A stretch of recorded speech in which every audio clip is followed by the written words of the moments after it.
waste management, and ecosystem vitality, the EPI underscores a central truth. Incrementalism will not suffice. We require systemic interventions, better enforcement, stronger data systems, and targeted capital investments. Our current regulatory focus. Our regulatory framework is anchored by the NRCA Act and administered through NEPA. Complementary statutes include the Wildlife Protection Act, the Forestry Act, the Water Resources Act, the Beach Control Act, and the regulations governing air emissions, effluent discharge, and solid waste. And that's important to understand. The present focus is threefold: enforcement integrity, standards modernization, data and transparency. Madam Speaker, that is why I'm happy today to have tabled in this honorable House the overarching protected areas policy white paper, which is within your package, and the draft keys management policy green paper. The overarching protected areas policy will replace the 1997 protected areas policy and will provide the policy direction for the effective management of the country's protected area system. It should be noted that the island has over 350 protected areas, including national parks, marine parks, fish sanctuaries, forest reserves, and forest management areas, which have been declared under various pieces of legislation. Madam Speaker, in further bolstering the country's environmental legislative framework, the Ministry, in collaboration with the Forestry Department, is advancing the repeal and replacement of the Forest Act. This new piece of legislation will include provisions that specify transfer of land, inventory, and the classification of forests and forest land, and a declaration of a no-burn season. I'm happy to report that the Forest Bill is before the Legislative Committee of the Parliament and will be tabled in a matter of weeks. Legislative Committee of the Cabinet. Additionally, Madam Speaker, the Ministry will be advancing the amendment of the Wildlife Protection Act.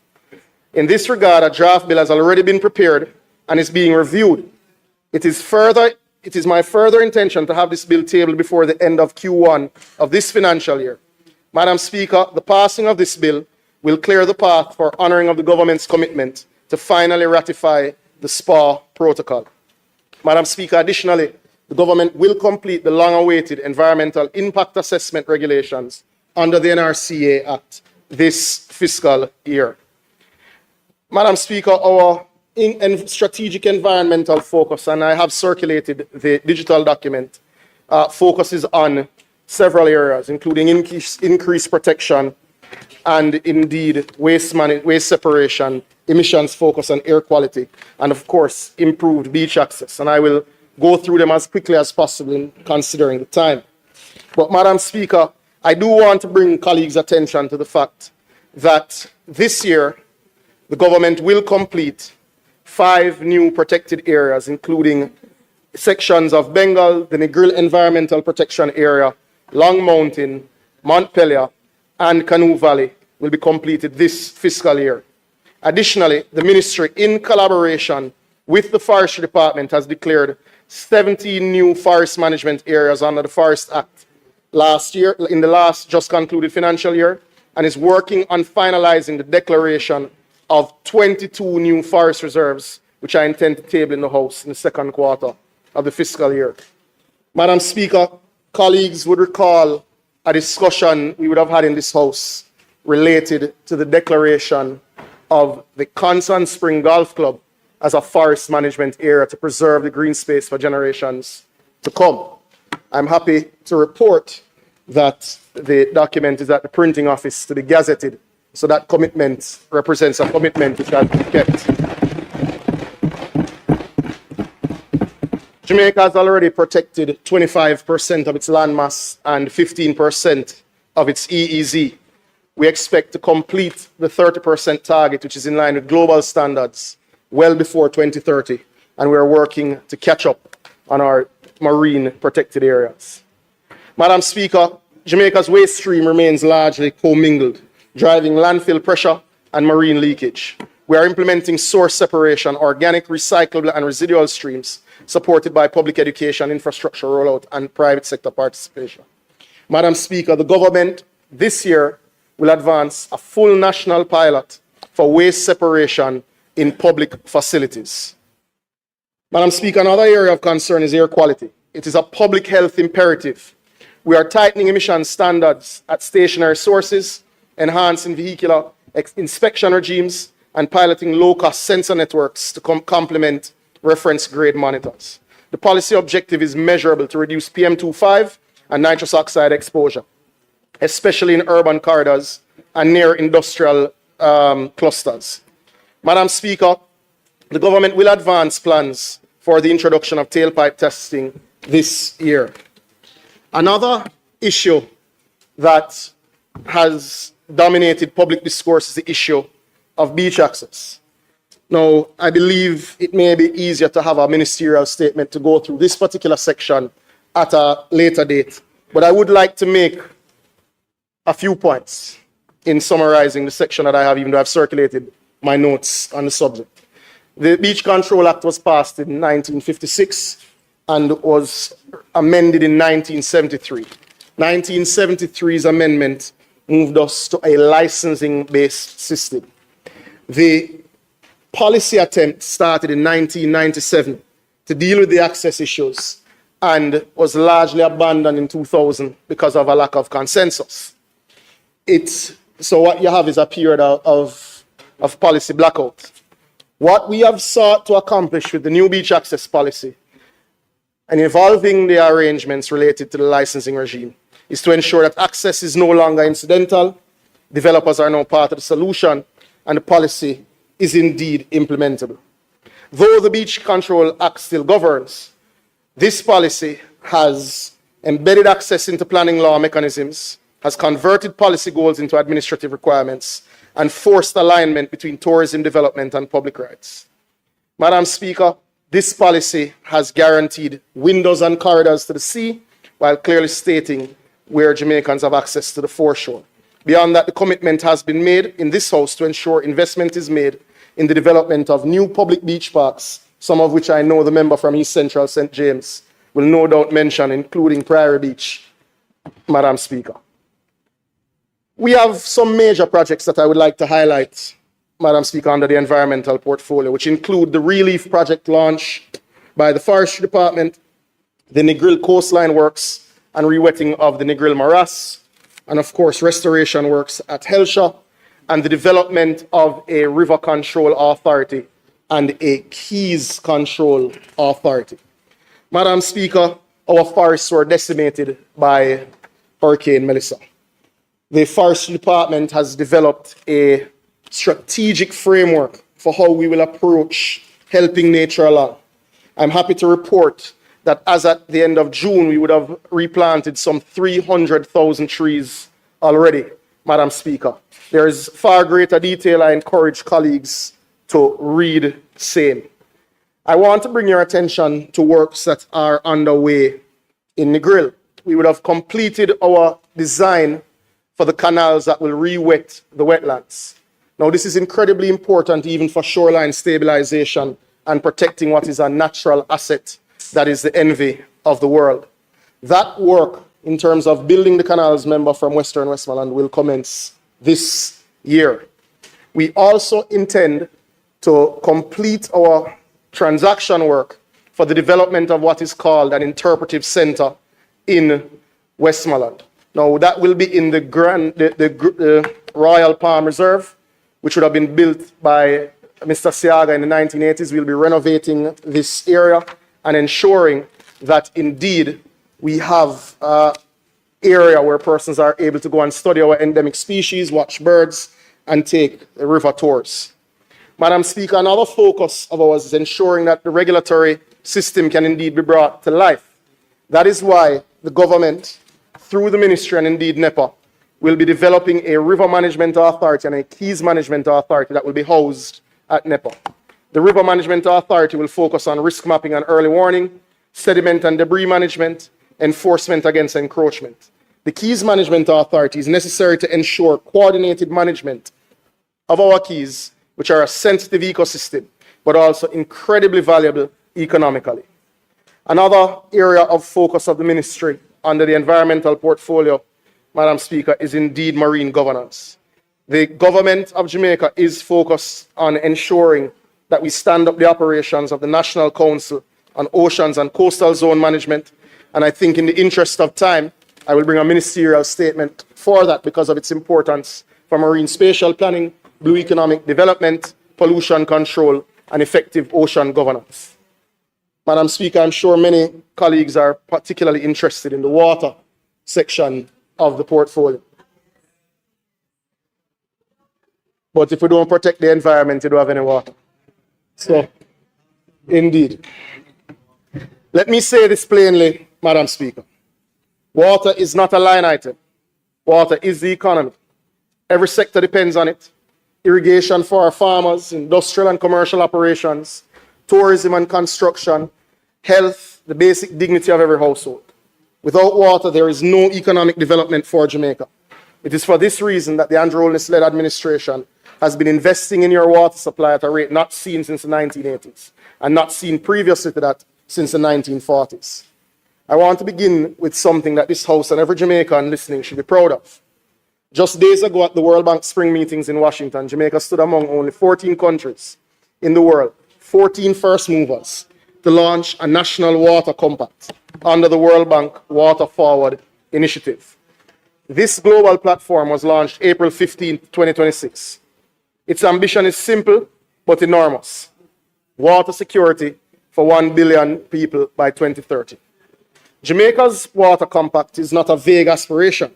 It is a signed national commitment to achieve universal access to safe, reliable, and affordable water and sanitation by 2030, to reduce non-revenue water, expand sewerage coverage, improve energy efficiency, protect our watersheds, and mobilize $5 billion in sector investment, inclusive of more than $1 billion in private capital.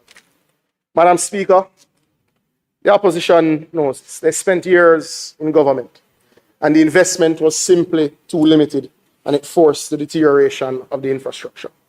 They watched NRW climb, they watched coverage stagnate, they produced studies, held consultations, and left us with infrastructure in some places that had not been replaced previous to the 1940s. We inherited that, and we're fixing it. We formed government in 2016. At that time, less than $1 billion Jamaican dollars was being invested annually in infrastructure this year, across MDAs. Across MDAs, Madam Speaker, this year, the government will invest in excess of 15 billion Jamaican dollars. Madam Speaker, water does not begin at a tap. It begins in our rivers, our aquifers, our watersheds. Before a single drop reaches any household or farm, someone must protect that resource, allocate it fairly, and ensure it will still be here for the generation after us. Madam Speaker, the Water Resources Authority was established under the Water Resources Act of 1995. They operate over 100 river gauging stations and hundreds of groundwater monitoring sites across the island. They issue and enforce the licenses that govern how water is drawn from our sources and are the first line of defense against over-extraction, aquifer depletion, and saline intrusion. Madam Speaker, this administration places the WR's mandate at the very center of our reform agenda, because you cannot deliver water security if you are not protecting the resource that makes it possible. Jamaica currently has 830 valid abstraction licenses, with total license volume that exceeds 2.3 billion cubic meters. Actual usage sits at approximately 1 billion cubic meters per year. Madam Speaker, the gap between licensed and used is not evenly distributed across the island. In some of our aquifers, we are already extracting at levels that raise concern. This government is committed to integrated water resource management, not just measuring what we have, but actively protecting it. Our Water Resources Master Plan, tabled in 2022, is now being updated to account for current demand pressures. This is the blueprint that guides where infrastructure gets built, how water is allocated across agriculture, industry, and domestic use, and how we respond to the increased pressure on our sources. Jamaica is committed to having this tool current and operational. Madam Speaker, for note, we are carefully managing our water resources, fully cognizant that water scarcity affects women disproportionately, as many households in Jamaica are indeed female-led. The graphic in front of you shows the relative female population to water source availability. So this also has to guide our investment approach. Madam Speaker, one of the most important things we are doing this year through the WRA is installing technology that allows us to see problems before they become crises. The WRA, in collaboration with the Met Service of Jamaica, is rolling out a long-range wide area network called LoRa One in a phased 3-year program. Hundreds of field sensors and network gateways will capture real-time data on groundwater levels, river flows, and rainfall across the island. Even in our most remote off-grid communities, this data will flow into centralized platforms with advanced analytical tools. Decisions are only as strong as the data that informs them, and this initiative ensures that Jamaica is operating with the best possible information in real time. Madam Speaker, we expect this initiative to be transformative, and it strengthens Jamaica's ability to detect early signs of drought, monitor flood conditions as they develop, and respond with greater speed. Madam Speaker, this initiative represents a shift from periodic data collection to continuous real-time monitoring, placing Jamaica in a stronger position to manage its water resources proactively in an increasingly climate-impacted environment. Madam Speaker, we would have seen the need for this in the recent flooding associated with Hurricane Melissa.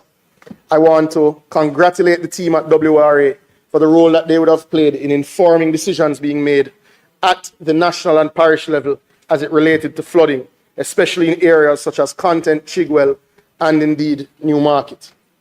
Building on the lessons from the recent flood events, including Hurricane Melissa, the WRA is taking decisive steps to strengthen Jamaica's preparedness in some of our most vulnerable communities. To this end, the authority is finalizing a comprehensive project proposal to secure external funding for the establishment of an early warning system in Port Maria, a town that has experienced repeated and severe flooding over the years. While Port Maria is not an isolated case, it is a highly vulnerable community that experiences major flooding every 2 to 3 years, Madam Speaker. Madam Speaker, monitoring and data will only work if we have the right legal authority to act.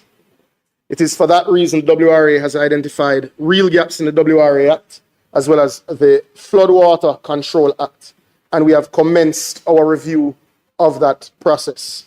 It is important to note that we have published the notice inviting submissions of no objection to the amendments we intend to pursue in the Sunday Gleaner published and Observer published on April 26.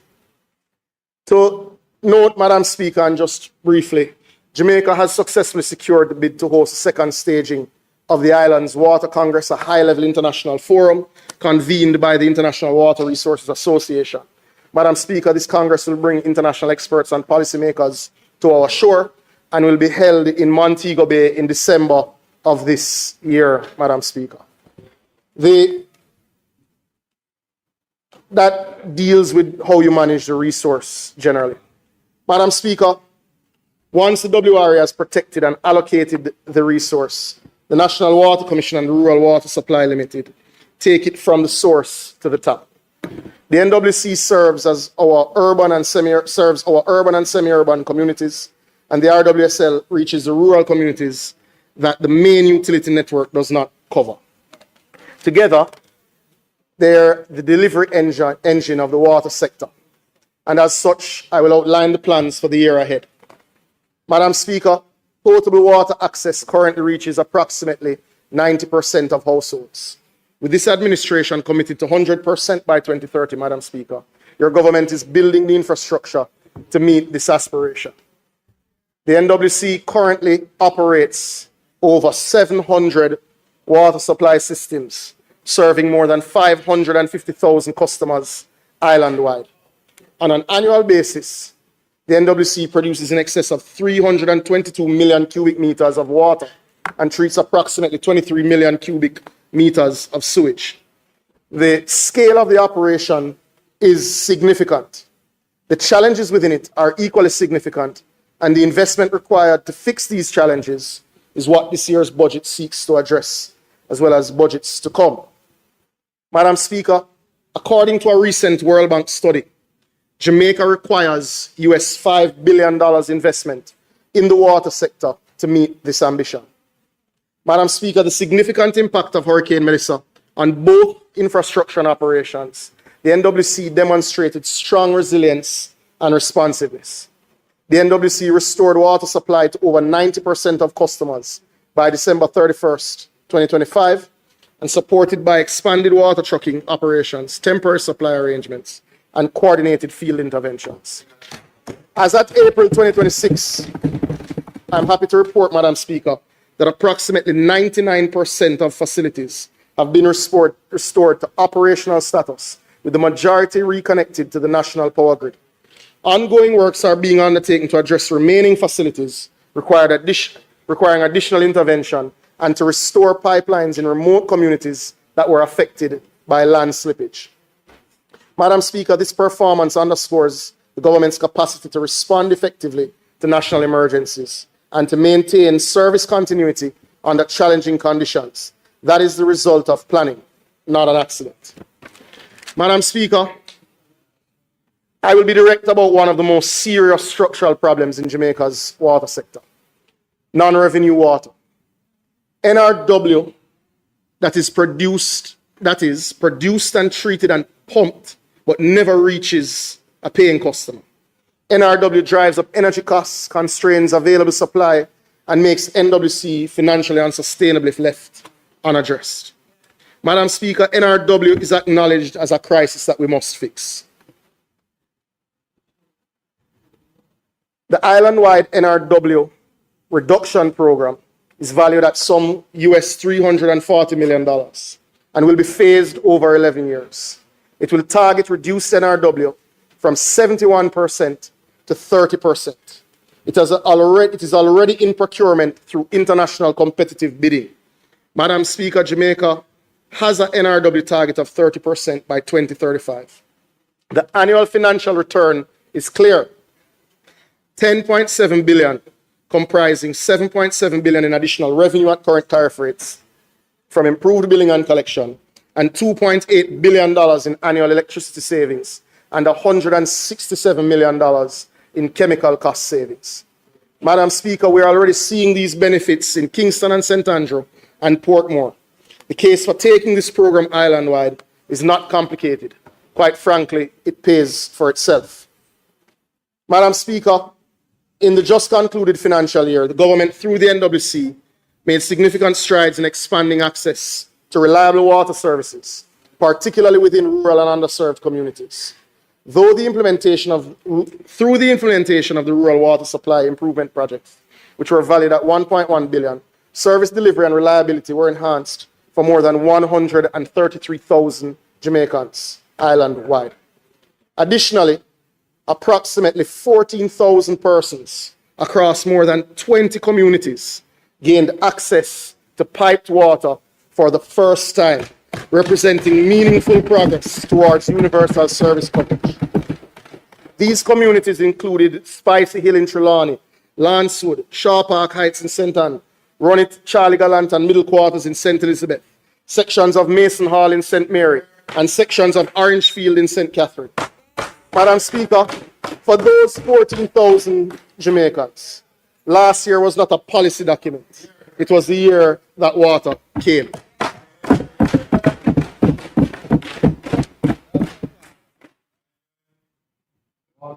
Madam Speaker, the government would have also completed and started a raft of projects throughout its agenda, and it is circulated in your varying WhatsApp chats and by email.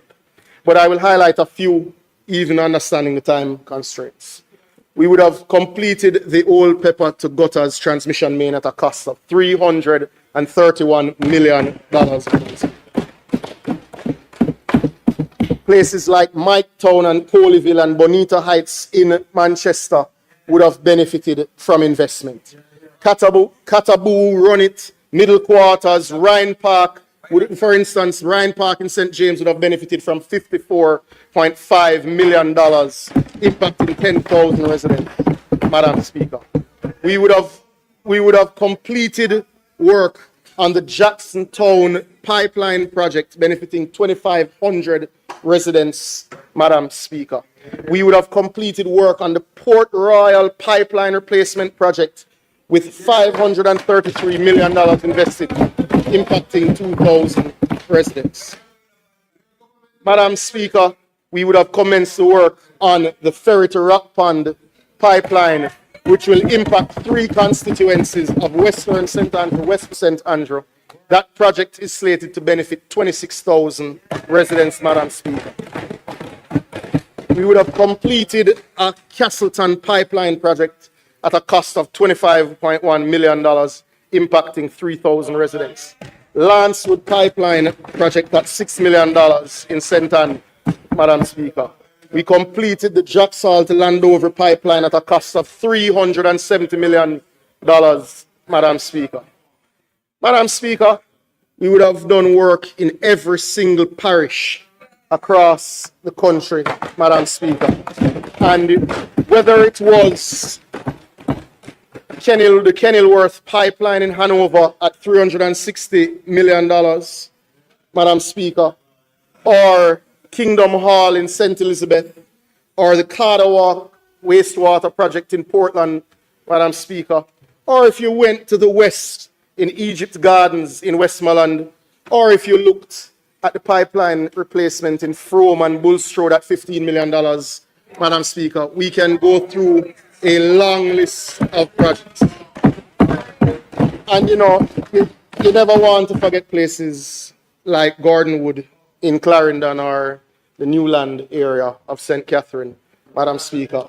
But we could go on, and I see the time ticking. And that's just what was done. We are coming to what is to come. No. Madam Speaker.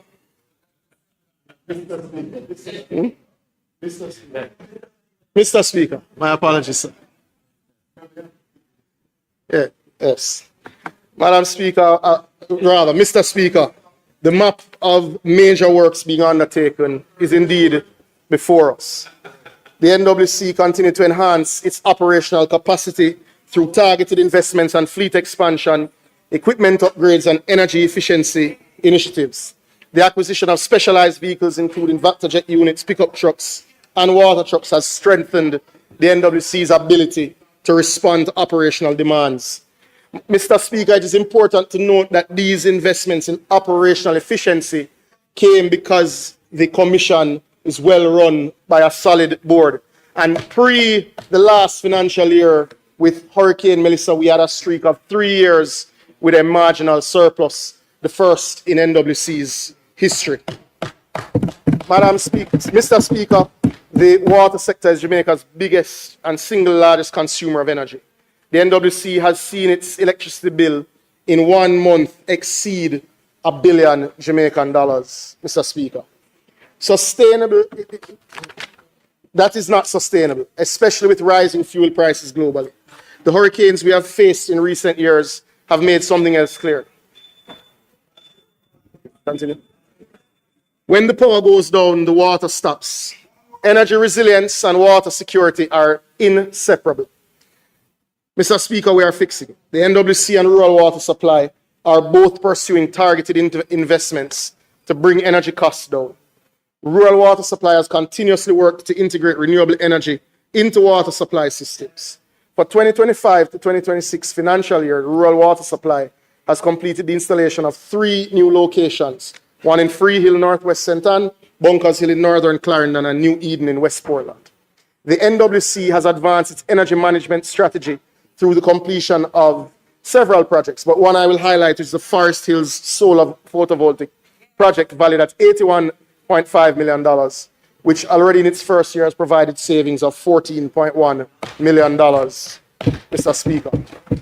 The energy efficiency projects are on a table being presented for colleagues here, but just in summary, the 13 projects highlighted will be executed at a cost of $885 million, but expect to bring annual savings of $322 million to the National Water Commission, Mr. Speaker.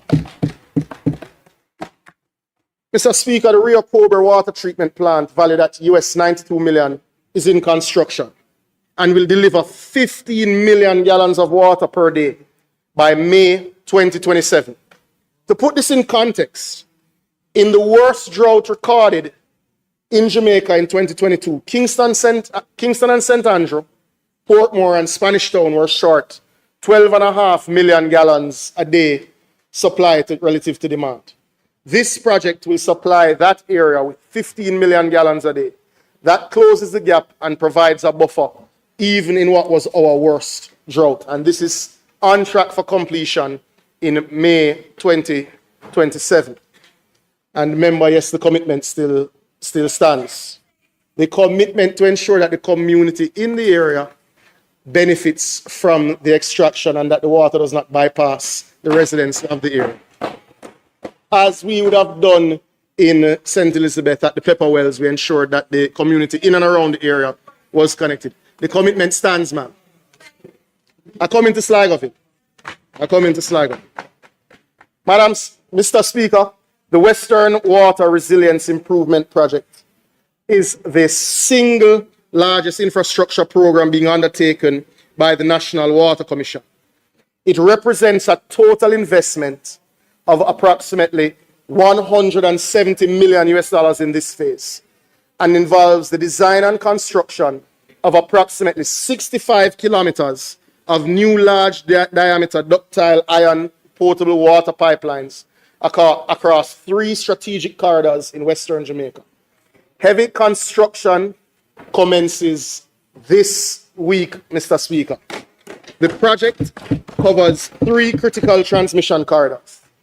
The first runs from Martha Bray to Bounty Hall in Trelawney, strengthening water transmission capacity in one of Jamaica's fastest growing agricultural and residential areas. The second runs from Greenwood to Montego Bay in St. James, securing a reliable supply to Jamaica's second largest urban center and the engine of our tourism economy.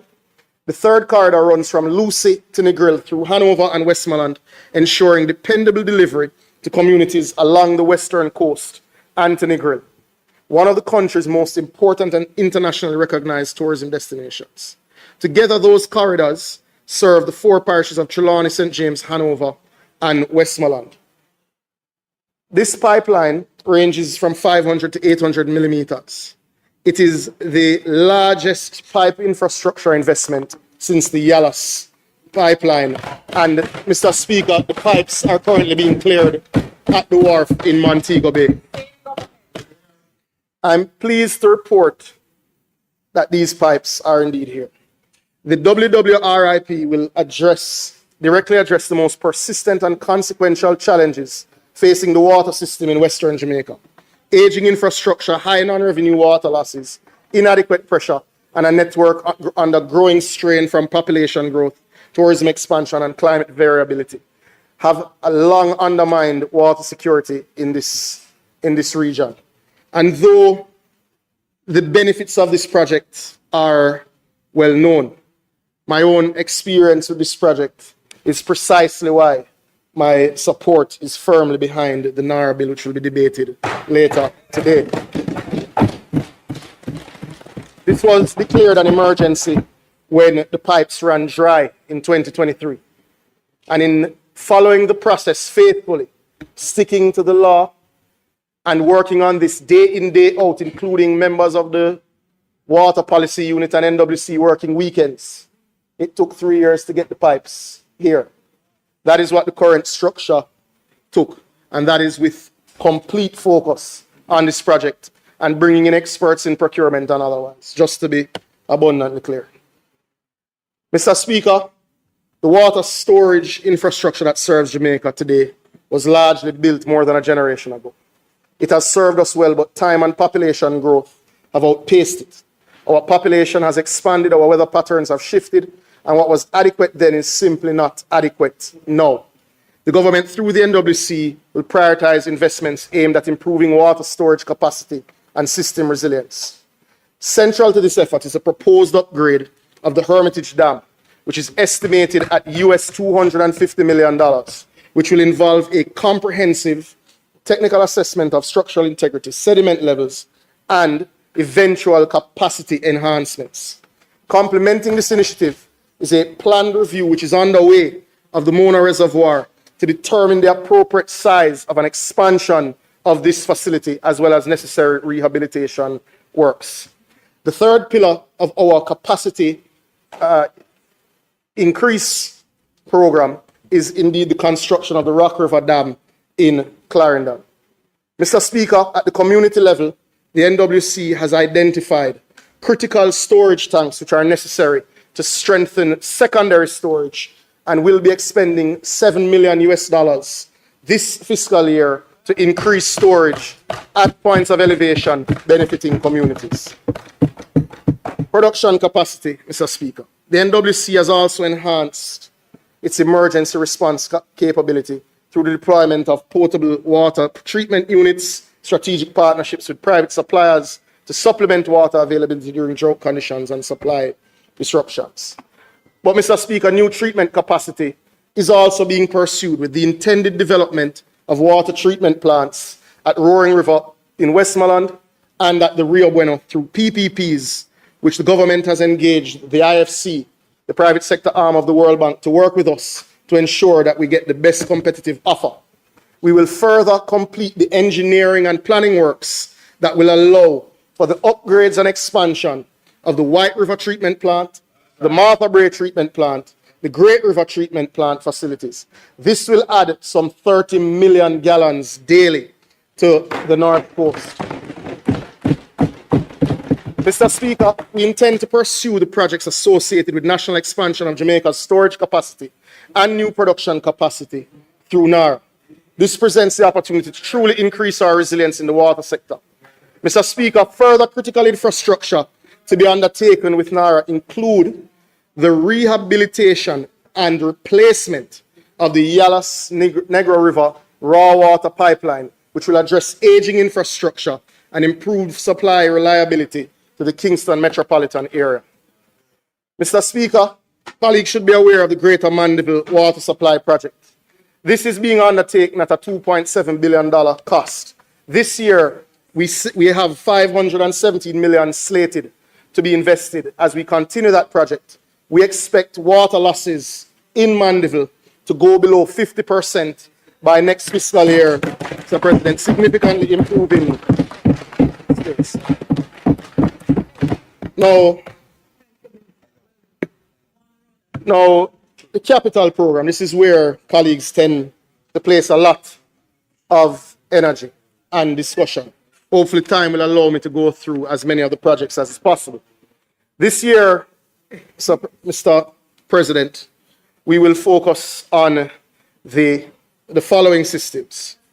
Mr. Speaker, the upgrade of the Iterborough Jordan Well systems at a cost of $60 million, and we're nearing completion on this, and this will bring benefits soon. The Black River Town Centre to Arlington Parity Pipeline at a cost of $216 million, Mr. Speaker. We will complete work in Dornoch, Trelawney, and the Barron Hill Reservoir replacement at a cost of $86 million. The pipeline work will be a further $106 million. The technical start work for Rock River Low Ground Clarendon is already underway at a cost of $10 million. Sorry? Cheers. The Morant Bay Springfield to Seaford Morant Bay upgrade works will commence at a cost of $320 million. Improvements in the Savannah Lamar Township at a cost of $10 million. South Manchester, Grovetown to Cross Keys, $179 million, Mr. Speaker.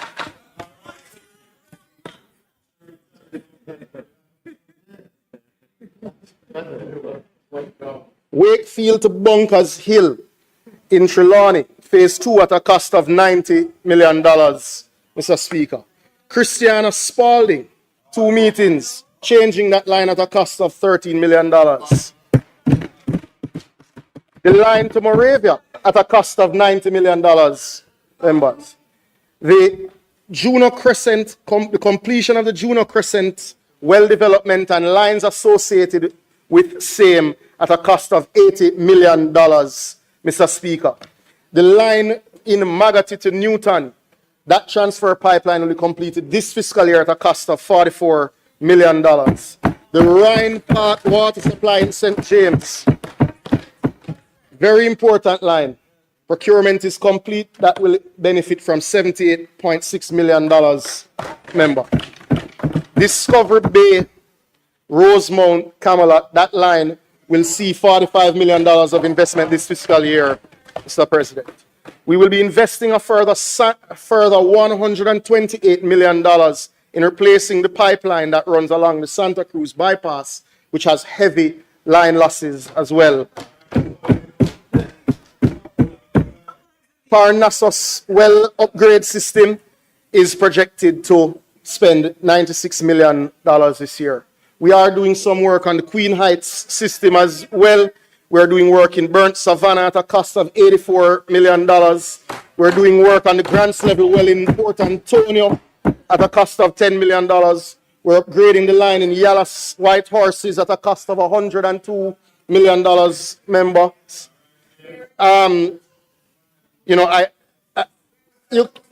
Yes, sir, at a cost of $102 million.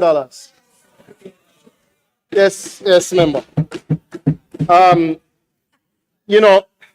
Madam Speaker, the capital works list is extensive, but I will circulate to members. But there is no parish that is left out. But there are 9 projects that are pulled out of the sheet, which I think is important to mention. South Trelawney is on a larger capital project, member, so I will come to that in a second. But on the existing capital works, Mr. Speaker, there are 9 projects that have been the source of much social discomfort. And for that reason, we have prioritized works in these areas. This includes upgrades of the West Kingston water distribution, including the lines in Tivoli and Denham Town, which are severely degraded. Upgrades of the Duhaney Park water distribution network, which have been the source of much contention in recent weeks. The St. Benedict's Heights lines, that is a community that was done in Operation Pride and lines never laid, Mr. Speaker. Essex Hall in West Rural St. Andrew, Walker's Wood to Brednut Hill in St. Anne, Mount Diablo and Top Hill in St. Catherine Northeast. The Sligoville distribution lines, Mr. Speaker, Rose Heights distribution line in central St. James, and Retreat to Top Hill in Western Westmoreland. These have all been the source of significant social pressure, Mr. Speaker. And the NWC will invest $1 billion cumulatively in these projects over the course of the next 12 months. Mr. Speaker, I'm not going to go into geographic information systems and the strength of the residential and MSME amnesty, but I will state very clearly that we have processed over 15,000 customer requests, and the amnesty facilitated over 9,500 customers who were cut off before and facing the burdens of debt, having debt of over $781 million lifted from them and being reconnected. And it is a program that we are particularly proud of, Mr. Speaker. I will do my best to run through pretty quickly. Mr. Speaker, over the last financial year, Rural Water would have completed projects in Rocky Point, Brandon Hill, Bunkers Hill, the Mother Floor System in Manchester, New Eden and Cascade in Portland, Top Road in St. Andrew, East Rural, Free Hill in Northwest St. Anne, Watermount Phase 2 in St. Catherine, and Lapland in St. James. We would have also done works with our schools at the New Gardens Primary School, Aberdeen High School, and indeed Mason Hall Primary School and Richmond Primary School. We would have expended over $450 million in the last fiscal year in closing these projects. In the current fiscal year, Mr. Speaker, just to read very clearly the projects that will be undertaken by the Rural Water Supply Limited through their capital projects, it includes... Yes, sir. Just for clarity, about how long else do you have? I can take 5 minutes and highlight the final sets of projects. Mr. Speaker, I don't want to be playing tit for tat, but the Speaker was very clear. She said that we are allowed our time, plus for the ministers, 15 minutes, and for this side, 5 minutes. We have exhausted the time. Yeah, I think the member is going to wrap up now. So we'll just ask the member to, we'll ask the member, no, we'll ask the member to go to, we'll ask the member to go to his closing statement. No. Right. Minister, close.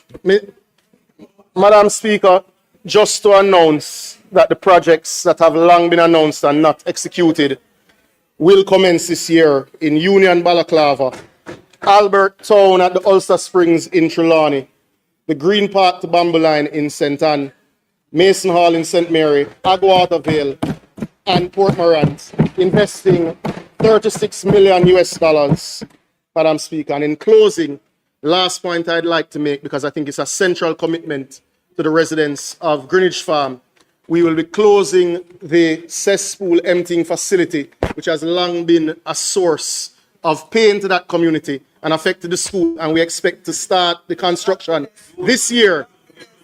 And that, I think that has been too long.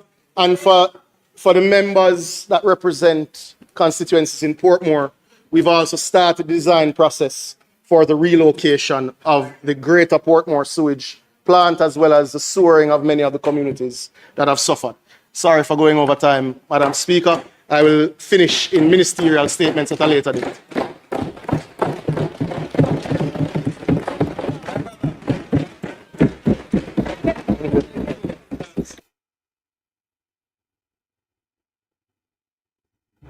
Members, while the minister is being congratulated by his colleagues, the central air system is giving some challenges in the parliament, so you may find that you are a bit warm.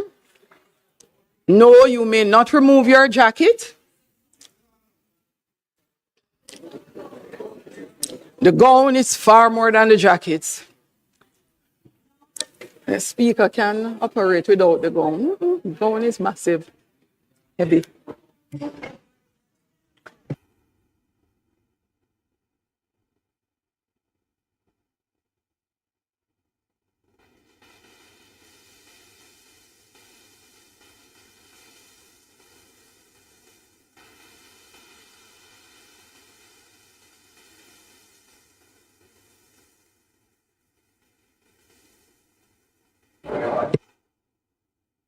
Members, let me just consult the House. For those who would like to remove their jackets, let me have you vote. Those in favor? Thank you very much. The nays have it. We will, no, I got it. There's no one in favor. House Leader, would you be so kind as to introduce our next speaker?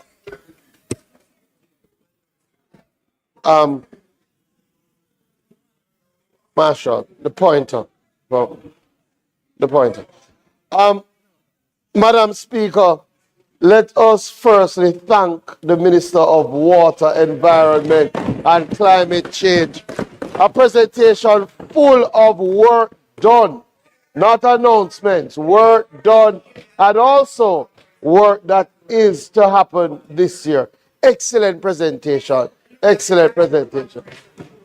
We now go to the member from St. Catherine. What is St. Catherine? St. Catherine Northwestern. And Madam Speaker, we are already aware of the time. You will have 30 minutes plus 5 additional minutes. Thank you.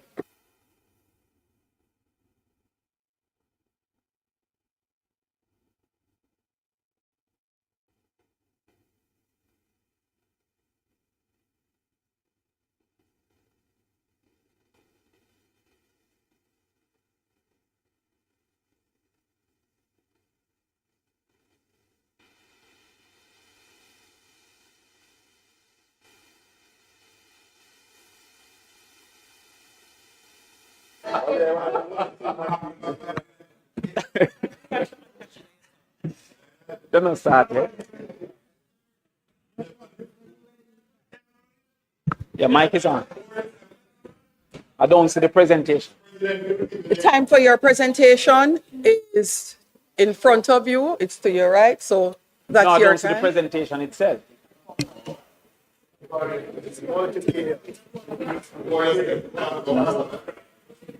Green.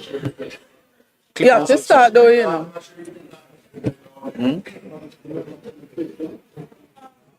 Yes, we did. They're downstairs.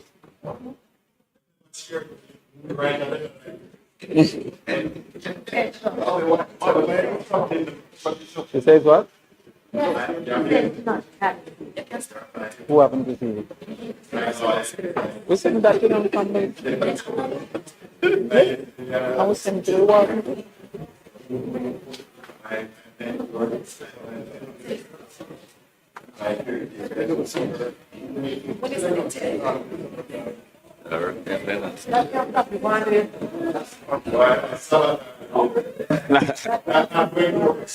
That's not the word. That's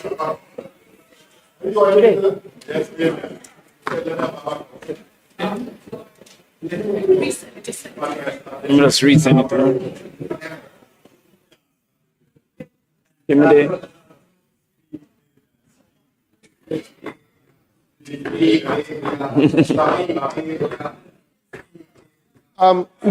Madam Speaker, I know the member is trying to upload his presentation.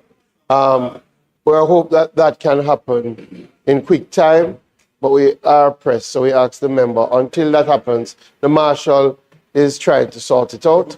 Until that happens, the member start and the presentation will catch up. yeah.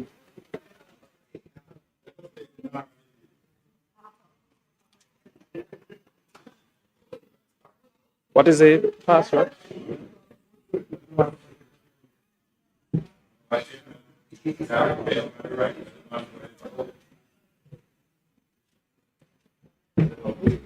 All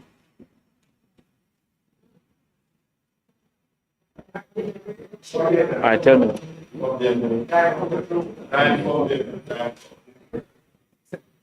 Yes, I'm doing. Give me it again. Come here. CT purpose. ICT purpose. Yes. Yes. At JA Parliament.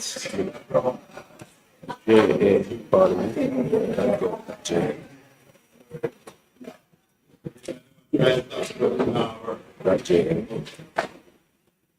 That's it. All right, send it again. Send it again. Yeah. I say.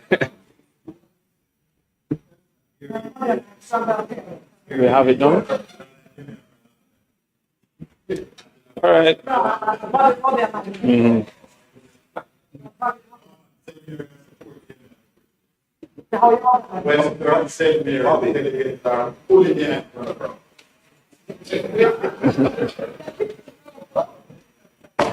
All right.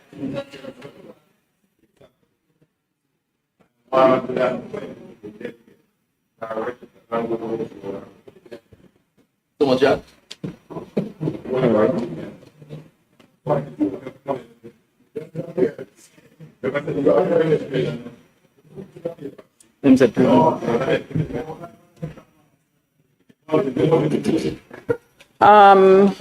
Member Crawford, unfortunately, they're still checking and cannot find the presentation. We are giving you 5 minutes from the time you were slated to start at 3:39, after which you would have to start, or we would have to move to the business of the House, continue with the business of the House, and then come back to the presentation. Okay. Would you, what would you 5 minutes, prefer? you say? 5 minutes take you to 3:44. 6 minutes, 3:45. I'll give you another minute. Yeah, you should have started at 3:39. I'll give you one more minute, member. Marshall? They're trying to pull it up from a flash drive instead. Trying to pull it up or not.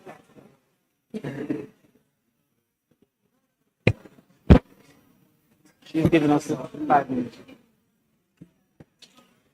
Oh.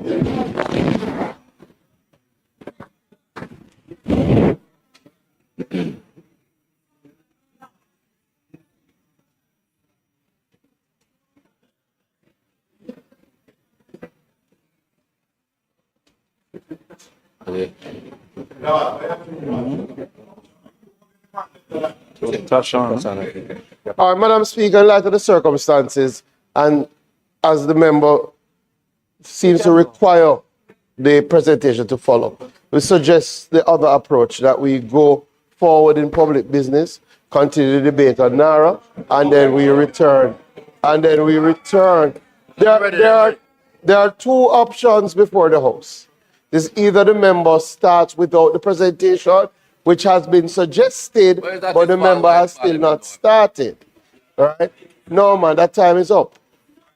No, it was His time started at 3:39 and ended at 3:44, which is 2 minutes. We're not saying not take the presentation. We're saying is either the member is ready now. Member Crawford, you have elected to commence? Yes, I will. Thanks, member. No, don't.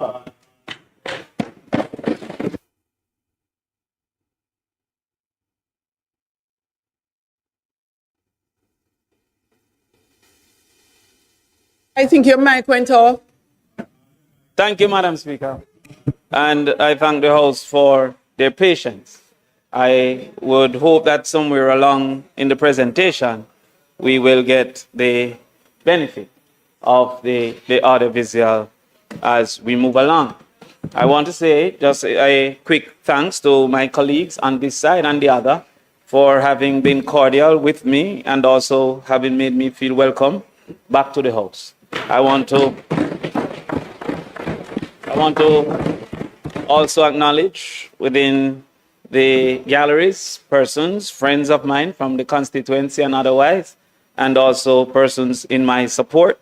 And I want to publicly acknowledge my junior shadow person or my deputy, newly minted Senator Thames, who is also here and in the gallery. Madam Speaker, I stand here on behalf of the parents, teachers, administrators, and students who are the tenants of the education system. Now, in the state of progressive collapse, their experience are not anecdotal. And today, I will play the role of a forensic auditor seeking to understand and examine the structural integrity of the system at every level, to identify and name the specific points of failure, and to determine and hold accountable those who are charged with the management of the system. Madam Speaker, the evidence along the education system of inadequacy is stark and continuous. The evidence of failure is documented, consistent, and undeniable. The causes of failure are structural, chronic, and policy-driven, and the inadequate responses are generally immaterial and has fallen catastrophically short of what is necessary. Failure, as we indicated, Madam Speaker, is consistent across every level of education. The evidence of failure is not isolated and is systematic. I've documented this evidence and is consistent across all levels. Madam Speaker, it is the duty of education to transition our children up each floor and eventually across onto the bridge of productivity and economic participation. However, that failure is stark. The crisis starts at the very top. Jamaica's tertiary enrollment stands at 19% for the ages of 19 to 14. And so for the ages of 19 to 14, only 19% of Jamaicans are currently enrolled in tertiary education. An example can be done for Barbados at 65% and Trinidad at 36%. Within the labor force, only 16% have a tertiary exposure or education. And when one considers our youth that are not in education, employment, or training, it currently stands at 124,000. Madam Speaker, an assessment of our labor force indicates that the vast majority of exposure is at the upper secondary level. And please note, I did not say completion, but exposure. The 51% of the labor force have been exposed to the upper secondary level, 5% only to the primary level, 20% at the lower secondary level, and 16% have been exposed at the tertiary level. Madam Speaker, the workforce is indeed moving in the wrong direction. The total labor force, Madam Speaker, has shifted by 12%. However, youth not in education, employment, or training has shifted 31%. Indeed, at this point, Madam Speaker, in 2020, there was 108,000 of those young people not in education, training, or employment. This 2025 was registered at 124,700. Additionally, Madam Speaker, in 2020, tertiary enrollment for 19 to 24 was 22%. It has shifted downwards to now only 19%. Madam Speaker, we have 887 workers without qualification at current. Indeed, the total without qualification in 2020 was 727,000. In 2025 is 887,000. In just 5 years, approximately 160,000 more persons have entered the workforce without qualification. This is larger than some of our parishes' population. Additionally, our men are extremely at risk, as in 2025, 560,000 of the men in employment was without any form of qualification. And for women, 327,000. This, I must point out, Madam Speaker, does not include the 722,000 that is not within the labor force, the set that have withdrawn themselves from seeking opportunity to work. So indeed, if one should assume correctly that the vast majority of those that have given up on the probability of employment would be in the same position as the 887,000 that have no qualification, we have at this point over 1 million persons of the ripe working age that is without any qualification at all. One would therefore be wondering if HEART Trust NTA is coming to the rescue. However, Madam Speaker, the simple answer to that is a categorical no. Indeed, in 2024-2025, HEART NSTA enrolled 137,442 persons. One would be surprised to note that the certification rate of those persons was only 39.3%. Of the 137,422, only 53,669 were certified. This indicates that over 80,000 having been enrolled for that particular year did not achieve the most basic of certification. Madam Speaker, this is a continuation of the assessment by the Auditor General in 2020 that found that the average certification rate for HEART Trust NTA over the 5-year period of assessment was 45%. Madam Speaker, instead of seeking to fix things, the HEART Trust NTA decided to surrender their ambition and indicated that the goal that they had at that time of 70 to 80% certification was indeed, and I quote, a stretch goal, and that they would revise from an internal assessment the expectation to 45 to 50%. Madam Speaker, an analysis of this year suggests that they even missed that particular goal, because we are now at 39%. Madam Speaker, the OECD global average is 62%. and many, many other institutions are way above Jamaica. When you look at this reality, one recognizes that we are facing a serious problem. Now, when we further analyze those that were actually certified, the vast majority was certified at level 2, what is now currently the lowest level of certification, as they have been phasing out level 1. 70% were level 2, 15% were level 3, and 3% was level 4. It made no sense for us to continue from 5 to 8, as the numbers were indeed immaterial. The level 2 are supervised workers that cannot operate without supervision. Madam Speaker, when we go to the secondary floor, it continues. Only 19%. The Lord is good all the time. Page 15. Page 15. And the staff, of course, of the parliament, page 15. One more down. Go down. Yes. Next again.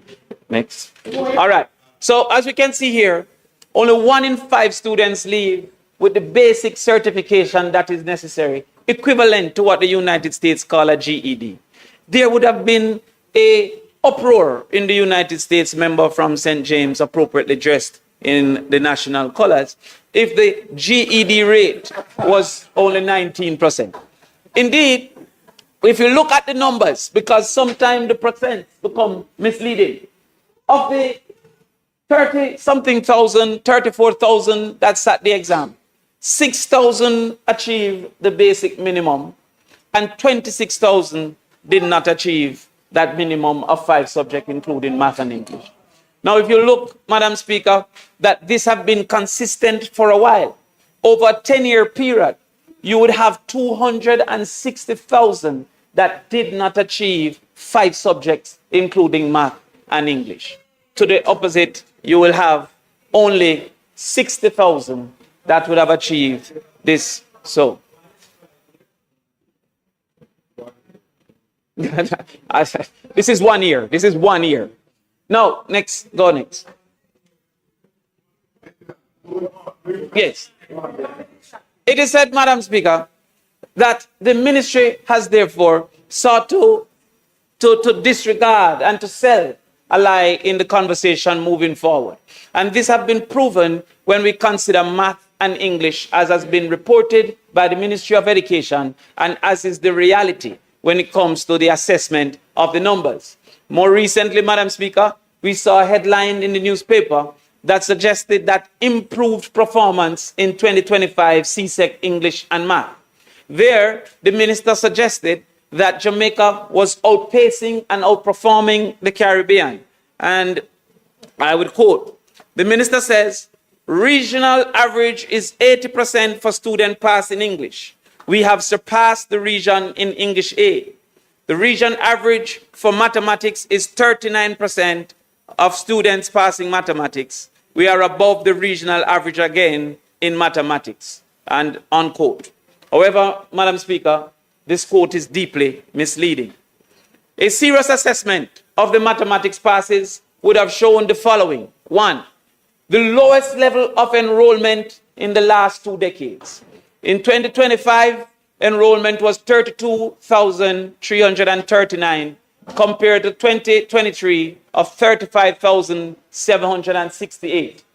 Of course, one may assume that maybe the birth rate have changed. A quick assessment of a reasonable period for which a 16 or 17-year-old will be doing the exam indicated that only 200 more persons were born in that specific year. So what this is showing is that in 2025, there was less participation of the age cohort in the examination and school process. Secondly, in 2025 was also the lowest in 2 decades sitting, 17,831. And the examiners wanted to assess by suggesting that the pass rate was only for those who sat the examination. this big hullabaloo and grandstanding about moving from 37% to 44% only included 9 additional passes. In 2024, we had 7,817. In 2025, we had 7,826. Indeed, Madam Speaker, while it is that if you look as a percentage of those who sat the examination at 43%, if you look at a percent of those enrolled, our mathematics passes is 24.2%. Now, it must be admitted and added that all our children are to be doing mathematics and English. And so an appropriate assessment would have been of the enrollment at this particular point in time. Madam Speaker, there is also a greater cause for concern because further analysis suggested that approximately 20% of the age cohort were not even enrolled. They had given up on school. And so therefore, while it's 24% of the enrollment, it's 19.3% of the age cohort that passed mathematics.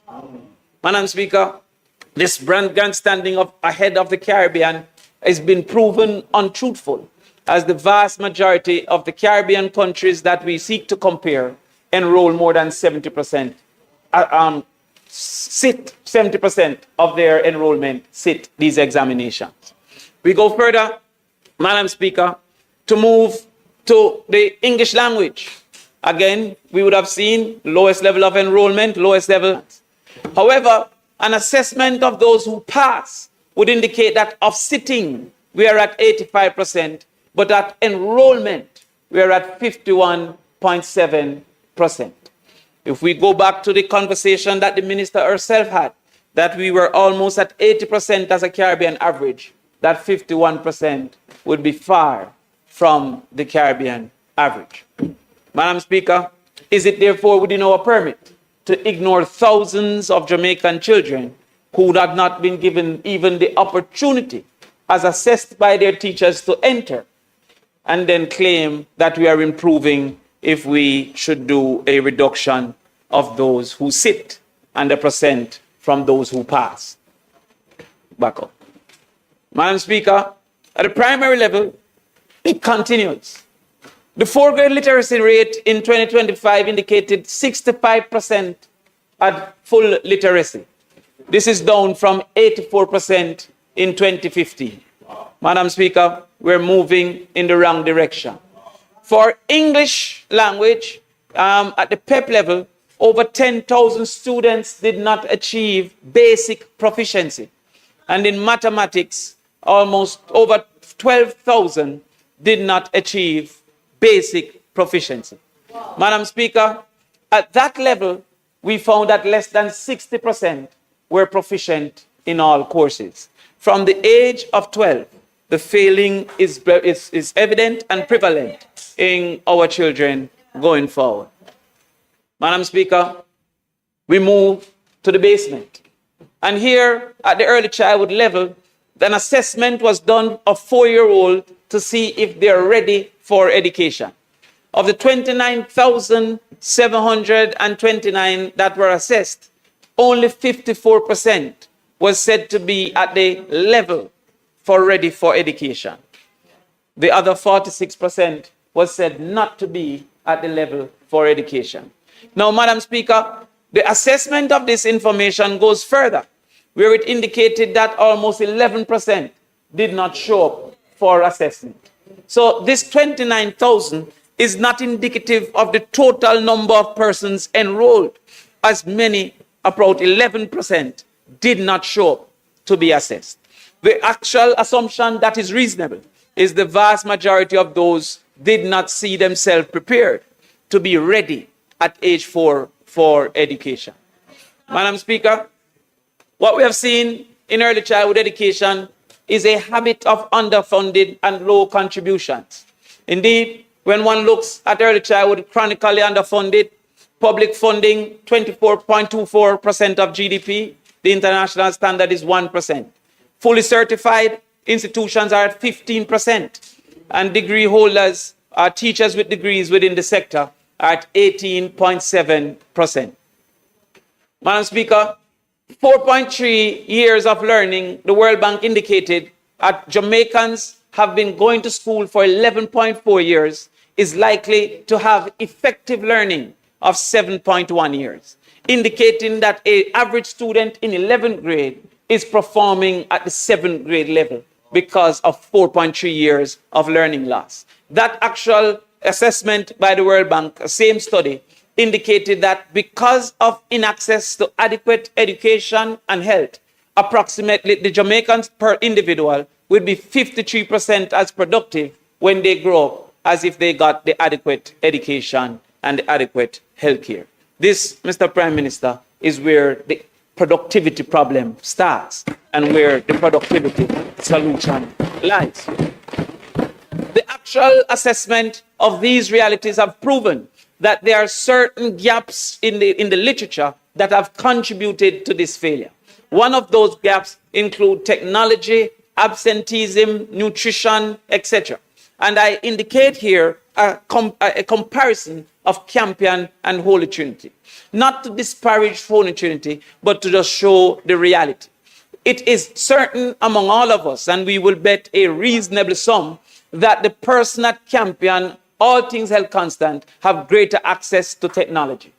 We would accept that the person of Campion compared to Holy Trinity is less absent. We would accept that nutrition is more available to the person at Campion. We will accept that teachers and quality teachers are more likely to be constantly and consistently available at Campion. We will accept that Campion students would have much greater access to learning materials, more parent involvement, also highly motivated or a higher level of motivation, and have gotten early exposure. This is where the solution lies, Madam Speaker. Now let's assess what the government has done. In contributing to the technology gap, the government has pronounced and celebrated 3,000 laptops being distributed to 500 primary schools. Now, first of all, it means that about 300 primary schools have gotten no laptop. However, those who got a laptop only got 6 laptops. So therefore, the schools, to share among themselves, receive 6 laptops each. Now, that assessment have been done here with the different schools and the frequency. Those schools that we have 1 to 100 students, they are getting 18 minutes per laptop. The one with 100 to 200, they're getting 9 minutes. And if we go to ones with 500 to 1,000, they're getting 3 minutes from the laptop. Now, further, Madam Speaker, the minister indicated in the Standing Finance Committee that we would have, the target was 30 laptops. Now, the goal is 60 minutes per day. In that assessment, therefore, 235 of the smallest schools, or 10% of our children, would be adequate. However, the other 90% would still, even with the goal, not be adequate. It is taking less time to turn on your phone, to put in your password, than the child will have with a laptop. When it comes to the nutrition gap, we have seen where between 25 and 33% of students arrive at school hungry. That is a research in Jamaica. That between 25 and 33% don't get hungry when they get to school. They arrive at school hungry, leave them yard hungry. We also found 55% food insecurity, 30% skipping meals, and 29% have been hungry for at least 1 day in that week of assessment. Madam Speaker, what has been the government intervention? Big and bold in the budget was that they were allocating 347 million for basic school nutrition. When one analyzed that there's 111,000 persons currently at the basic school level, at 190 days, this translates to $18.24 per child per day. This is the contribution that the government highlights that they're giving. Additionally, Madam Speaker, Madam Speaker, I'm asking for protection. Additionally, Madam Speaker, the PATH program has over 480,000 children participating on PATH. The government has decided that they will target for breakfast 69,000 students. One assessed the $1 billion that they have allocated. Those 69,000 students, that is not inclusive of approximately 110,000 students who are in need and on PATH. Those 69,000 have a contribution of $76.26 per day. Madam Speaker, the principals have been concerned and there have been high levels of quarrel among them for this reality. One of the most recent was that a principal wrote to the teachers that they will only be able to distribute for the rest of the term 3 days per week because it's not sufficient to spend on the entire amount. Madam Speaker, we also suffer from chronic absenteeism. Chronic absenteeism is said to be missing 10% of the school year. That's 19 days. We are going as high as 35% in some of our regions, and the lowest region is 18%, that is Kingston. So every single region is in the category of chronic absenteeism. Indeed, in some deep rural areas, we have as high as 55% absenteeism, Madam Speaker. Madam Speaker, they have indicated in a hurricane recovery myth that all our schools are open. However, Madam Speaker, assessment in that suggests that there is hidden absenteeism. What is meant by hidden absenteeism? A child is only perceived absent if he was supposed to be at school. At this point, there are some schools still offering 3 days on and 2 days off to have a rotation of students, causing among the children a learning loss of 40 to 60% because they were not supposed to be at school, not calculated in the absenteeism numbers. Indeed, the newspaper indicated that in St. Elizabeth, over 400 students were still not found. But if you don't only read the headline, you will see further down where the police himself indicated we went into a very small sample to collect information and we reached 400 before we went into the large sample. Indeed, despite the Ministries of Education pronouncement, the president of the Students' Council Association for that region indicated that in Hanover, St. James, St. Elizabeth and Manchester, they were observing less than half the usual capacity in the classrooms. This is what we are going, Madam Speaker. As we move forward, we see Region 1 is 18%, Region 2 is 20%, 3, 18%, Region 4, 28 to 34%, Region 6, 35%. Every single region is in the phase of chronic absenteeism. Madam Speaker, there's been a reality that absenteeism leads to dropout. And the research done by the World Bank have indicated that at the different levels of education, we consistently lose children participation. We have a dropout at the lower secondary level. Only 75% of the students are attending or enrolled.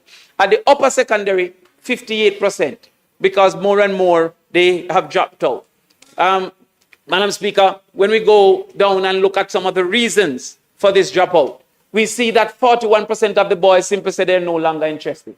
Now, if we should look at the total number between 2010 and 2017, you will realize that there's an increase in the number that just don't want to attend school. There's a decrease in the value of education in that period of time. In 2010, 90% said they simply didn't want to. In 2017, 32% said they simply didn't want to.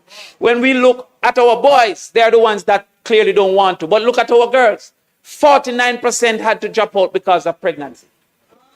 This is a major problem that we have to consider, Madam Speaker. And to this, of the total female dropout,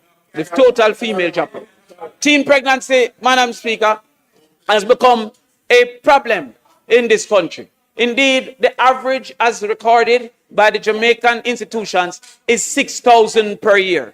Madam Speaker, if one looks at the reality that there is approximately 13 years of education between age 6 to age 17, we will recognize that in school at this time, 78,000 children are children of children in school at this particular point in time, looking at the rate of 6,000 per year. Madam Speaker, we therefore are asking for a reconsideration once again of the age of consent, and I once again believe that this Parliament should consider the movement from 16 to 18 as we move from a 5-year secondary institution to a 7-year secondary experience going forward. Move forward. Madam Speaker, we have to protect our children. And to that extent, Madam Speaker, we're asking for these things to be considered. Madam Speaker, the government response have been failed bus system. They have also impacted negatively the teachers' ownership of vehicles, despite the insistence that the principals and the guidance counselors should move into these areas to interface with the children and get them back. There has been no increase in the PATH program. Madam Speaker, there's an exodus of teachers moving out of school. 10 years ago, 350 resignations in that year. In 2022, 1,800 resignations in that particular year. Madam Speaker, additionally, 145 math teachers resigned in 2022. That's 10% of the math teachers that are available to the system. Madam Speaker, the government has failed with no retention plan. They have also insulted our teachers with a 2% increase proposal, simply have replaced the 1% NHT, and also they have not considered the band that the teachers were assigned by Ernst & Young to put those persons from band 4 to band 5. Madam Speaker, we don't have to discuss safety because we have seen the level of safety concerns within our schools. Madam Speaker, as it relates to early childhood, it has been proven that the returns on a $1 investment in early childhood is up to $17 for a investment in $1 of early childhood. A longitudinal study in Jamaica indicated that 25% in additional earning for those at the age of 22 once they access early childhood education. And at the age of 31, they were earning 43% more than those who did not access early childhood education. Madam Speaker, the returns is clear and one needs to therefore accept and understand. Children who access early childhood education, they earn more. They are significantly less likely to engage in crime, Minister Chang. Transitions more smoothly through the entire system, are more likely to attend school consistently. They build cognitive foundations for lifelong learning, and also they are more likely to complete their education. Madam Speaker, the Minister of Education has sought to paint over these cracks and indicated that only 108 early childhood institutions did not have a degree-trained teacher. One access to the census done by the ECI, the Institute, the Early Childhood Institute, indicated that only 1,518 teachers. To this extent, over 800 institutions are not known to have a trained teachers, and 658 are sure not to have a trained teacher. One wonders, therefore, where did we get that information of 108? Now, this trained teacher must also be established to be an exaggeration because most are diploma trained, despite the government's insistence that they should be degree trained. Additionally, the permanent secretary from the Ministry of Education indicated that they were investing $38 billion in early childhood education when the budget before us indicated only $8.5 billion. So one must wonder where they're getting this information. Madam Speaker, what we have seen here is an affront to the Constitution. Madam Speaker, Section 13K2 of the Constitution, the Charter of Fundamental Rights and Freedom, indicate that it is the right of every child who is a citizen of Jamaica to publicly funded tuition in a public education institution at the pre-primary and primary levels. Madam Speaker, that has not been assessed. And therefore, when the Minister of Education answered in the Standing Finance Committee that she believed that this was actually being implemented, it left me with no further action to take than to seek the court's intervention to determine if this right has been satisfied. Go back. Madam Speaker, the system failure is stark. Underfunding is a breach of the constitutional right. Limited state provision of only 15% of the institution is a breach of the constitutional right. Non-compulsory attendance of 30% to 90% are being absent is a breach of the constitutional right. And to that extent, Madam Speaker, on the 7th of April 2026, I filed a constitutional challenge on behalf of the people of Jamaica. And today we are seeking to inform the government that we'll be seeking a constitutional assessment on if the right to a free primary at a free institution is being actually distributed to our children. Madam Speaker, in a just society, education is not a privilege to be managed. It is a right to be guaranteed. It is the true intention of the members on this side to place children at the heart of the Jamaican future. Madam Speaker, in 2011, we reached across the aisle and established the right. I believe in 2026, we should once again reach across the aisle and ensure that the right is actually implemented. Madam Speaker, we are not here only to celebrate its existence, but we want to implement that right in full. Madam Speaker, what we have presented is a clear and present reality that the failures in education gets worse under this government, and that there must be an intervention for our children to once again become the center of development in the Jamaican community. Councilmember.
House Leader.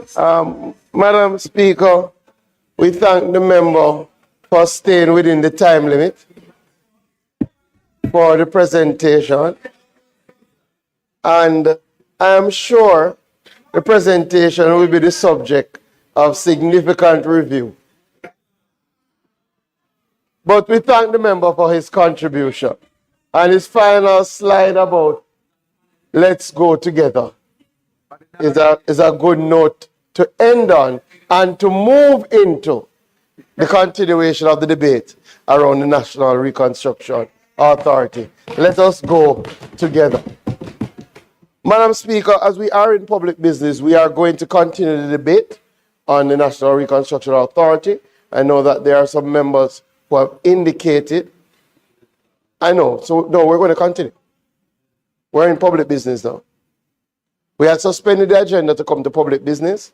Under public business, we're going to continue.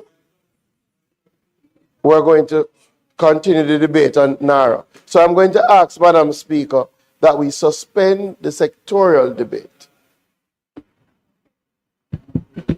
until next week. Let's suspend the sectorial.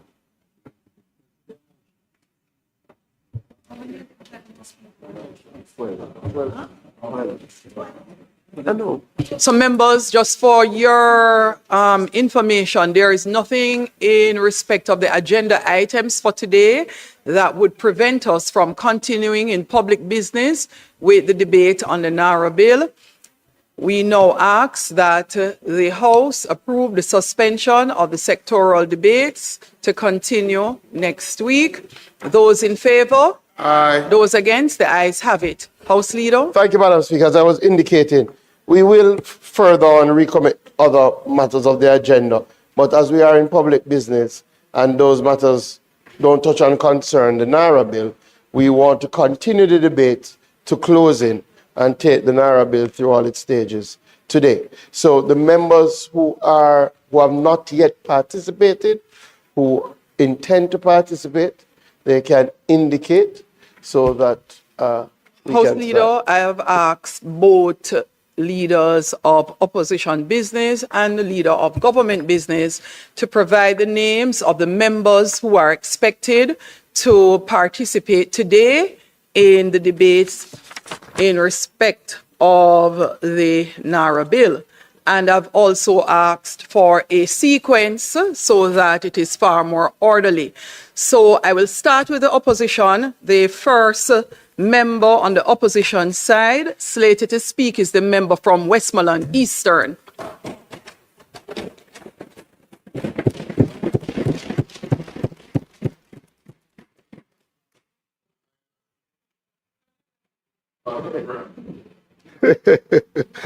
Thank you. Thank you, Madam Speaker.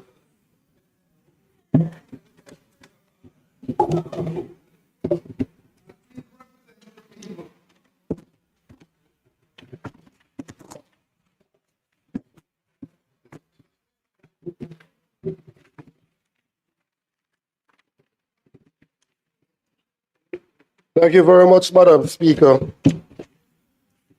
Madam Speaker, let me begin by making one thing absolutely clear. On this side of the House, we do not oppose reconstruction. We do not oppose resilience. And we certainly do not oppose urgent action for the people of Westmoreland, St. Elizabeth, Hanover, St. James, Trelawney, and all the other parishes that are recovering from Hurricane Melissa. What we oppose firmly, responsibly, and unapologetically is construction without safeguards.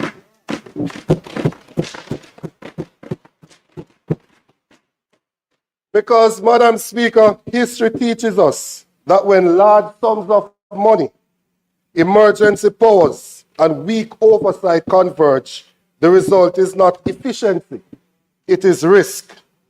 Risk of nepotism, cronyism, victimization, maladministration, and rampant corruption. The core problem, Madam Speaker, is a gap between promise and law. Madam Speaker, the Prime Minister delivered his presentation, and in his presentation he spoke about transparency, accountability, independent oversight, and national unity. But this House is not voting on a speech. We are voting on a law. And when we examine the law, the bill before us, we see a troubling pattern. Many of the safeguards described in the Prime Minister's presentation are not in the bill. So, Madam Speaker, because I realize that there are issues about the presentation and the bill, I decided to examine both carefully. And in looking at it, I went to the Memorandum of Objects and Reasons because we are being asked to just follow some things blindly. And I am not willing to do so because I have seen persons oppose even those things which are not disputable. For instance, I am happy today to read the Memorandum of Objects and Reasons to see that we have finally decided that the hurricane actually made landfall in New Hope in Westmoreland. It took us months to agree that Westmoreland was where the hurricane made landfall. Months. Several reports said that it made landfall in Black River, which then affected how resources were mobilized. There are several records to show. On a point of order. Several records to show. No, listen. On a point of order. Several reports. The Just Google it. the member Several reports. the member is misleading the House.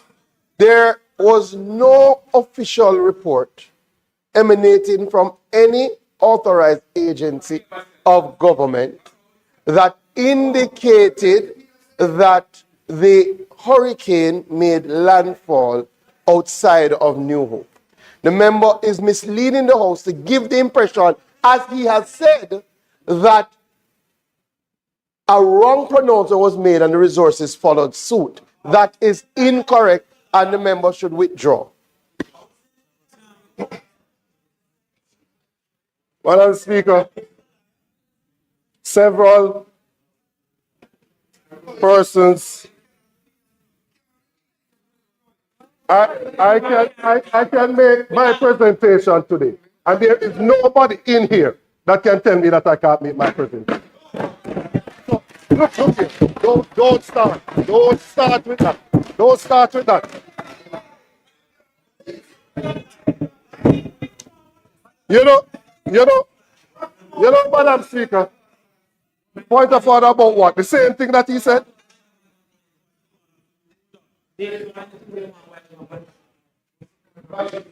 Madam Speaker, we can't move on without addressing this point. He said, we said, which suggested that that we can send for the answer.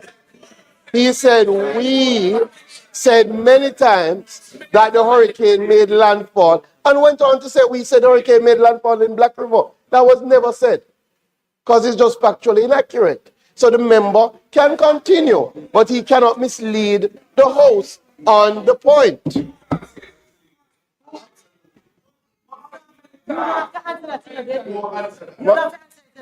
Madam Speaker, the memorandum of objects and reasons said that the hurricane traversed the island, resulting in catastrophic loss and damage to lives, livelihood, economic, social, cultural, and environmental systems. It went on to say that the hurricane damage is estimated at 12.2 billion US dollars. Now, a GIS article in November of 2025 said that re-dwellings, we had damage to 156,000, and that 24,000 of them were totally lost. I have looked throughout this bill, Madam Speaker, about reconstruction, and I am yet to find the section that speaks about the reconstruction of the 156,000 houses that were damaged and the 24,000 that were destroyed.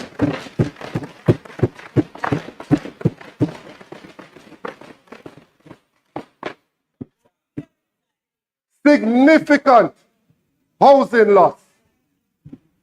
We came here and the Minister of Energy made a point that we needed to mobilize resources to get resources to JPS so that we could have electricity returned to the residents by the end of February.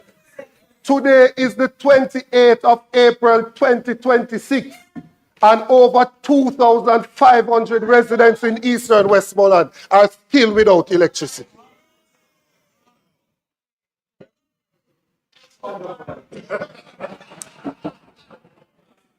Madam Speaker, the member is misleading the House. If you look at Hansard as to what I said, February 28th, save and accept for those areas that had specific challenges. He failed to add that. And I can say, Madam Speaker, I can say that as of today, we're at 99.6% with under 2,000 people still without electricity to be done in the month of April to May. So, if you're going to quote me properly, please. You know, Madam Speaker, I'm not here to pick a fight with the Minister of Energy. I'm not. I'm not. I'm not. I'm not. No, I'm not. I'm not.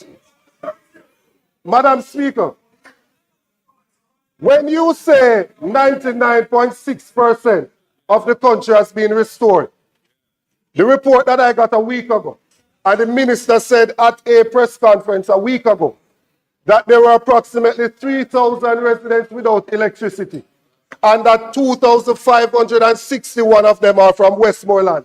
The report from the CEO of JPS is that 2,561 residents from eastern Westmoreland are without electricity.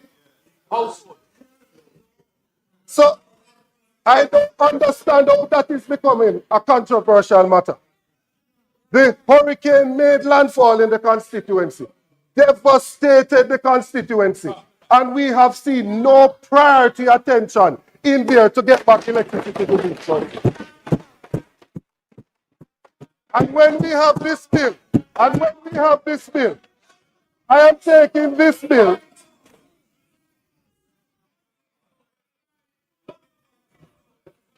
Madam Speaker, there can only be one minister of energy at a time. Members, And that Minister, happens to be Minister, me hold on. I in this cannot hear situation. you at all. Members. Members. Go ahead, Minister. I could not hear a word. Madam Speaker, there can only be one minister of energy at a time. And it so happens that that happens to be me at this particular moment. I am going to read from a report of the 26th, to show that he's misleading the House. He's misleading the House. As of today's date, it is 99.71% restoration. Westmoreland is at 94% with 1,937 persons still without electricity. And in St. Elizabeth, 80. This is a report that I got hours ago today from the Jamaica Public Service. So you can't say that the managing director of JPS giving you a different report than he's giving me. You are wrong, and you must admit it and stop misleading the House.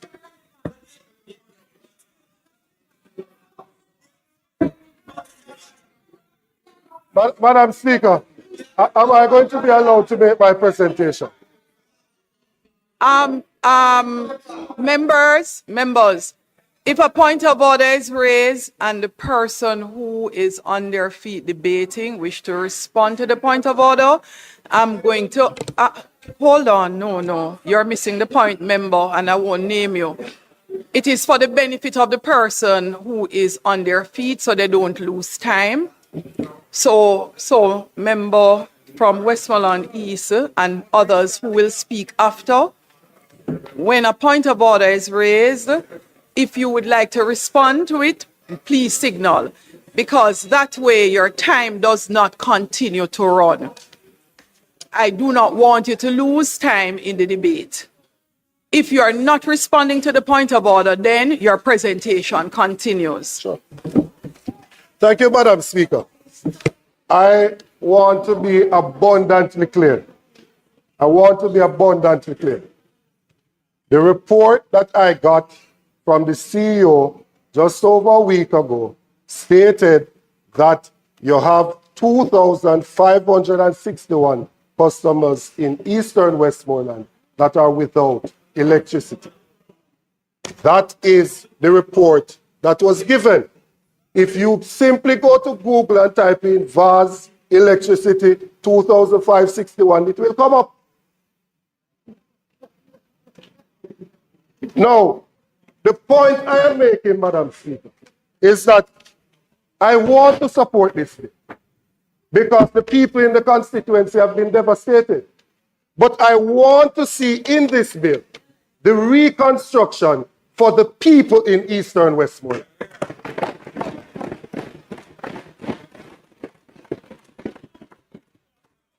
The small business operators whose businesses were built in the same way that their houses were built also lost their businesses. The small farmers down there, the shopkeepers who need electricity to refrigerate their items, they don't have it. And I am not seeing that in this bill, and that is what I want to see in there. How it is that we are going to impact on the small people in eastern Westmoreland who are suffering. Today being April 28th is exactly 6 months since the passage of the hurricane. And we still have these persons without the basic commodity.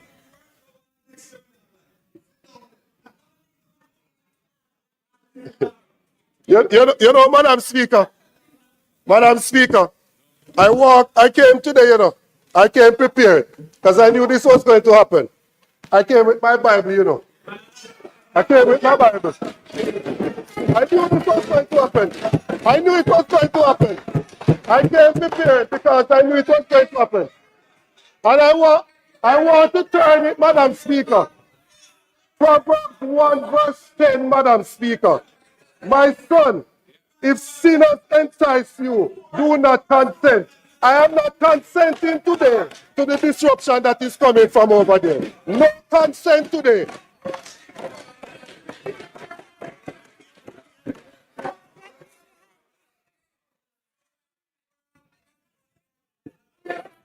No. Madam Speaker, the priority program of the government to deal with the housing situation is the roofs program. The roofs program, Madam Speaker, has left a lot of persons without receiving any assistance. But I'm not even going there yet, Madam Speaker. I'm talking about those who have received something. First thing is that if we're talking about reconstruction and resilience, how is it that somebody would have lost their entire home, which is what severe represents in the roof program, and the allocation is $500,000? Who can rebuild a house with just $500,000? Who can rebuild a resilient house with just $500,000? There is absolutely nothing that speaks to that in this. And members whose constituencies were not affected can say whatever they want to say. When you travel across eastern Westmoreland and the parish of Westmoreland, several homes still have tarpaulin on them. Several homes still have tarpaulin on them. Right? Now, Madam Speaker, up to this morning, I got a call up to this morning. An individual who received Members. grant.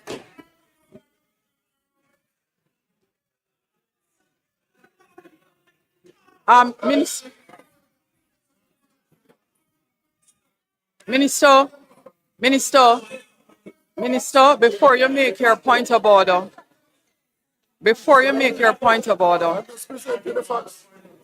members, Deputy Speaker, members,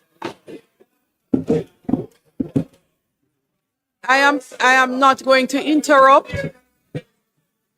I am not going to interrupt unless I am asked for the protection by the member.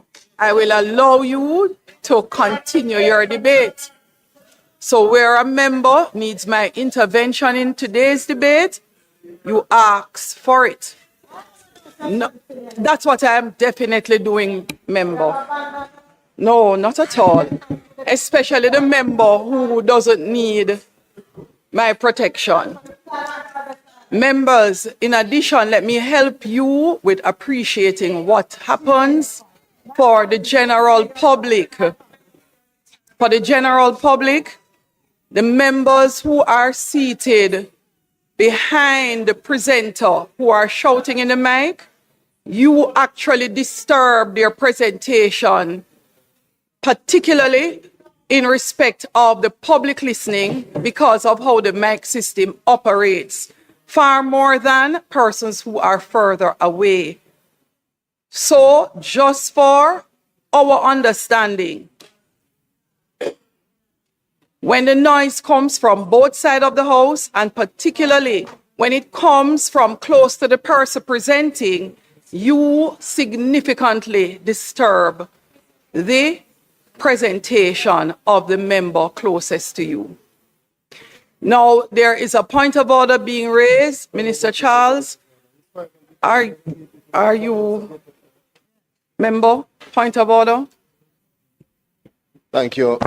Thank you, Madam Speaker. I was trying my best to listen to the full sentence from the member, but as I'm the not hearing you well. You have, Yes. you have to project because I'm saying I was trying my best to listen before I call for the point of order to see if the sentence in completion would have not misguided the country. But when the member gives the impression that the roofs program was meant to provide all or rebuild all, it will mislead the country. Allow me. And why I say so, why I'm saying so, Speaker, is when you say that that cannot rebuild, you will give somebody who's listening the impression that that was the intention of the government.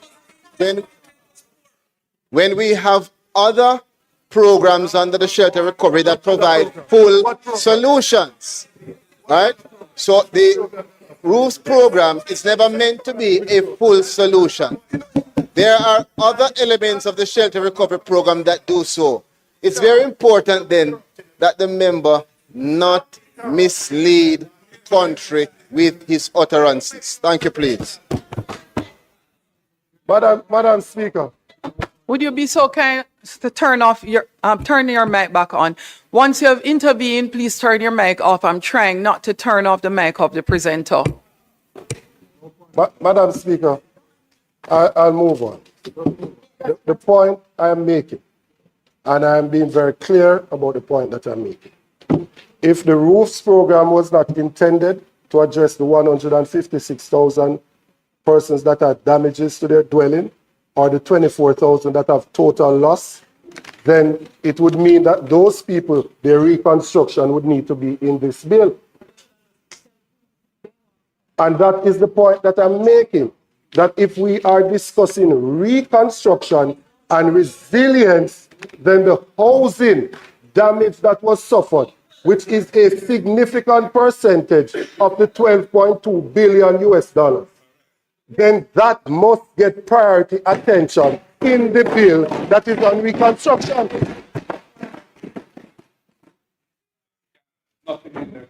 No, I got a call today, Madam Speaker, and the individual was complaining that they haven't gotten anything from roofs. And so I checked with the ministry. And when I checked, the ministry said that the person already benefited from a program through TEF. So I checked as to how much did the person benefit from TEF. The person got $100,000 worth of material. And based on that, the person is ineligible to benefit from the roofs program. Which means this individual who suffered total loss to their dwelling and under the roofs program would have qualified for $500,000 because they got $100,000 a tourism worker. They now become ineligible to benefit from the roofs program. That is something that must be addressed. Yes. Yes. There is actually a difference between politics and governance, Madam Speaker. When I'm on the political platform, I am one of the most strident politicians you will find, making my political point. But when I'm in here, Madam Speaker, I'm talking about the governance and how the lives of the people that I represent are being affected.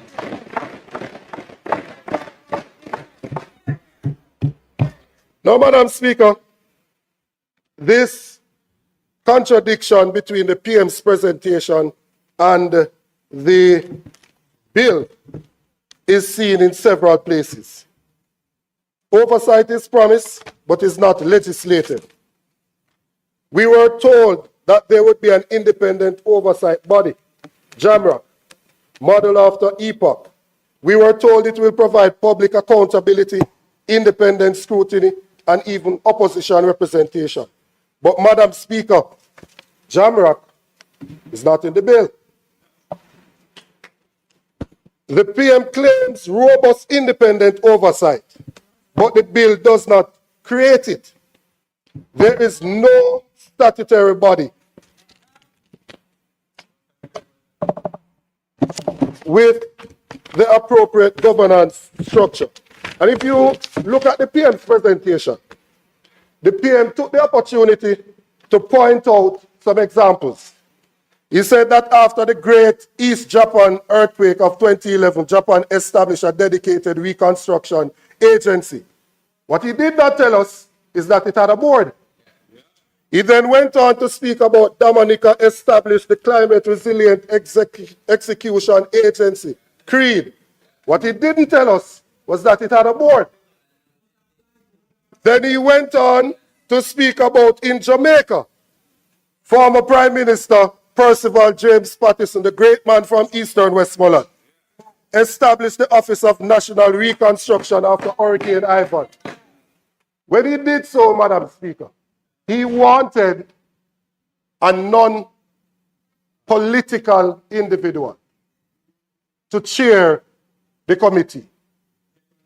And he decided that he was going to second someone from the EOJ.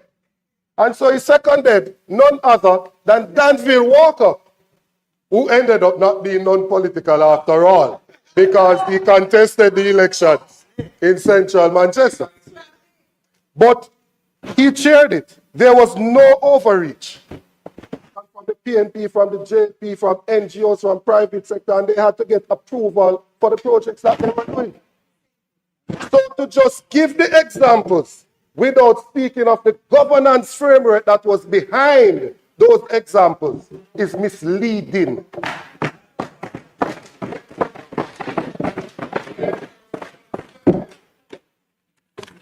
Now,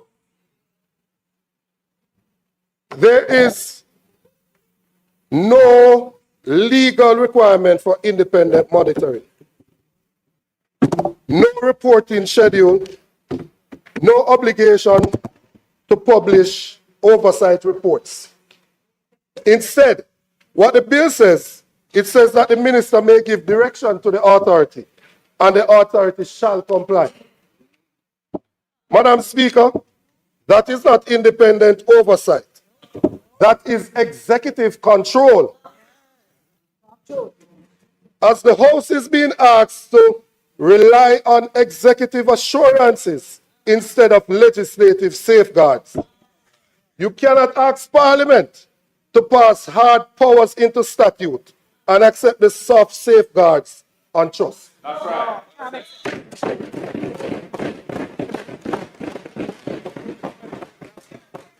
There is a concentration of power in the executive. Madam Speaker, let us examine the structure being created under this bill. The PM appoints the CEO. The minister determines the CEO terms, remunerations, and conditions. The minister can issue binding direction. The cabinet determines which projects proceed. The authority cannot implement plans without cabinet approval. And critically, there is no governing board. Now, the Prime Minister said this creates clear accountability. But, Madam Speaker, clear accountability without independent oversight is not accountability. It is concentration of power. It is heavy ministerial and cabinet control over appointment, approvals, direction, project flow. What the government calls streamlined accountability may in practice become streamlined political control.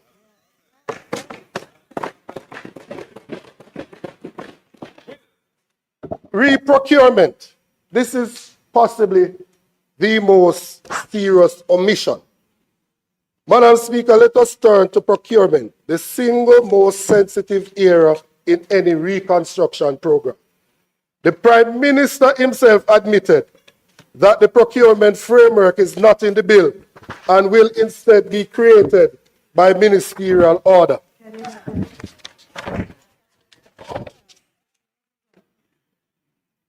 On the specific, this is the Prime Minister.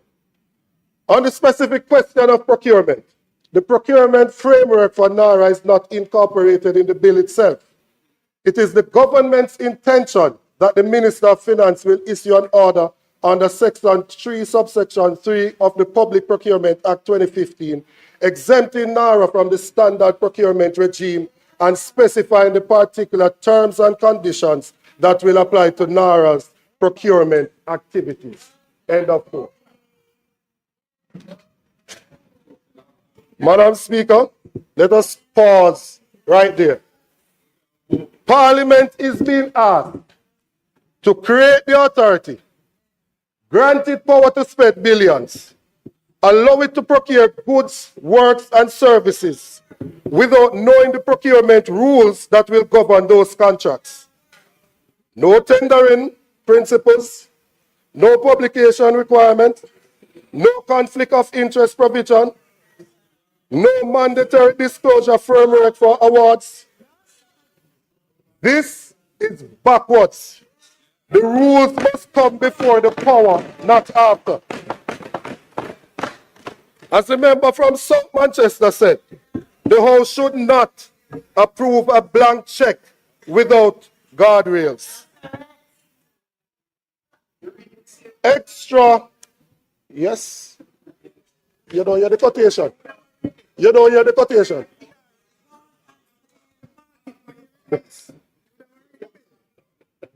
There are extraordinary powers to override existing laws. Madam Speaker, the bill will not merely coordinate, it overrides.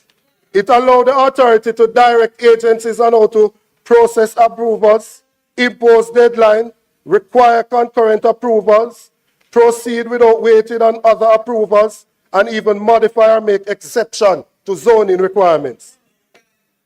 And if agencies resist, the authority can apply for a step-in order, where the minister effectively grants the approval himself with full legal effect. Madam Speaker, speed is necessary, but speed must not become a mechanism to bypass planning authorities and professional judgment, also a process that remains internal to the executive. There are transparency claims versus the legal reality. Madam Speaker, we were told this authority will operate with unprecedented transparency. But what does the bill actually require? 1, a register of projects, annual report to the minister. And at the same time, in Section 14, it creates a broad secrecy obligation with criminal penalties for disclosure. There is no requirement to publish procurement awards, no requirement to publish contracts, no requirement to publish step-in decisions, expert advice summaries, project amendments, directive notices, no requirement to publish performance dashboard. Madam Speaker, a registry is not transparency, member from St. Andrew North Central. And secrecy, backed by criminal sanction, is not the same as accountability. The FAST program, Madam Speaker, that is narrowly tailored disaster recovery, is a broad investment fast-track regime. We must ask, is this a reconstruction bill or a parallel development framework with extraordinary executive powers? Madam Speaker, we are not here to block progress. We are here to strengthen the law so that progress is sustainable, credible, and fair.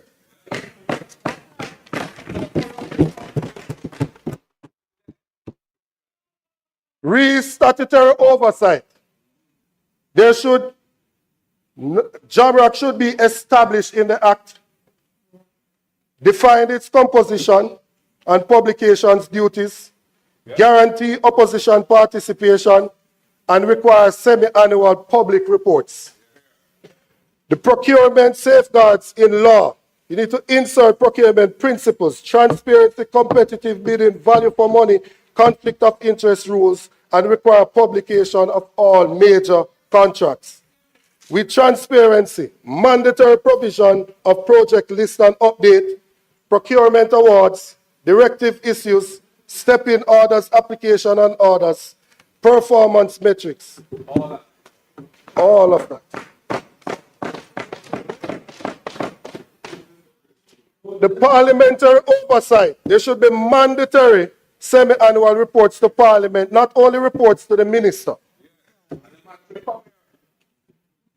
And he should. In closing, Madam Speaker, the bill is being presented as a vehicle for national transformation, and it may very well be, but transformation must be built on trust anchored in law, not trust resting on promises. The country needs speed, yes, but the country needs safeguards. If JAMRAC is essential, put it in the bill. If transparency is essential, put it in the bill. If procurement integrity is essential, put it in the bill. If those measures are truly essential, they should be written into the legislation before Parliament passes it. Madam Speaker, we support reconstruction. We support urgency, but we do not support unchecked power. We do not support rebuilding on a weak governance foundation. Let us not just build faster, but better, fairer, and with safeguards worthy of the Jamaican people.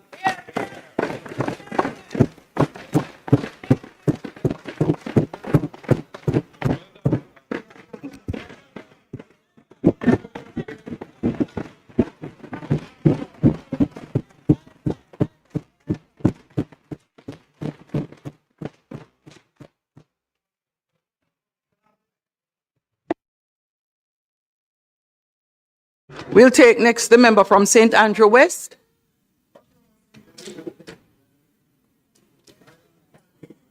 That is Member Brownberg. The Southwest. That's Member Brownberg, the member from St. Andrew Southwest.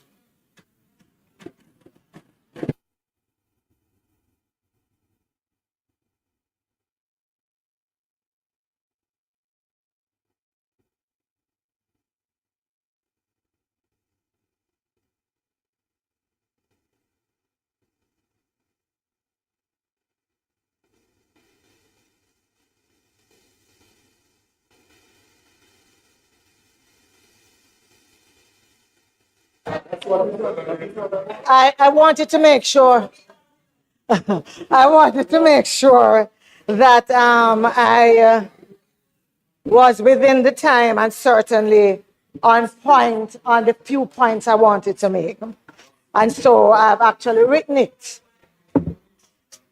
You know, I was going through the NARA legislation and I kept thinking about my responsibility as a member elected to this parliament by the people of Southwest St. Andrew, and my responsibility to ensure that we pass fair laws and we pass good bills in the best interest of Jamaica. So in this regard, I went and I looked at the objects of the bill to make provision for the management and implementation of post-disaster reconstruction and resilience efforts consequent on the passage of Hurricane Melissa and for resilience generally. And this has my full support. In fact, I don't believe that there's anyone in Jamaica who would not support these objects. Yes? I am, however, extremely concerned that such an important institution, having a highly centralized, almost one-man driven structure, who himself is handpicked by the minister, with a blank check and unfettered powers. And that also there are very weak provisions for transparency and accountability. I'm concerned about that. And what makes this even that much harder to vote yes is that it's being railroaded through Parliament by a government who has no problem in 2017, yeah, agreeing to 427 million Jamaican dollars and paying out 50% of that as a deposit for used cars for our police officers without any accountability. Even now, not a soul know where they carry them there. The same government with the ministers spending money on the big birthday cake. Who remember the NutriBullet scandal? Who remember that? Producing less, costing more, with no real accountability for distribution. Anybody here remember CMU and how taxpayers' money was being spent in 2019? The truth is that the same issues in all of those. Yeah, man, that was a used car scandal we talked about. The same issues. Serious procurement breaches, contract bidding rules being breached, payments to connected persons as contractors. And it was the same issue with Petrojam, with Nestle. Who remember Western Hospitality Institute? Yeah? That many thought was a eat a food prosperity thing. So when all these things are on my mind, it makes me very uneasy. Yes? I also want to remind us that in most of the cases I've cited, what the Auditor General's recommendation was. It was about adherence to public procurement laws and the transparency of the process. But I guess now we don't have to worry about those because they're not even in there. Yeah? So you can ignore the transparency and you can ignore procurement laws. I believe that we do need, because the government has come here several times talking about the issues with procurement. And I have no difficulty if we believe that there needs to be changes, yes, around public procurement at this time. Then let's do it. Let's say that. Let's begin to see that at work in this bill that is before us. Yeah? And so, Madam Speaker, through you to the PM, I'm sure that he would have also seen the recommendations from JFJ and JET, yes? Outlining targeted amendments to the NARA bill, drawing from other jurisdictions. And I'm hoping that although I heard that we were going to take the bill through all the stages today, I am still hopeful that with all of the public sentiment, with the concerns of the opposition, that the Prime Minister and his team will find it in their heart to understand our concern as public and our public duty, and pause for a while, review and rework and wheel and come again. I really am hoping so that we can actually go together. Some people say that it's not within the Prime Minister. I don't think so. I believe that at his core, he must have the people of Jamaica at heart. Yes, I do. I believe that. Because I don't think that persons make this kind of political sacrifice to just come here and run roughshod over with these bills and to see others just stuff their money, their pocket full of money and don't have no concern. I don't believe that. And so I am still hopeful that common sense will prevail and that sense of working together would lead to a different outcome. So that's the first point I wanted to make in terms of why I am uneasy, yeah, with the bill as it is. The second point I want to make is really because at heart, I'm a local government practitioner. I have spent 20 years in local government, and therefore it just does not sit well with me to agree to legislation that comes to Parliament and gives NARA the right to ignore the professional advice of municipal corporations and it doesn't. Clause 21 leaves me thinking that the authority is at large. One, to establish timelines for inspections, evaluations, and assessments, as well in 21.2 to set deadlines for decisions for approvals or other inputs made or submitted by the authority. The truth is that I get a sense of a very high-handed approach in how this is worded. And I reiterate that recovery and resilience projects are going to require fast tracking. We understand that. No question about that. But I am sure these approving entities are all on board. And therefore, there must be some way, after all, these are the same entities who are going to have responsibility for post-approval monitoring. Yeah? But NARA is designed to run roughshod over their opinions.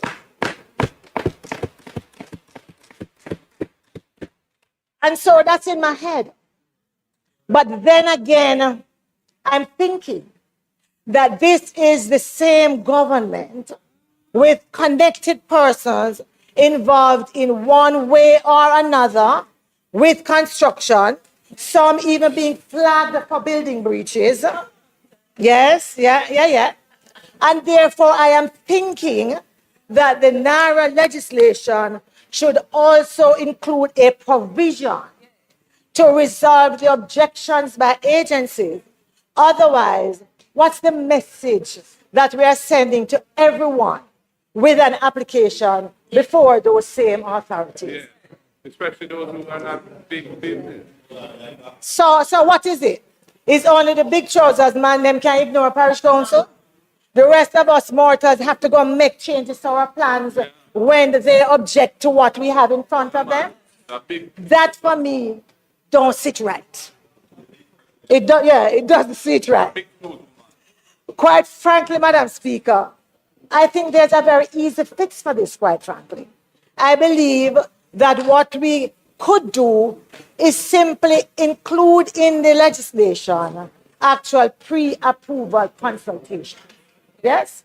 So that that mechanism is encompassed in the law itself. Madam Speaker, whether it is UHWI, Market Me, Cornwall Regional, CMU, WHI, Nestle, Petrojam, the purchase of used school buses, the lack of transparency, the questions around oversight, yes, loom large. They loom large. And then I look under part 2 of the bill, clause 7, and I see that the minister may appoint a committee to examine and report to the minister on any matter arising out of or connected with any of the authority's powers. But that is may. First of all, I believe that NARA needs a proper oversight committee, where that appointment is not may, but shall, in terms of these kinds of reports and overview. There should also be a mandatory reporting cycle to Parliament, as the opposition leader and others have signaled and suggested.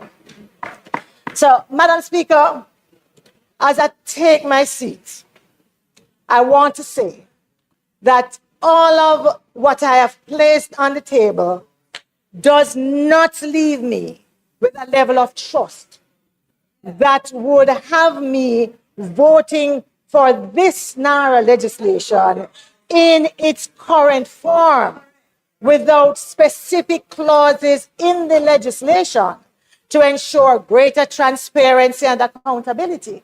Because at the end of the day, it's my children and grandchildren. It is going to be the people of Southwest St. Andrew, in fact, all Jamaicans, who are going to bear the burden of repaying this debt. Thank you.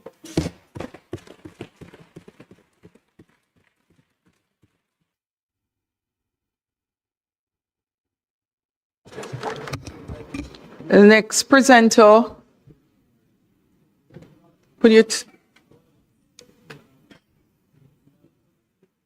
next presenter is the member from St. Catherine West. Next presenter is a member from St. Catherine West Central. Thank you very much, Madam Speaker. Madam Speaker, colleagues, I rise to make my contribution on this bill, the National Reconstruction and Resilience Authority Act 2026. First of all, my view, having listened to members on both sides, particularly members on that side, is that this bill, Madam Speaker, should not be as controversial as it is made out to be. I really don't think so. However, I have an appreciation as to why this is the case. Madam Speaker, we exist, unfortunately, and I think there's enough responsibility to go around, in a low trust society where many see actions of our political leaders and governments as sinister, and where some, recognizing the sentiments of a wider population who is cynical, see this as an opportunity to exploit for political advantage. And this is very unfortunate because it does very little to address the issues. What you get instead, Madam Speaker, and this is my own interpretation, not casting any judgment on anyone, is that the arguments that have emanated from this debate up to this point are stimulated by emotive objectives, rather than logical, practical, and contextual attempts at finding solutions to a crisis that affect the people that we represent.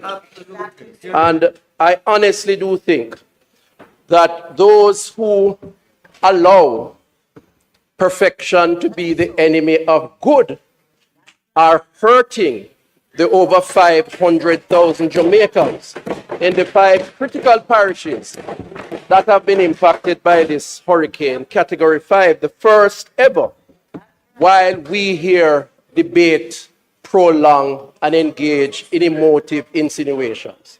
Again, the consequence of a low-trust society. And I do believe, Madam Speaker, that as leaders we need to rise above this, and that this represents an opportunity for us to be one as a parliament and a government to solve the challenges that the people face. For me, Madam Speaker, there is a context. There is a context to this debate, this discussion. This is a context that has a practical component to which this bill seeks to address, and it appears is being ignored. For example, the member from Eastern Westmoreland, who I know has been impacted, and indeed 2 or so days after the storm, I went to his area, and I believe a week or so, he and I were at a similar location trying to address some of the challenges. And I saw the pain, rightfully so. But we were there working together. But the member, I think, is, and I say so respectfully, is failing to appreciate when he speaks about the title of the bill and ignoring that the response to a crisis has to take place in stages, Madam Speaker. In public health, for example, when a crisis occurs, the first action by health is to save lives. And I can give you statistics of lives that have been saved either through helicopter, JDF supported evacuation, some from your area, or bringing in external supports, NGOs, setting up hospitals, mobile hospitals, bringing in doctors, when our own doctors were victims, healthcare workers were victims of the storm. That was the first phase. The second phase is to try to resume a sense of normality to people and to communities by opening up roads and doing the other things that are necessary to facilitate commerce. And with the trauma that persons are suffering, that should go some way in terms of therapy. The third approach, and the final and more sustainable approach, is what we are debating here, this bill. This bill is the National Reconstruction and Resilience Authority Act, rightfully named because having passed the first and second phase, including those who got 150,000, as you have said, or 100,000 as the case may be, because the truth is, if you were to quantify by dollar value the pain, the suffering, and the trauma that those 500 people suffered during that time, Madam Speaker, you could not equate that to a monetary value. But Hold a minute, Minister. And a point of order. Point of order. Because the minister said, respectfully, I don't understand, and the Prime Minister asked, why respectfully? Right? And he went on to suggest that I am saying that there shouldn't be an emergency response, essentially, to the hurricane. I never said that. The point I made, Madam Speaker, is that based on how the relief efforts are structured, if an individual got $100,000 through TEF, and that same individual had total destruction of their home, so during that initial phase that you try to do something for them, they cannot go and get the benefit of the $500,000, having already benefited from the $100,000 through TEF. That's the simple point I'm making. That's something that everybody can agree should be fixed. Madam Speaker, I take the member's suggestion, but I would say that this is not a reason to oppose the bill which we are debating here in this House. What we're debating, what we are debating, Madam Speaker, and Madam Speaker, this is why, Madam Speaker, Madam Speaker, if I may be allowed, this is why I started out by saying, member from Eastern Westmoreland, Madam Speaker, some protection from you, please. Madam Speaker, the member, Minister. the member as emotionally traumatized as he has been and is, rightfully so, Minister because Tufton, of his Minister, representational Minister, responsibility, Minister, is supporting. Minister, Minister, the same members, if you would only listen and follow the rules, both sides would be able to have a far more comfortable debate. I am giving no one extra time, not even a second extra. Therefore, I would like you to use your time properly. So, Minister, if a point of order is made, I've said this before, and you're responding to the point of order, indicate it means your time does not continue to run until you have responded to the point of order. If you are ignoring the comment, then we continue. You do not need to indicate, you ignore the comment and you continue with your presentation in the debate. That means your time immediately starts running again. Thank you, Madam Speaker. I'll say quickly, the only point I was making is that there are many times when representatives who have an issue on the ground zero, including the member who spoke, can take the phone and call myself as Minister of Health. We have had conversation to resolve issues of this kind, in this case, the Minister of Labour. However, being brought into this kind of conversation, to my mind, is exactly the point I was making. We are engaging emotive reasoning in order to not support what is the most substantial response for the reconstruction and resilience. And I'm saying, let us focus on what is important. But let me move on, Madam Speaker. Let me move on.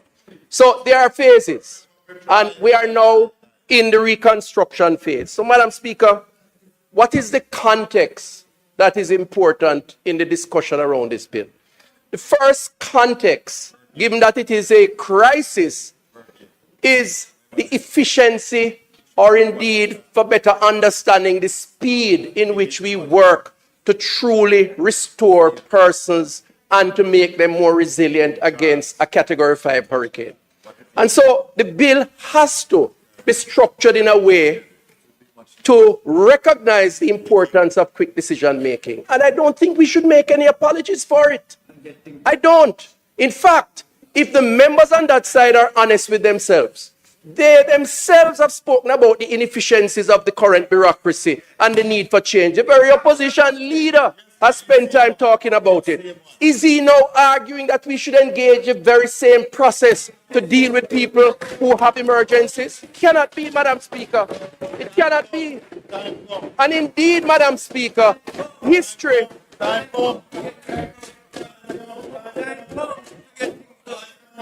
I rise on a point of order, Madam Speaker.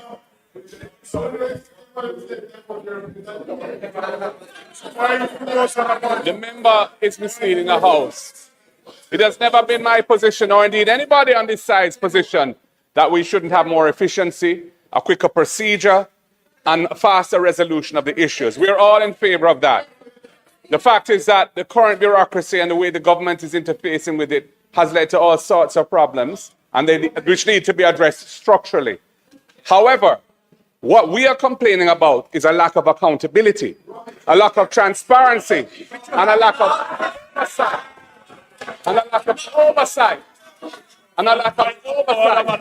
So I'm not saying Opposition leader. No, that's okay. That's okay. Too. Opposition leader. Opposition leader. I've turned off all mics. Opposition leader. Prime Minister is making a point of order on your point of order. Hold on now. I'm asking, opposition leader, are you yielding? Madam Speaker, I'm not yielding. I'm simply saying that the minister is misleading the House about our position, deliberately, I think, because the position I'd like the country to believe is that we want to slow the recovery down. We would like to fast track the recovery. All right. But we want it to be done in a fast way. All right.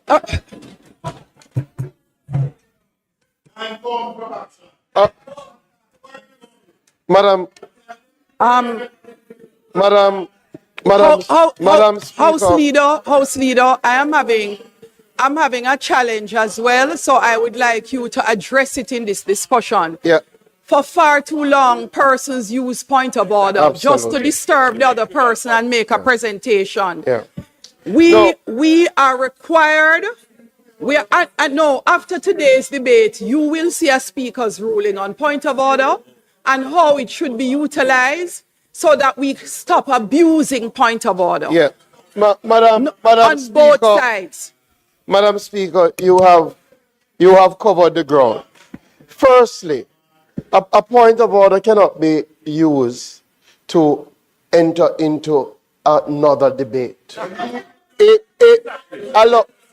Members, allow me.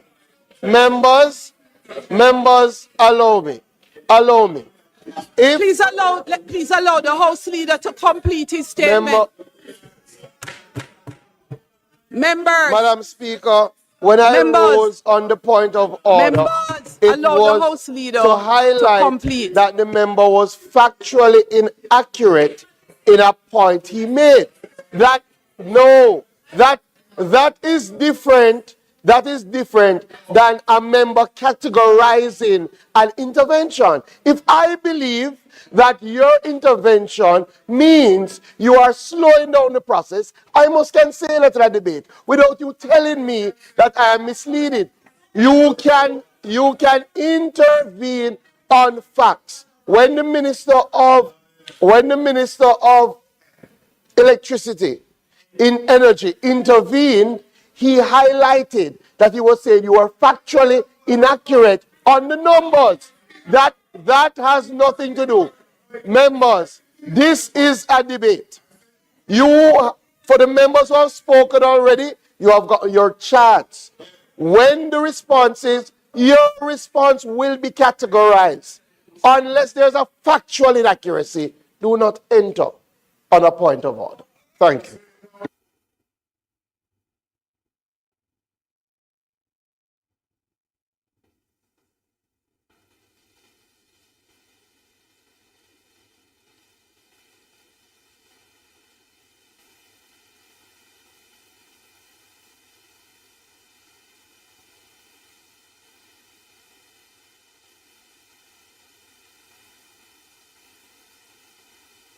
No, I do not have to take any point of order, members. Hold a moment. I do not have to take point of order. And let me remind you of the House rules as well. For a point of order to be taken, it means the person on whom the point of order is being raised must take their seat and allow the other member to speak. For efficiency's sake, follow the rules of the parliament. Everybody. So, no, I allow the opposition leader. I remember when the Prime Minister was speaking, 2 points of order that were not points of order. It happens on both sides.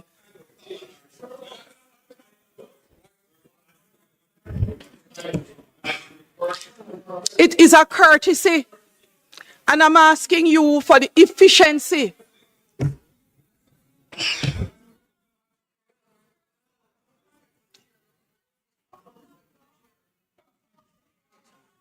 No.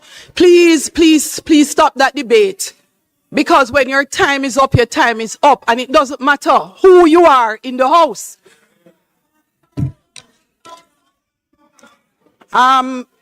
Minister, continue. Thank you, Madam Speaker. And I would just repeat or reiterate what I had said earlier, for fear of being misunderstood. Yes, repeat it. That there's a choice between being emotive in what we say to generate or play on the sentiments of a low-trust society, and being contextual, practical in finding solutions to what is a crisis affecting over 500,000 Jamaicans in the first instance. And I'd say that the opposition leader can't have his cake and eat it. It's either he wants the efficiency of pace, or because he's allowing perfection to be the enemy of good, he's going to add layers of bureaucracy to slow down the process. On this side, Madam Speaker, on this side, it is important for us to balance the scales and to achieve the efficiencies that are required, but that's also the pace. And I give you an example.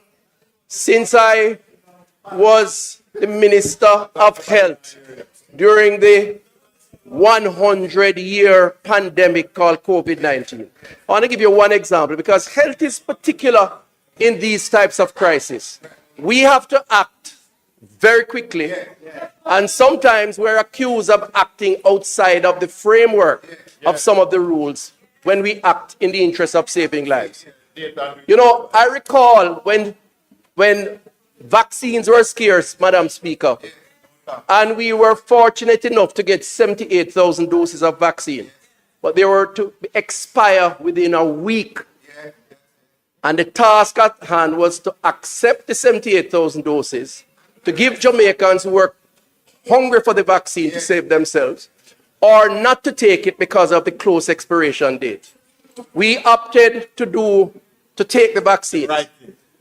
Usually, if you know how vaccines are administered, it's normally the public health nurse and their support systems. The doctors don't get too involved in it. And I recall when we started the process at the National Arena, the doctors who came to assist with the administration of the vaccine at some times were not allowed almost by the nurses who hugged up it because it was their responsibility. There's a process, a protocol that requires you to sit for 20 minutes to see if there's any adverse reaction. Well, at the end of the period, in order to distribute the 78,000 doses, I recall being in Falmouth Square with a public health nurse, with an igloo with ice with the vaccine, approaching a lady frying fish under a tree. She didn't even sit down. She took the vaccine and went back to doing her regular chore, abandoning almost all the normal protocols in normal time in order to address what was a crisis. That is a practical solution to a context which impacts saving lives. This is what this bill does, Madam Speaker, and we should make no apologies for it. In fact, Madam Speaker, the most honorable Prime Minister has given examples of countries that have had similar crises and have had to put special purpose vehicles in place. And we could expand that. New Zealand and the Canterbury earthquake recovery, 2011. Australia, New South Wales, 2022. And of course, Peru and the Authority for Reconstruction with Change. All special initiatives to deal with a context and to find special arrangements to deal with the people.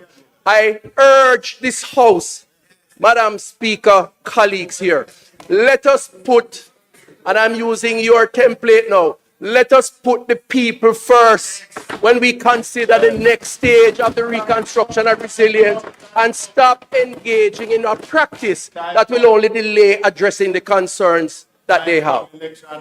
Madam Speaker, the next critical issue that I'd like to address linked to the bill, because I think it's in keeping with this low trust society that is creating this cynicism, is the issue of oversight. And the opposition has made heavy weather of oversight. And I do believe that issues around oversight is perhaps the bigger issue. There seems to be a lack of confidence in the process as being prescribed to implement measures and to provide the relief that the Jamaican people needs. And it's okay, I believe, to make suggestions to strengthen the bill. I have no issues with that, and I think we all should accept that. But I think to take extreme positions, which ultimately results in delaying the bill, is really not doing justice to the original intent and indeed many of the clauses contained within the bill. Madam Speaker, when you examine on balance the bill, there are sufficient positions and clauses that addresses issues of oversight, which I believe can accommodate appropriate levels of scrutiny up to the point of this Parliament interrogating actions that have been taken. Section 4 establishes the authority's function, including requirements for established performance indicators, reporting standards, project tracking systems, and compliance. And I hear the member talk about how do we know what will be done, what are the plans. It is contained in the bill in terms of the requirements to have a plan and to make that plan public, which gives you an authority the right to interrogate it. Financial accountability and audit oversight, section 9 to 11, requires the maintenance of proper accounts and records, the preparation of annual audited financial statements, access by the Auditor General, Madam Speaker, the systems that exist currently to interrogate the action of the leadership under these new arrangements, and annual reports that will be submitted to the Houses of Parliament and to the Senate. Together, Madam Speaker, these provide a robust framework for financial transparency, independent scrutiny, and parliamentary oversight. I am not sure which bill they are reading because it doesn't sound like the bill that we have here debating today. Madam Speaker. Ministerial Oversight and Planning Discipline, Section 10 to 13, requires the authority to furnish reports. And of course, those reports will find their way up to the Cabinet of Jamaica. The government, you know, one of the oversights of the debate is that the practical reality is that the government was elected to lead. And again, the people have entrusted in the government, as we do every 5 years or otherwise, to provide leadership. We cannot allow that leadership in a time of crisis to be stymied by the over-bureaucratization as insisted by the opposition. Because at the end of the day, they are the same ones who will come and accuse us of inaction to address the very problem that we face. And we can't do that. Cabinet control over approved projects and implementation plans, section 17 to 19, is very much there. Procedural safeguards for expenditure approvals and step-in powers, section 21 and 24, very much present. Madam Speaker, I really have to wonder if the members fully understands what this bill is about. When it comes to balancing the need for speed to address an emergency, to address the 500,000 plus Jamaicans who are in need, with the need for oversight, which even the Parliament here is involved in providing. Madam Speaker, I close by saying St. Mary Western. St. Mary Western. this bill, Madam Speaker, should not be so controversial. Minister, you have enough time. I would like you to repeat the point you were making. I could not hear you. Thank you, Madam Speaker. I appreciate your protection.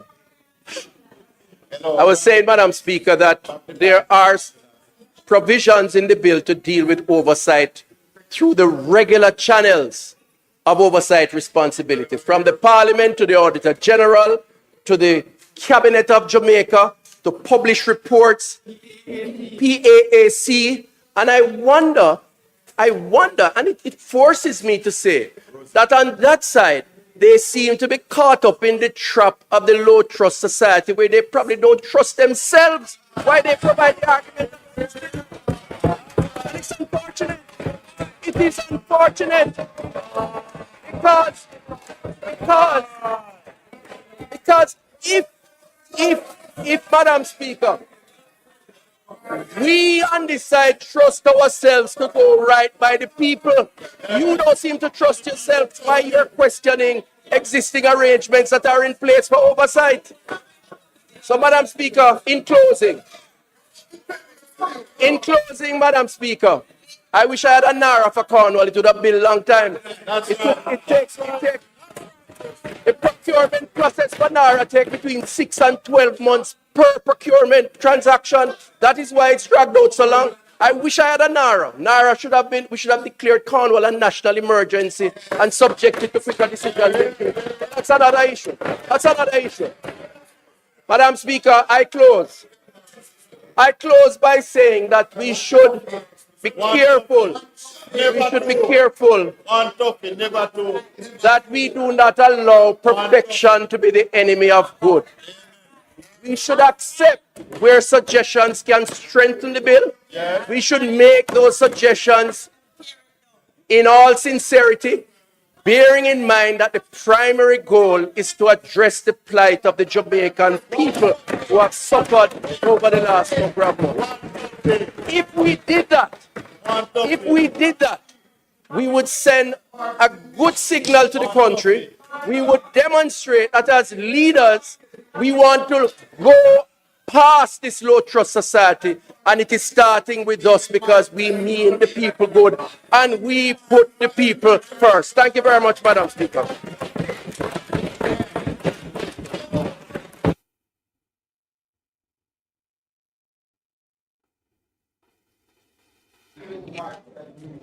The member from Kingston Central.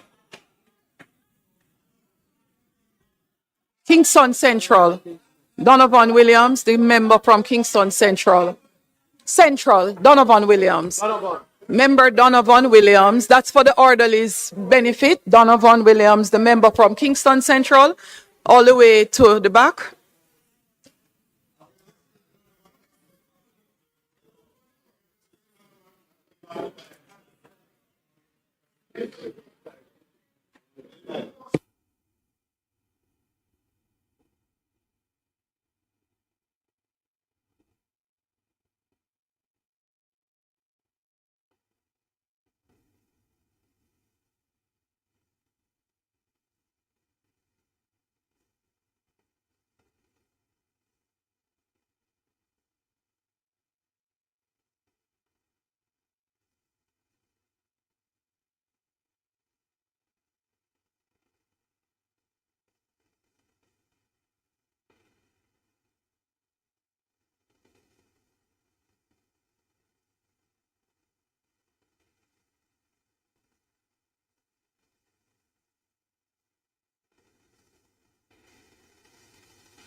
Members, before the next member of the House makes his presentation, I would just like to advise the House that you have 10 presentations remaining at 30 minutes per presentation.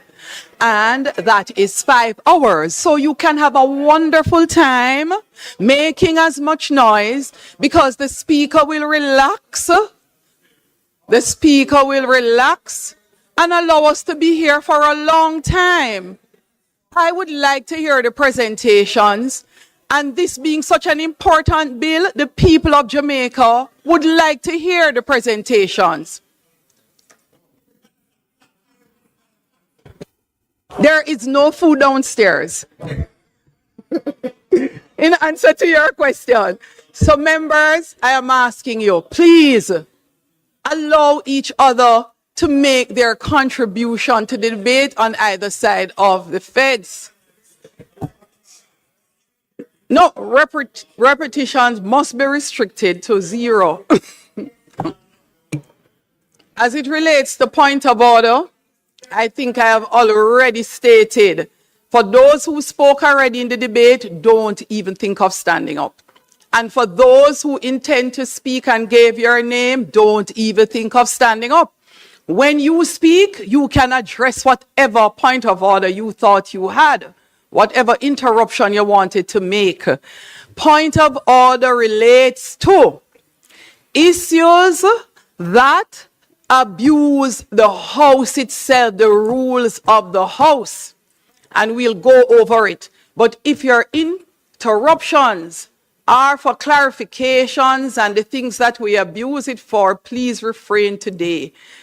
The member from Kingston Central will now speak, and I beg you, House members, let us just abide by the rules.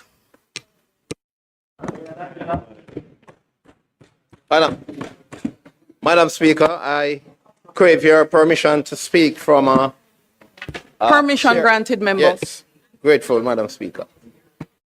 I rise to make my contribution in support of the National Reconstruction and Resilience Authority Bill 2026. And I must say, firstly, Madam Speaker, this is not a routine bill. It is not an ordinary administrative adjustment. It is born of national disruption, national loss, and national urgency. Now, Madam Speaker, I support this bill because Jamaica is not served by process alone.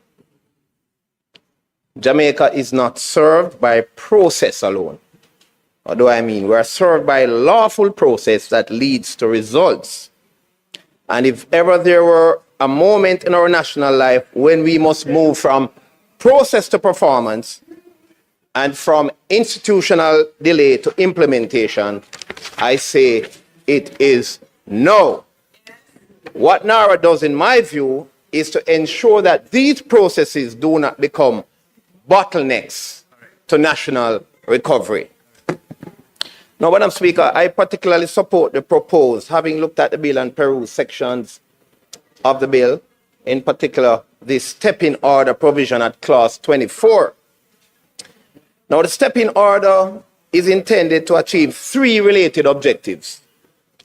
First, it is designed to break administrative deadlock, where delay threatens national recovery. Secondly, to ensure that reconstruction is not frustrated by institutional inaction or fragmentation. And thirdly, to preserve the momentum of approved projects while still maintaining the wider framework of supervision, accountability, and oversight. Now, the bill, it was made clear by the member from Central Clarendon last week at the sitting that the bill does not abolish approving entities. And I heard a member from Southwest St. Andrew earlier in her presentation, who's a former mayor of the Kingston and St. Andrew Municipal Corporation, indicates that it's the bypassing of the local authorities. And that is totally not true.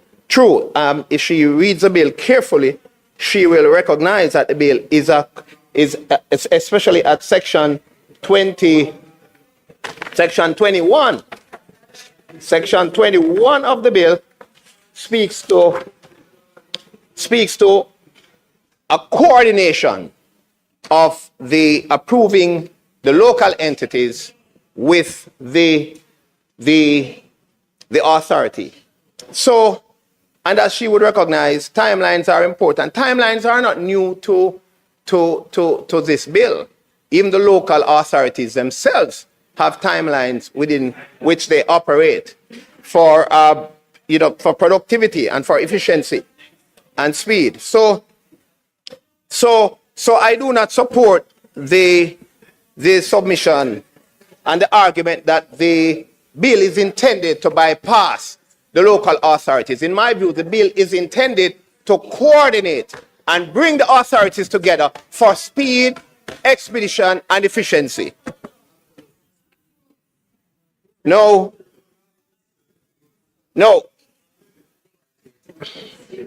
So what the bill does, in my view, is to create a structured back-end intervention. So for example, where there is non-compliance, so that delay does not defeat national reconstruction. And to borrow a legal maxim, we don't want delay to defeat equity. Madam Speaker, in my view, the broader idea, this idea of structured central intervention is not unknown in democratic systems. In the UK, the Planning Act 2008 allows the Secretary of State to intervene in nationally significant infrastructure applications and to assume the functions of examining and deciding the application. Listen and learn. In Trinidad and Tobago, the authority to grant planning permission is vested in the minister responsible for town and country planning, with applications processed by the planning division on the minister's behalf. In New Zealand, the Resource Management Act allows the minister to call in matters of national significance for central decision making. So while the NARA step-in order is a distinct Jamaican adaptation, the broader principle that central government may lawfully intervene where nationally important development requires urgency, coordination, or final determination, it is not without democratic precedent.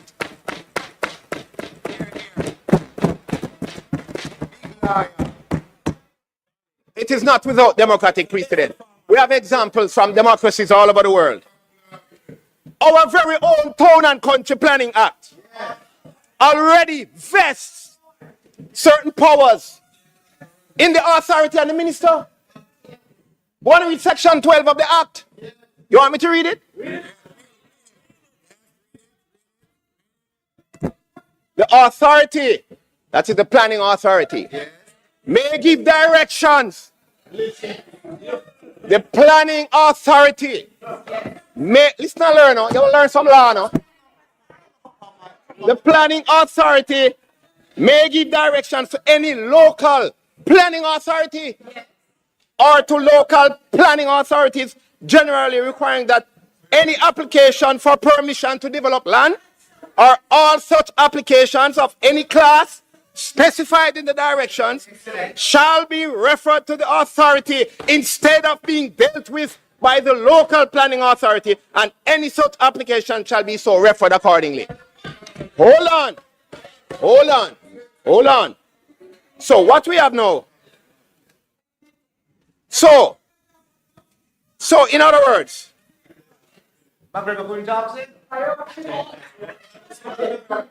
so, and I will go further that I will go further to say that the stepping orders, the protocol for this intervention, the triggering of the stepping order in this bill, the process is even more rigid than in the Town and Country Planning Act. It is even more rigid.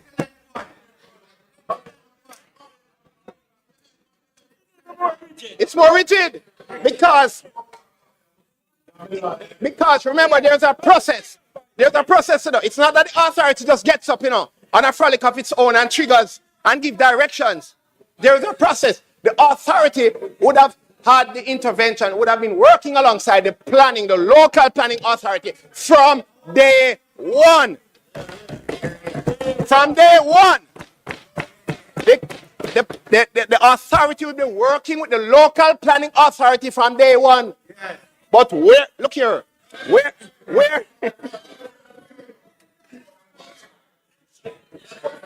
we are talking, we talk a lot in this country about productivity, We talk a lot about productivity, but we are not serious.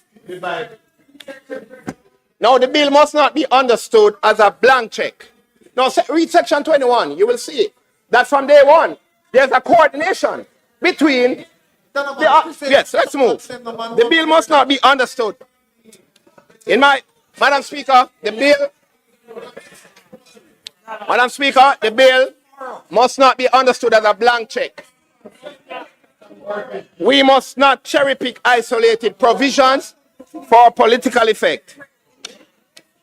We must consider the balance this bill seeks to strike between productivity, urgency, and good governance.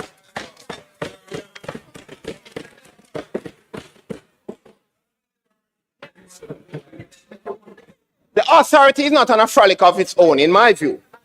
Cabinet must issue, and as my previous speakers have pointed out, Cabinet must issue the official list of approved reconstruction and resilient projects and designated strategic investment projects. Programs and plans are not to be implemented without Cabinet approval. You have to remember there's a role, the Cabinet is an oversight in all of this. The bill requires a public electronic register. It requires annual reports. It requires audited financial statements. It requires that these statements be laid in both houses of this parliament. This ensures transparency and parliamentary scrutiny. Additionally, the Public Accounts Committee and the Public Administration and Appropriations Committee, as pointed out by the member from St. Catherine, and other relevant parliamentary bodies, they retain the jurisdiction to some.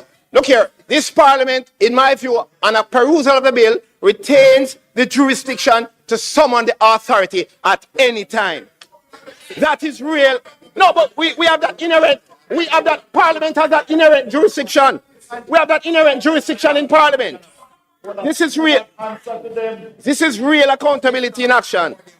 It leaves the accounts and records of the, listen this.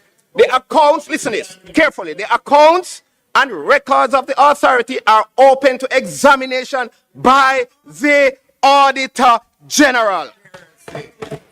And it requires the authority to submit its corporate plan, operating plan, and estimates to the minister. It's not a blank check. It's not a blank check, as I've heard some people say it's a blank check. This is a strong instrument with oversight built into its architecture. This is not a blank check.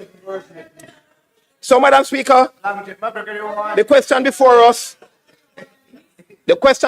is not whether the bill centralizes responsibility.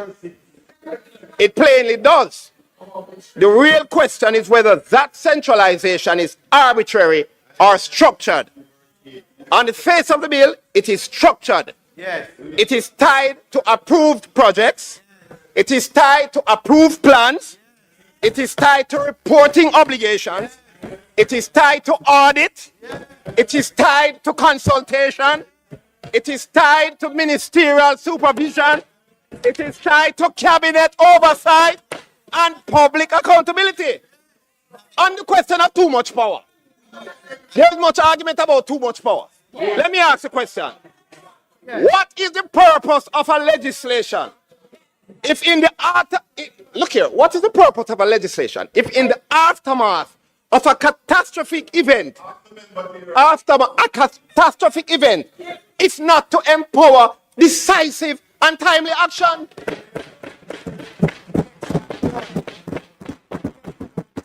We are aware and we know that approvals permits and approvals, we know that can languish for months and sometimes years.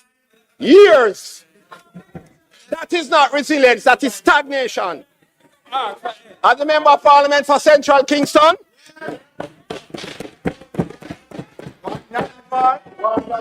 I know that governance is not experienced by our people in theory. I feel it and I know it and I see it and I walk it. The people are waiting on NARA. It is experienced in roads, drains, housing, schools, clinics, utilities, safety and jobs.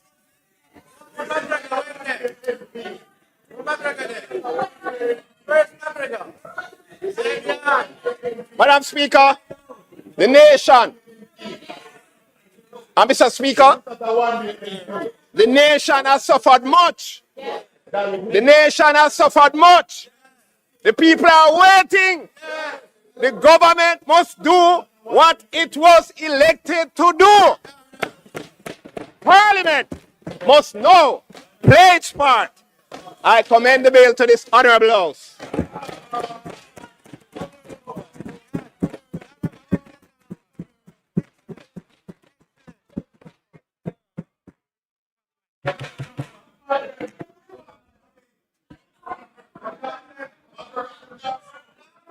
Member Alf.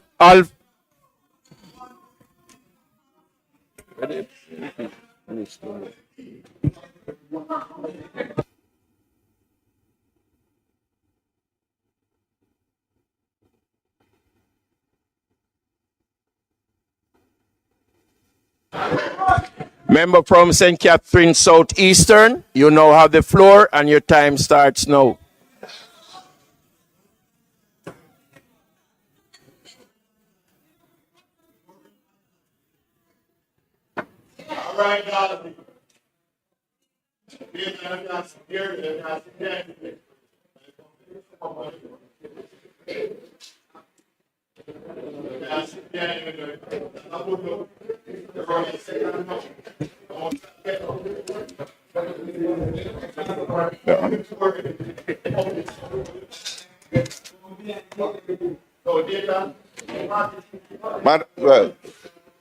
Mr. Speaker, I write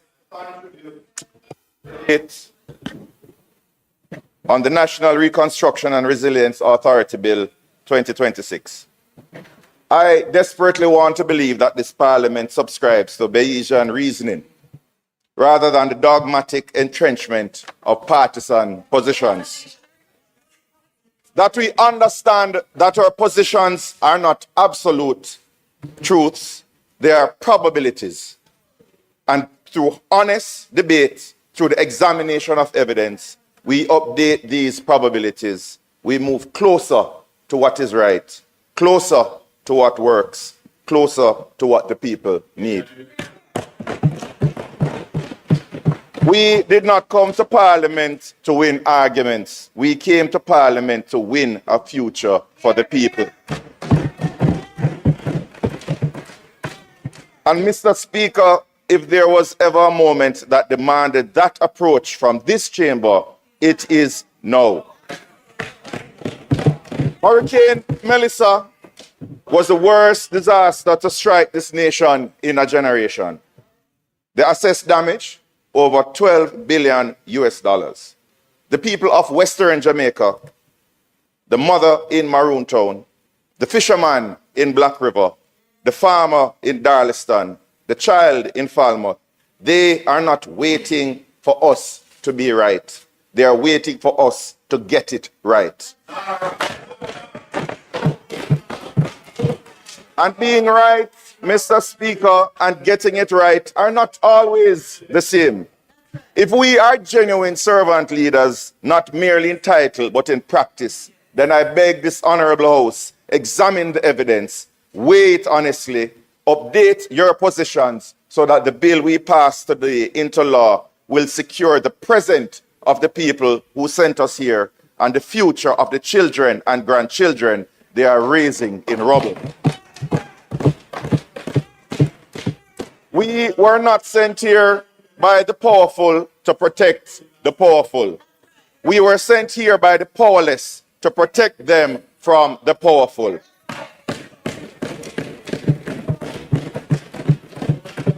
Mr. Speaker, the man in the street watching these debates is asking one question. What is NARA? The superficial answer is that NARA is a reconstruction body. But the question is not what NARA is. The question is what NARA is for. Is NARA the answer to the devastation caused by Hurricane Melissa? Or was Hurricane Melissa the answer to this government's long and deliberate march towards authoritarianism and absolutism?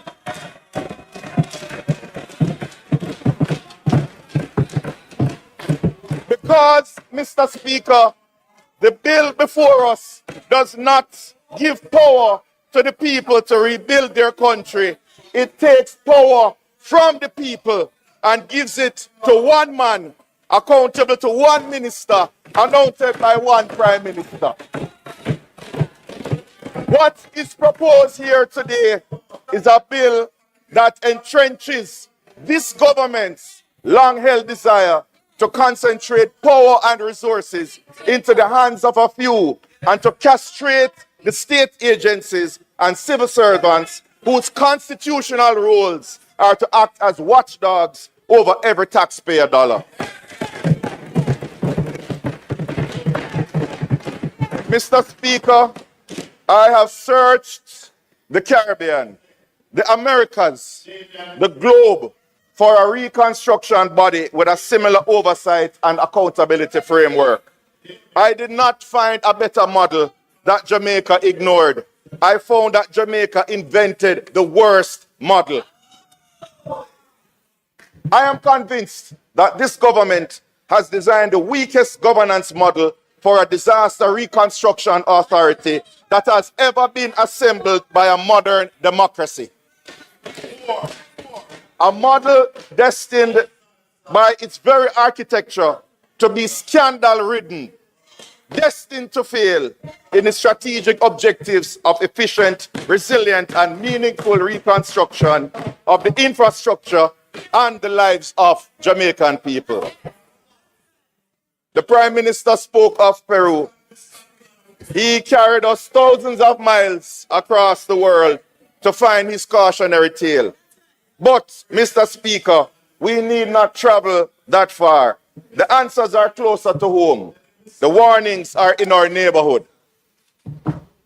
When Hurricane Dorian swept through the Bahamas in September 2019, a Category 5 storm, the strongest ever to make direct landfall in that nation, the Bahamian government did not reach for a CEO with absolute powers and an advisory board.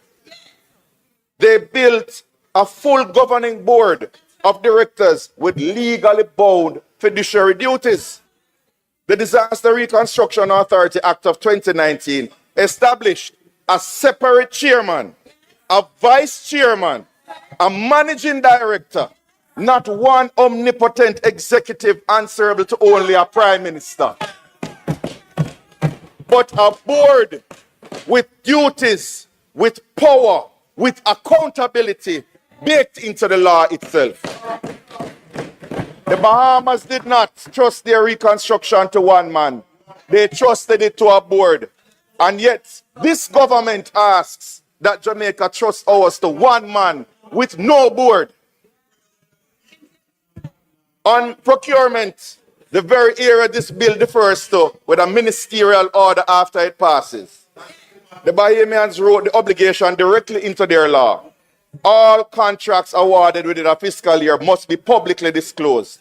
Their audited accounts had to reach the minister within 3 months of the financial year end. But, Mr. Speaker, even with all of that, the Bahamas still had a scandal. Their forensic audit revealed extreme executive salaries with no basis in performance, companies billing the government for work that they can't prove, and contractors without submitting evidence of a single day's work done, $20 million spent on debris management with non-compliant contractors. The Bahamas had stronger oversight and still fell apart. And Jamaica, through this government, wants us with weaker oversight to stand with them. Cannot work. The logic does not hold. The math does not add up. And the people will pay the price. And then, Mr. Speaker, we look at Haiti. When the earthquake of 2010 killed 200. Mr. Speaker, I am begging protection from Waldorf and Statler from the Muppets. When the earthquake of 2010 killed 230,000 people, the Interim Haiti Recovery Commission was co-chaired by the Haitian Prime Minister and Bill Clinton. Voting seats went to the legislature, the judiciary, trade unions, business, diaspora, civil society. They had more governance than NARA in every measurable way. Haiti had every governance structure that this bill refuses to create. And the reconstruction still failed. Jamaica is refusing to create these structures, and we are promising that it will succeed. The lesson from both our neighbors is the same. Elaborate governance does not automatically guarantee success, but the absence of governance guarantees failure.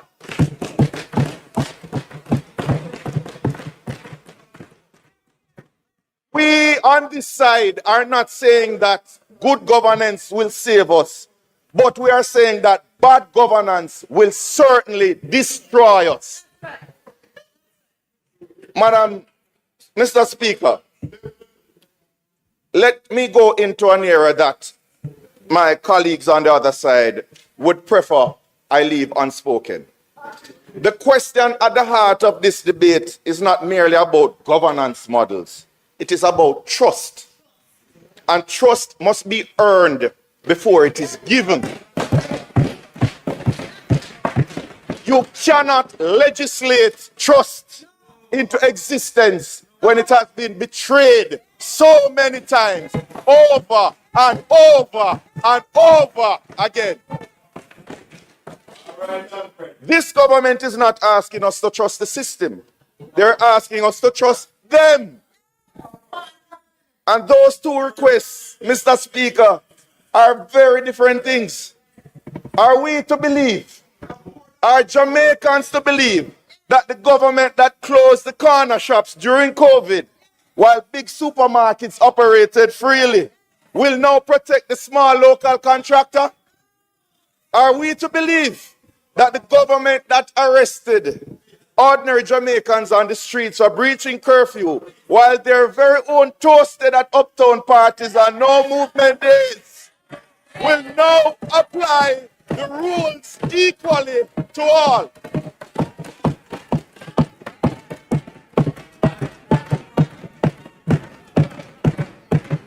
Are we to believe that the government that spent a decade building highways while the side roads of every constituency develop potholes wide enough and deep enough to swallow a vehicle will now prioritize communities that the highways don't reach?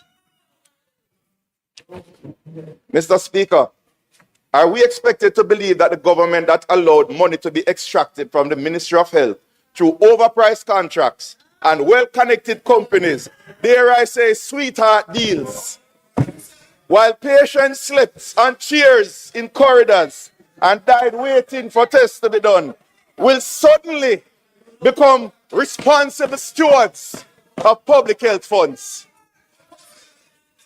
Are we to believe that the government that fought with all its might not to pay doctors, nurses, teachers, civil servants what they deserve, while raising their salaries by 200%, will now put the needs of the people above the interests of the powerful? They could not find the money to pay the nurse who saves lives. They found the money to pay themselves. But now they want us to believe that they will use $2 trillion to save the lives of the people the nurses serve. Mr. Speaker, Naira in its present form is rubbing butter a puss mouth.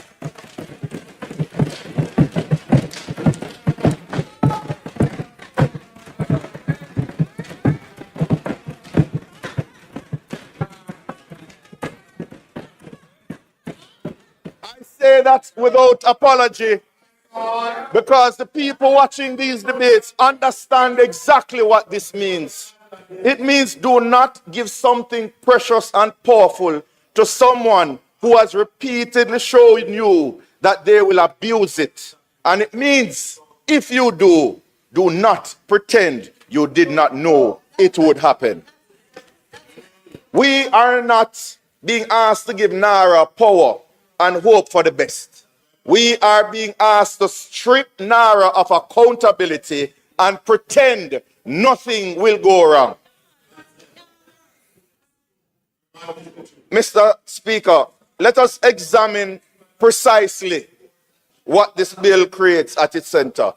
One CEO appointed directly by the Prime Minister, no merit-based selection requirement in the bill, no independent vetting, no governing board with fiduciary duties, an advisory board only, with no power to override, no power to dismiss, no power to compel.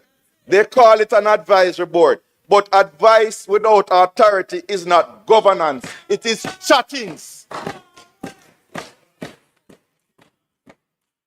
This CEO, this Caesar, will exercise authority over nearly 2 trillion Jamaican dollars. He will select his own auditor annually, subject only to the approval of the cabinet secretary, who serves the same cabinet that appointed Caesar in the first place.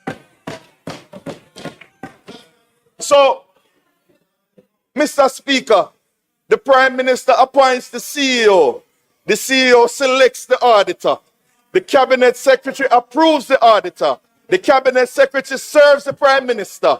This is not a circle of accountability. This is circling the wagons.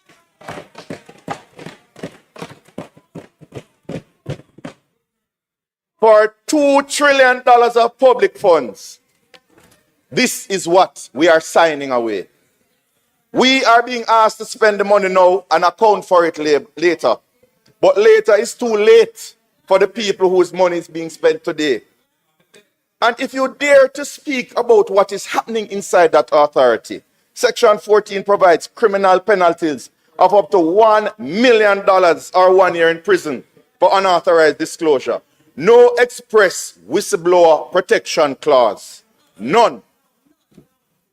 Then we have a sweeping indemnity regime that can cover even criminal proceedings. So they commit a crime and the taxpayers have to pay for it, for their defense.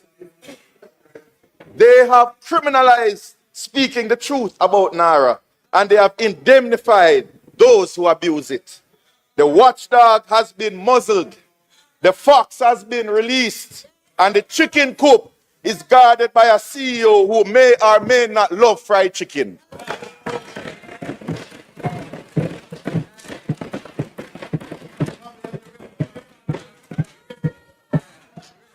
Mr. Speaker, Lord Acton warned us, power corrupts, and absolute power corrupts. Absolutely. This government is not merely ignoring that warning. They are writing it into law and calling it efficiency.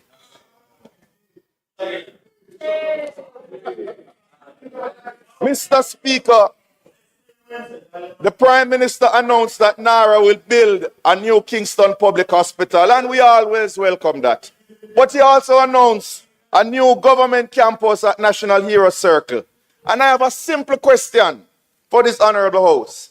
Why is this government building a new home for itself where the people who elected it are still without a home?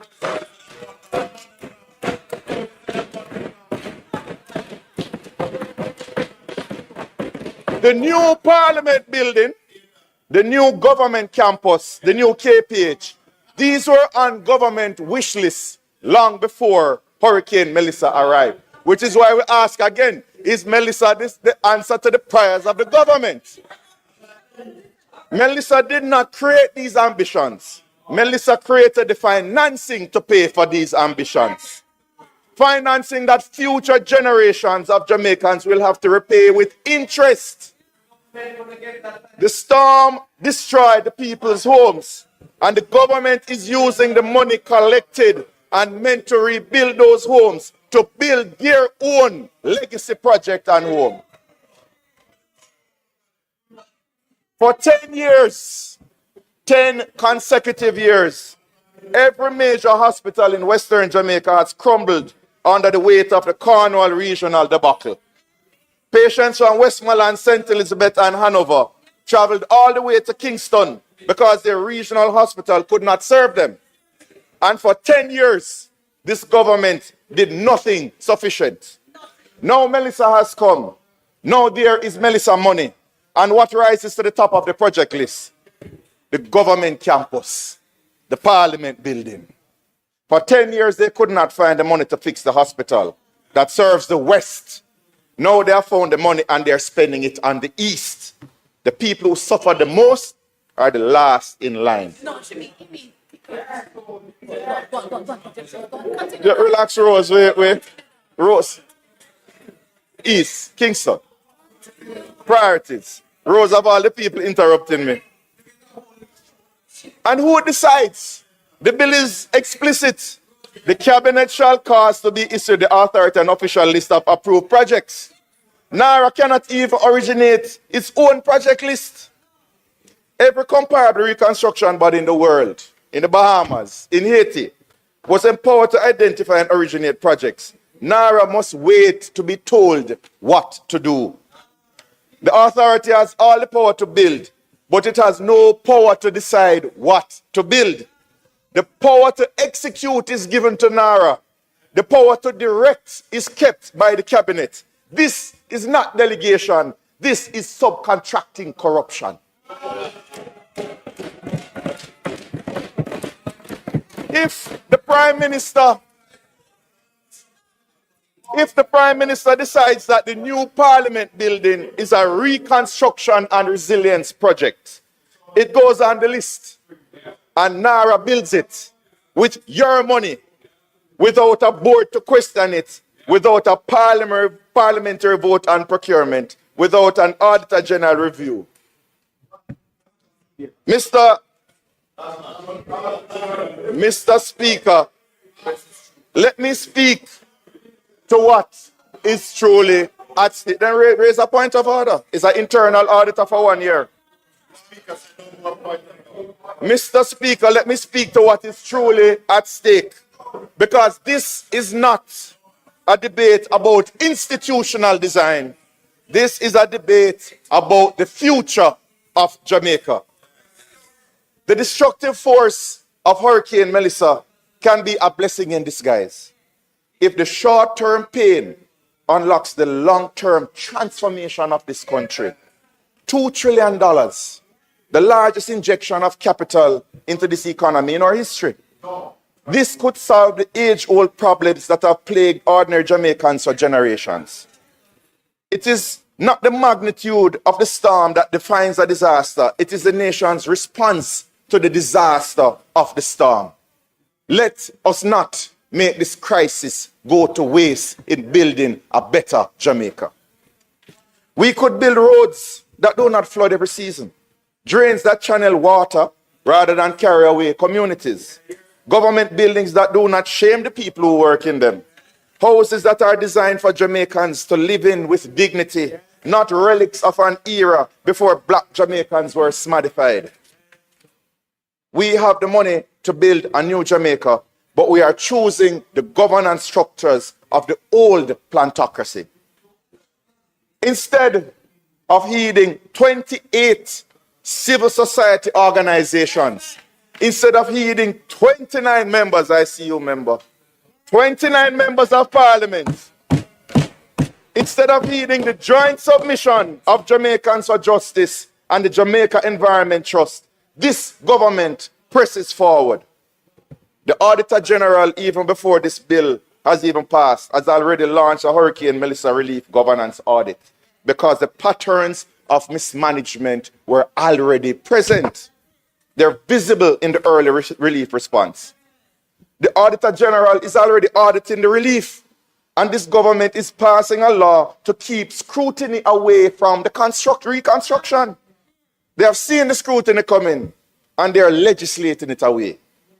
We are not building the Nara that Jamaica needs. We are building the conditions that will require another Nara when, God forbid, the predicted devastating earthquake strikes or when the next killer storm comes to this beloved island. We are not building back better. We are building forward worse. But this time with $2 trillion to accelerate the next collapse. Worse. Madam, Mr. Speaker, they may pass this bill today. You have the numbers. You may ignore the 28 civil society groups. You may dismiss the 29 MPs who have expressed concerns about this bill. You may look past the Bahamian forensic audit, the Haitian failure, the Auditor General's work already in the public domain, your own scandals. You have the power to pass this bill today, but the people have the power to judge you tomorrow.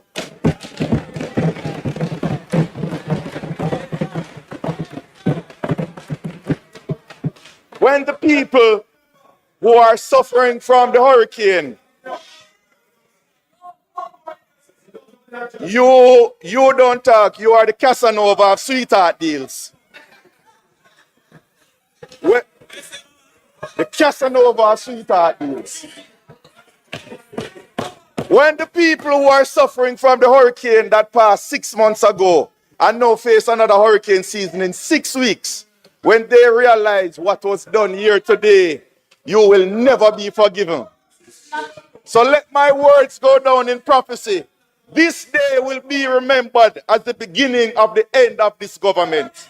Because the mother in Maroon Town shall remember. The daughter in Darliston shall remember. The baby in Black River shall remember. The pensioner in Portmore shall remember. They will remember the future you stole from them. They will remember the better health care you removed from them. They will remember the hope that they lost on this day. History does not remember those who had power. It remembers those who use the power for the benefit of the powerless. This government will be remembered, but I promise you, not for the reason you imagine. I so move, Mr. Speaker.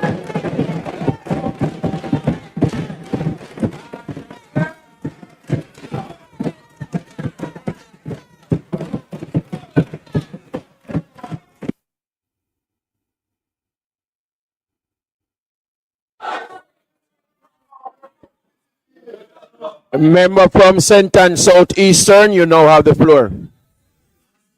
Member from Southeast St. Anne, you now have the floor.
Mr. Speaker,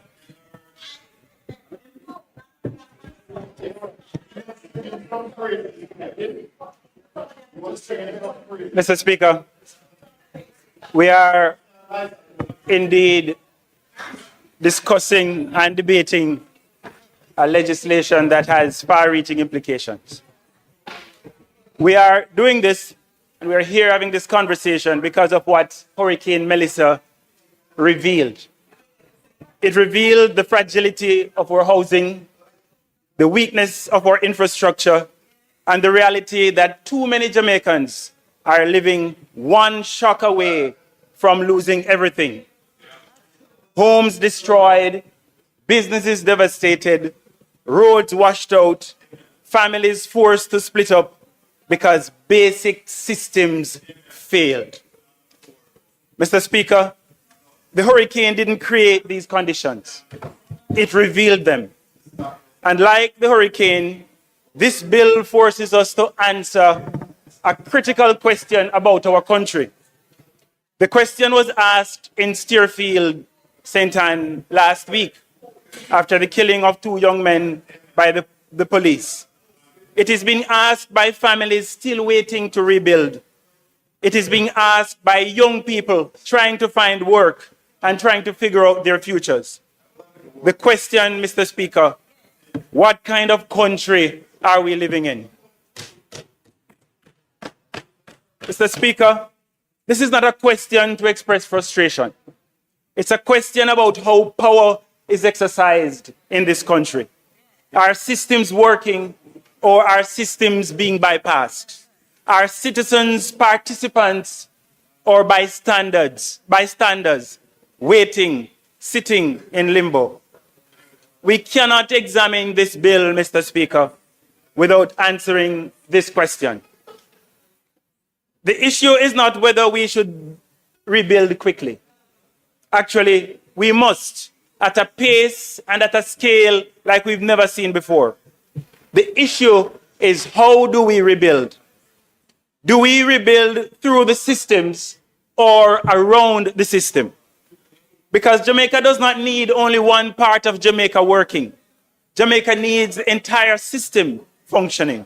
Not one authority delivering, but ministries, agencies, and communities working together. This bill does none of that. This bill is focused on building concentration of power, and concentration of power in a way that does not have any accountability attached to it. What Jamaica needs, Mr. Speaker, it needs embedding, engagement, and empowerment. Embedding the strengthening of what allows for the strengthening of what exists. Engagement allows for the involvement of people, and empowerment allows us to enable action where people live. If the system is broken, Mr. Speaker, creating one powerful authority does not fix it. It works around it. It undermines it. It makes matters worse. And I'm not talking here theoretical. I'm speaking based on the evidence. You look at the writings from the UN and it says true resilience depends on strengthening institutions, local governance, and participation. The World Bank goes further. It says where recovery is embedded, systems improve, capacities grow, and countries get stronger. However, where recovery efforts bypass national systems, projects are delivered, but systems remain weak and failure returns. Mr. Speaker, let us look at two examples. Indonesia. After the tsunami, Indonesia created a powerful reconstruction authority in Aceh. It had control, it had funding, it had speed. And yes, they built some houses, some roads, some infrastructure at scale. But Mr. Speaker, it operated outside the normal system. Ministries were bypassed, local capacity was not built, and when the authority ended, guess what? The system was left behind. Everything collapsed. The system was still weak. Projects slowed down, coordination weakened, and the country had to rebuild its systems after rebuilding its infrastructure. The second example comes from New Zealand. After the earthquake in Christchurch, similarly, it created a central authority with sweeping powers. It could override local government, it could fast-track decisions, and yes, it moved quickly. But communities were sidelined, local voices were weakened. People began to realize that decisions were being made about them without them. Trust declined. Plans had to be revised, and participation had to be reintroduced. So, Mr. Speaker, in Indonesia, they built fast, but did not build the system. In Christchurch, they moved fast, but they left people out. And in both cases, something essential was lost. The fact that countries that build systems recover. Countries that bypass their systems are doomed to repeat their failure. Mr. Speaker, let's put that another way. Speed without system is deferred collapse, because it's not a matter of if. If the systems are not in place, failure is certain. Speed without systems is deferred collapse. Now, Mr. Speaker, this bill creates an authority that can act, direct, and override. It is a super authority. It is a supernova. Oh, sorry, a super Nara. A super Nara. And yes, as we see elsewhere, it will get things done. It will build, but it will not transform. Because it is designed to do things. It is not designed to change how things are done. But imagine, Mr. Speaker, imagine a NARA embedded in the system, cutting through delays, clearing bottlenecks, forcing coordination, modernizing processes and legislation, not replacing the system, Mr. Speaker, but making the system work. Mr. Speaker, that is transformation in practice. One of the most telling things about this bill, Mr. Speaker, is what is missing. Well, a lot is missing. But let me talk about two things which are missing.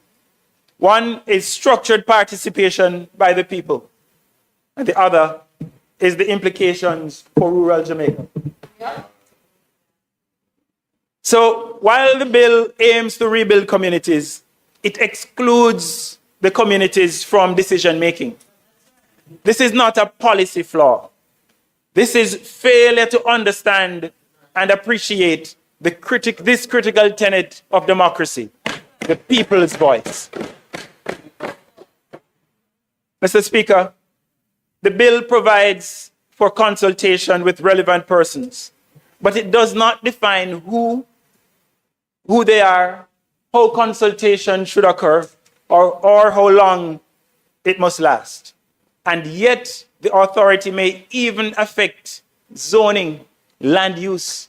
How do you do that without talking to, getting input from the people who are affected? So, Mr. Speaker, imagine a clause with language that speaks to ensuring that all major reconstruction and resilience projects and any material changes to land use or zoning are subject to public consultation prior to approval, or language that require a notice of proposed projects and programs to be published in the Gazette, or a minimum consultation period which must be observed. I don't think this is asking too much. The people deserve to have a say in this legislation. Now, the other area which is invisible is the treatment of rural Jamaica. When the hurricane passed, it revealed farm roads that were never properly maintained, drainage systems that had long outlived their usefulness, communities served by roads that were always one rainfall away from isolation. Mr. Speaker, this bill does nothing about these things. It does nothing about the roofs that blow off in Coombs and Cowley. It does nothing about the informal settlements across the country in places like Pine Walk and Parrytown, or the embankments that broke away in various parts of the country. So, Mr. Speaker, this is not accidental. It is the result of a development model that centralizes decision-making, prioritizes large, visible investments, and treats rural communities as secondary. And this bill repeats the errors of the past and will condemn rural communities to failure as they've always been. Because, Mr. Speaker, what is invisible in design will not be visible in the outcome. The bill, therefore, should include provisions to address equity and inclusion in development. The authority, for example, could be required to ensure that reconstruction and resilience efforts prioritize vulnerable and underserved communities. The authority could also be required to allocate a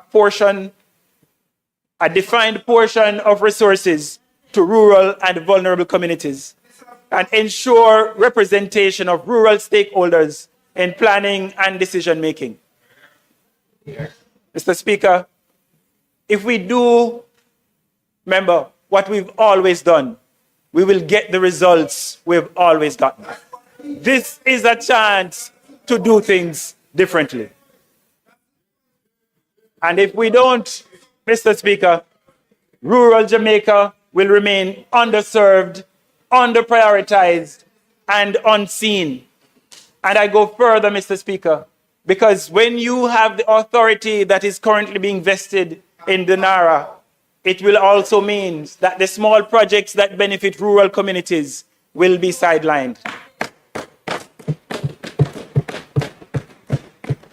Mr. Speaker, I turn to the issue of transformation. The bill speaks of transformation in the objects, and we support that. It speaks of it, but it does not show how it will deliver it. Transformation requires stronger institutions. Transformation requires better systems. Transformation requires inclusive governance. What this bill does is that it promises faster execution and centralized control. It accelerates delivery, but leaves the system unchanged. Mr. Speaker, it is not accidental. It's a design flaw. It is a flawed approach. It is an approach which must be revisited. You cannot build resilience by curtailing systems. Even if you build infrastructure and the systems are not in place, as I said earlier, you're doomed to fail. Mr. Speaker, the bill states that the authority shall prepare, implement, and oversee projects and may do anything necessary. But nowhere does it require the authority to strengthen institutions, reform systems, or leave behind a lasting capacity to carry the work forward.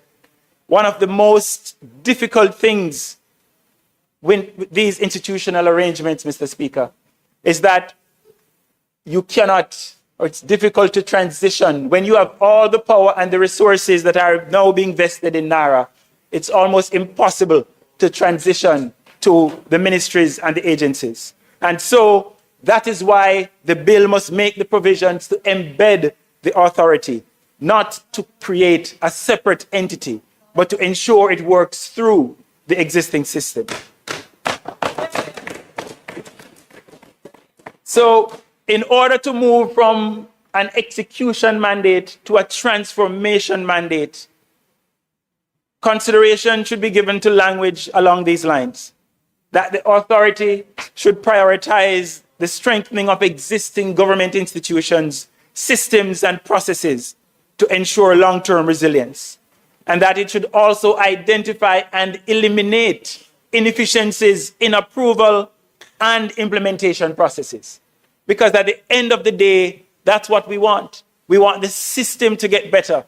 We want, after NARA, we function as if NARA was in every agency, in every ministry. Mr. Speaker, I asked the question earlier on. What kind of country are we living in? It's a question from Steerfield. It's a question from our young people. But we must also ask ourselves this evening, what kind of country do we want to live in? A country where power is centralized, a country where citizens are excluded, where accountability is selective, or one where systems are strong, where people are included, where the future is secure. Mr. Speaker, if we rebuild without fixing the system, we are not building resilience. We are rebuilding vulnerability. And so, Mr. Speaker, I have only one request left. Let's send this bill where it belongs. Let's send it where it belongs, to a joint select committee, because we know it can be much better than what is presented here. Yeah. I thank you.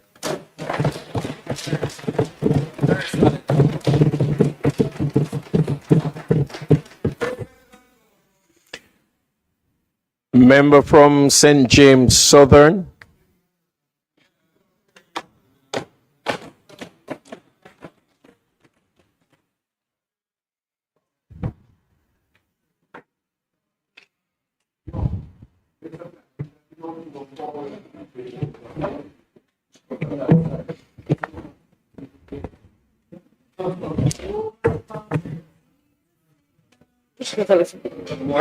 Yeah. All right. Thank you, Mr. Speaker, for this opportunity to speak on this.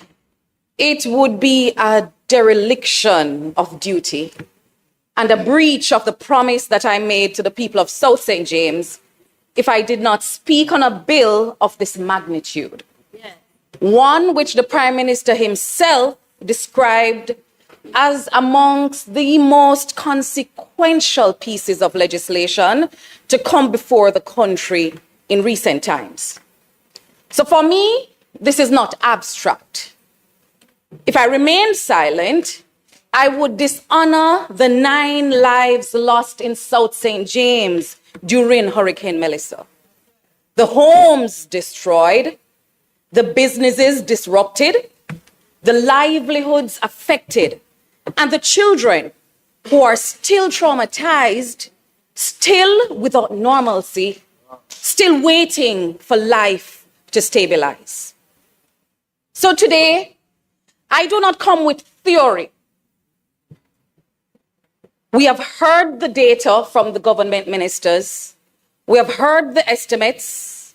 We have heard the scale of the damage as they see it from drones or from their living rooms. But today, I speak from what those numbers do not show. I speak from lived experience, from communities that are still recovering, still rebuilding, still waiting, and still nowhere near that resurgence and resilience that the government is advancing in their newest slogan. In South St. James, that reality is not abstract. It is in Springmount, where the main access road remains a daily challenge for residents trying to get into Montego Bay. It is along the Hampton to Gutters corridor, where people must navigate sections of a narrow one-lane road with a precipice bordering it, unsafe and unforgiving. If you slip, you slide. It is in Garland's Maroon Town, Bickersteth, where families are still trying to stabilize their living conditions. People still live under tarpaulin. And I'm not saying they're living under a structure covered by tarpaulin no more. No more. It is in Niagara, Cambridge, and Stonehenge, where residents are still struggling with housing repairs, basic infrastructure, and in many cases are still not captured by the government's assistance database. No roof for them under roof. And it is in communities like Roehampton, Johnson Common, Johnson, where the question is not policy, but when help will finally reach. But let me say clearly, I support the need for faster reconstruction. I support coordination. I support removing unnecessary delays.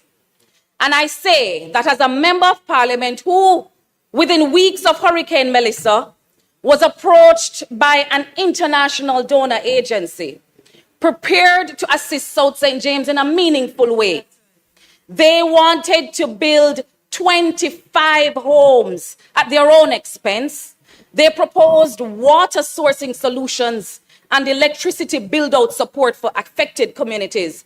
I took that proposal through the system, engaging permanent secretaries, ministers, heads of ODPEM. I even enlisted the help of the leader of the opposition to try to get it to move. Months later, that approval has not been granted. 25 residents who could be in homes are held back because of one signature. But supporting, you have a voice. You have a voice. Okay, I've never heard your voice. But supporting speed. But supporting speed does not mean accepting the diagnosis without question. Because we are being told that procurement is the problem. That procurement is what is holding back recovery. From where I stand, that is a challenge, but not the biggest challenge we are experiencing in the gap between disaster and relief. When the government wanted Starlink devices, they came into the country quickly, no procurement issue there. There was urgency, there was movement, there was delivery. I got one in a hurricane-ravaged constituency. I gave it to a community.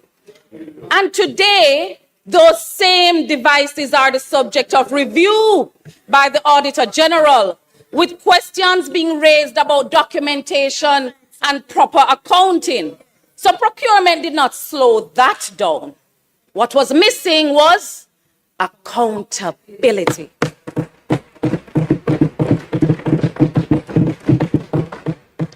Procurement again. Shelters were activated. People were moved into those shelters, but in too many cases, people were left without adequate food for days after the storm. No cut. That was not a procurement issue. Food could have been sourced. Food could have been delivered. That was a failure of coordination and management. We saw cases where individuals listed as shelter managers were no longer present. Some dead, some migrate. That's not procurement. That's a systems failure. We saw food packages being distributed through the JDF. And while that distribution moved quickly, it often reached the same individuals repeatedly, while others who were in genuine need remained at the back of the line and are still waiting. That is not procurement. That is a failure of targeting, coordination, and oversight. The system has shown that it can move. The question is how it moves, who it reaches, and whether it is accountable when it does. This is not a procurement problem. This is a systems problem. It is a problem of coordination, a problem of follow-through. It is a problem of weak management. And it is a problem of accountability and transparency not being consistently enforced. And if the diagnosis is wrong, then the solution is going to be wronger. What this bill really does, it is against that reality that this bill must be examined. Because when I reviewed it carefully, one thing became clear. Narrow, you know. This is not a narrowly tailored recovery framework. It's not narrow at all. Under Section 25, it extends beyond disaster response into designated strategic investment projects across multiple sectors. That's right. So this is not just about rebuilding. This is about restructuring how development decisions are made in this country without guardrails. And when we look at how that structure is designed, three concerns arise. First, under Section 22, 3, and 4, the authority can issue directives and the minister can override decisions of approving entities. What can go so? What can go? That is not coordination. That is the replacement of independent decision making. Secondly, under Section 3 and the schedule, there is no independent governing board. Under Section 5, the CEO is appointed by the Prime Minister. Under Section 13, the minister can give binding directions. Power is concentrated, but oversight is weakened. Thirdly, under Section 17 and Section 4, projects are selected and prioritized, but there is no firm guarantee that the hardest hit communities, Moko, Janzal, Flamstead, Tangle River, will come first. We don't know who them go choose. These concerns are not isolated. No. The opposition has raised them. Civil society has raised them. The media has raised them. Even voices within the government benches have raised them. And I'm not talking about my neighbor in West Central St. James. I'm talking about those on the government benches who pull us aside and say, don't stop fighting because we can't say nothing for ourselves.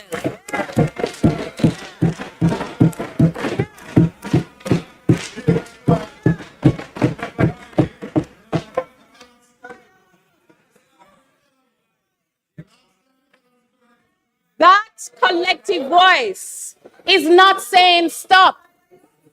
It is saying send the bill to a joint select committee, a time-bound committee. So the opposition is not saying delay it, time-bound. We can get things done. One that works quickly, but ensures the bill is properly tested and strengthened.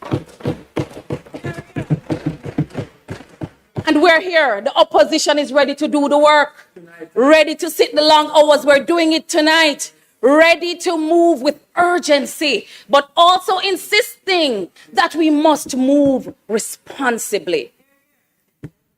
This authority will manage billions of dollars, trillions even.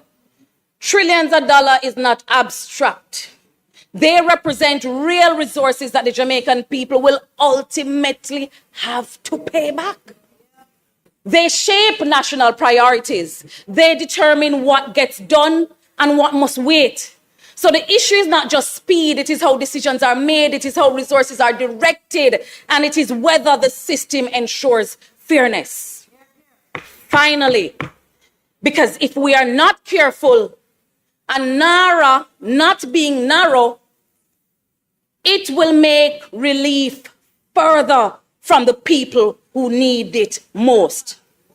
The responsibility before us is not just to act, although we can act, but to act wisely, to ensure that the system we create serves the people who need it most, not our friends, to ensure that public resources are managed with discipline, fairness, accountability, not buzzwords, words the government ought to get comfortable with. Because if we get the system right, recovery will follow. But if we get the system wrong, this bill risks leaving Jamaicans with a heavy bill to pay. Thank you, Mr. Speaker. Thank you. Member from Trelawney Southern.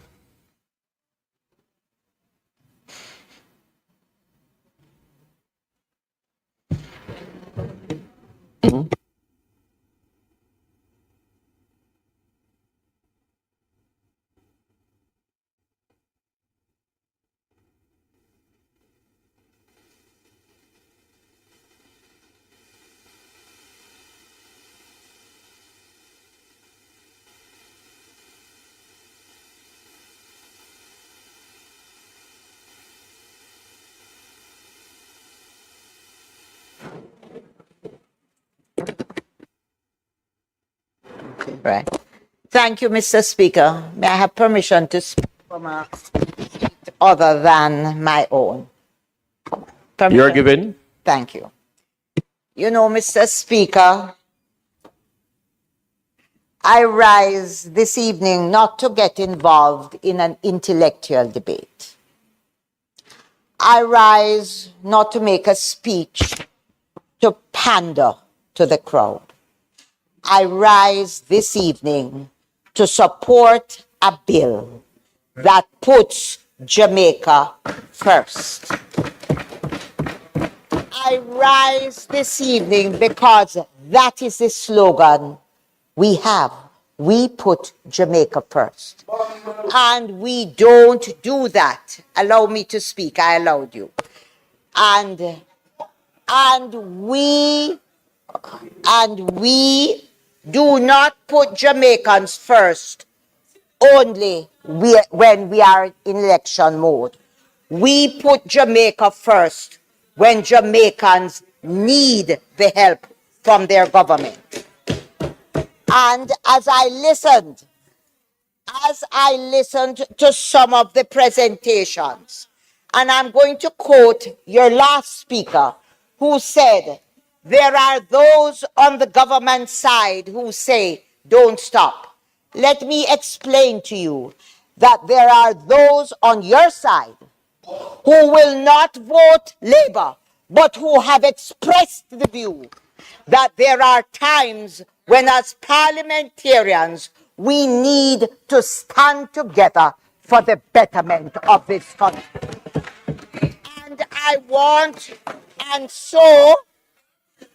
And so I want to commend to you all this evening that this is not time to campaign, because the campaign is over. And hold on.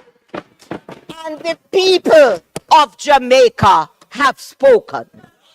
They have chosen a government, and the government has a prime minister. So when we are speaking about the disaster that Jamaicans face, and I hear presentations that talk about make black people smarty and puss and butter, that is for an election campaign. That is not to address the seriousness of what Jamaicans suffer. I'm going to say to you that only last week, only last week, I had to reach out to a minister to help students to be able to take their exams up at the university because their parents have suffered tremendous damage under Melissa and are unable to pay the fees. Hold on. This is what NARA has come. Hold on. This is what the NARA bill has come to address. The devastation that has been experienced by a Category 5 hurricane that we have never experienced before is immense. And people are suffering. And it does appear that while you all address the fact that you are waiting and waiting, you have not taken time to recognize that extreme conditions require extreme measures and people need help now. And hold on, you are talking about corruption. Corruption does not come with the NARA bill. We have said corruption for generations. We have called it while you're in power. We have called it over here. NARA is not bringing corruption to this country. What NARA seeks to do is to assist persons who are in dire distress. The same persons that you speak about in your constituency. And I say to you, as other speakers have said, you are seeking perfection over helping the people of this country. You look and read through the bill. This is not, yes, that is exactly. And I say to you, there are sensible people who have contributed in this parliament.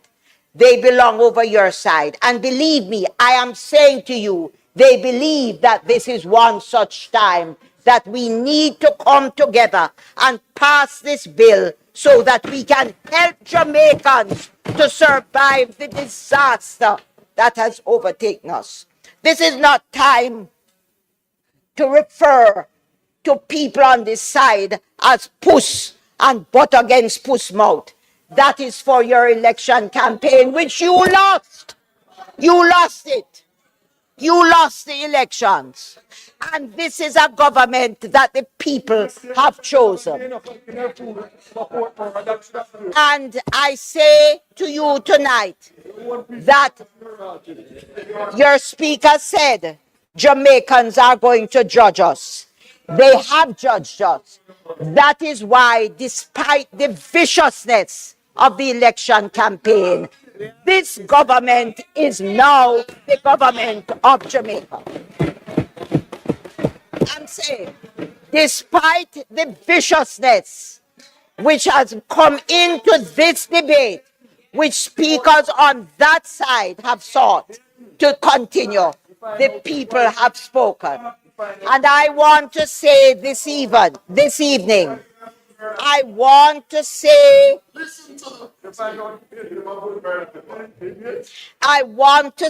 to you this evening, Jamaicans are waiting for the government to reach out and to help them.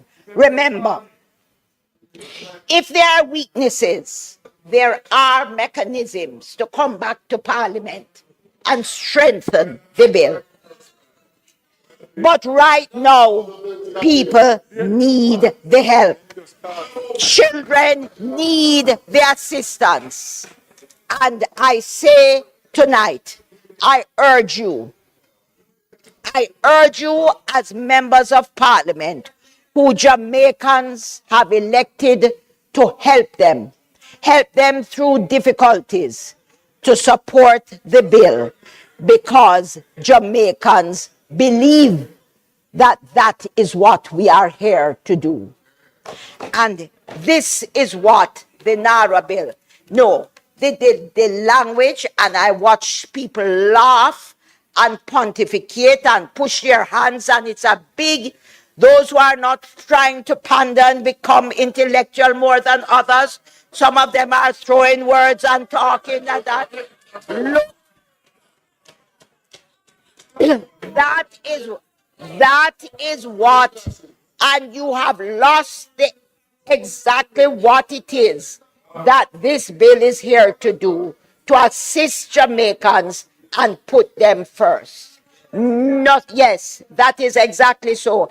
And I'm not disappointed in everybody because there are those on your side who know.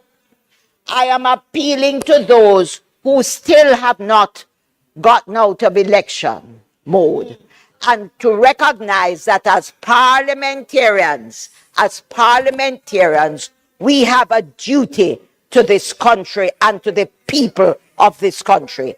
And so this evening, I stand to commend this bill, which I trust we will pass so that Jamaicans can get help. And I also say to you that even as it is there is no bill that is perfect. There's absolutely no bill that is perfect. There will never be a perfect bill. And we will always be able to come back. But if you truly believe in Jamaica and believe that people need help, this is a time to give them the help. Now, when we need it most. And so, Mr. Speaker, I want to commend this bill to the Parliament for us to support, because it is not. I don't have to pander to the crowd. I have always, and I will say with pride, I have always held, I'm in Parliament because I put people first. I belong to it. That is a message that you need to learn. And those of you who have just come will learn. People will remember. You learn to put them first. That is why we are here. And that is why you are over there.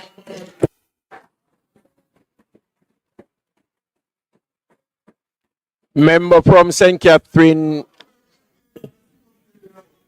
You.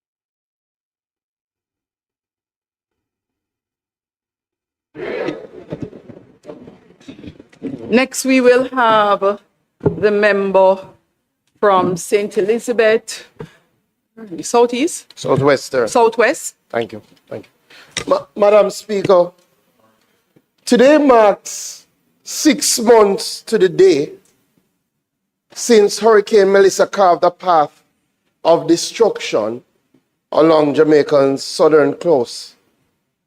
Some who speak in this house, I have come to appreciate, are not truly seized with the realities on the ground. The realities in communities like Parrotty, Galleon, and Black River. They do not appreciate the frustration of the people in places like Middle Quarters, Dalintoba, Prospect. The challenges in communities like Slipe, Vineyard, Hodgesland. They have not been relocated from their homes like many of us who resided on Crane Road, Spice Grove, Forest Mountain, Newtown, and many more in Southwest St. Elizabeth. They are resident in their doctor's office, focusing on reshaping the human physique, while we have to focus on reshaping and rebuilding lives in communities. For us, the hurricane is not a memory, but a daily reality that continues to shape how we live, work, and rebuild. In those communities, the damage is deeply personal and immediate. Homes were torn apart, roofs lifted clean off their structures, fishing equipment lost to sea, and small businesses, which represented years of sacrifice and investment, were wiped out in a matter of hours, leaving families not only displaced, but uncertain about how they would recover. Today, the Gleaner picks up some of those stories, like Basil, who lost his house and his business, like Sonia Linton, who lost her house and her business as a fish vendor in Black River. Those people are impatient of this debate, and they are, quite frankly, sick and tired of what appears to not be constructive intervention, but politicking, where one member seems to be more concerned about where the hurricane made landfall, another telling us about the beginning of the end, instead of focusing on an expedited reconstruction process.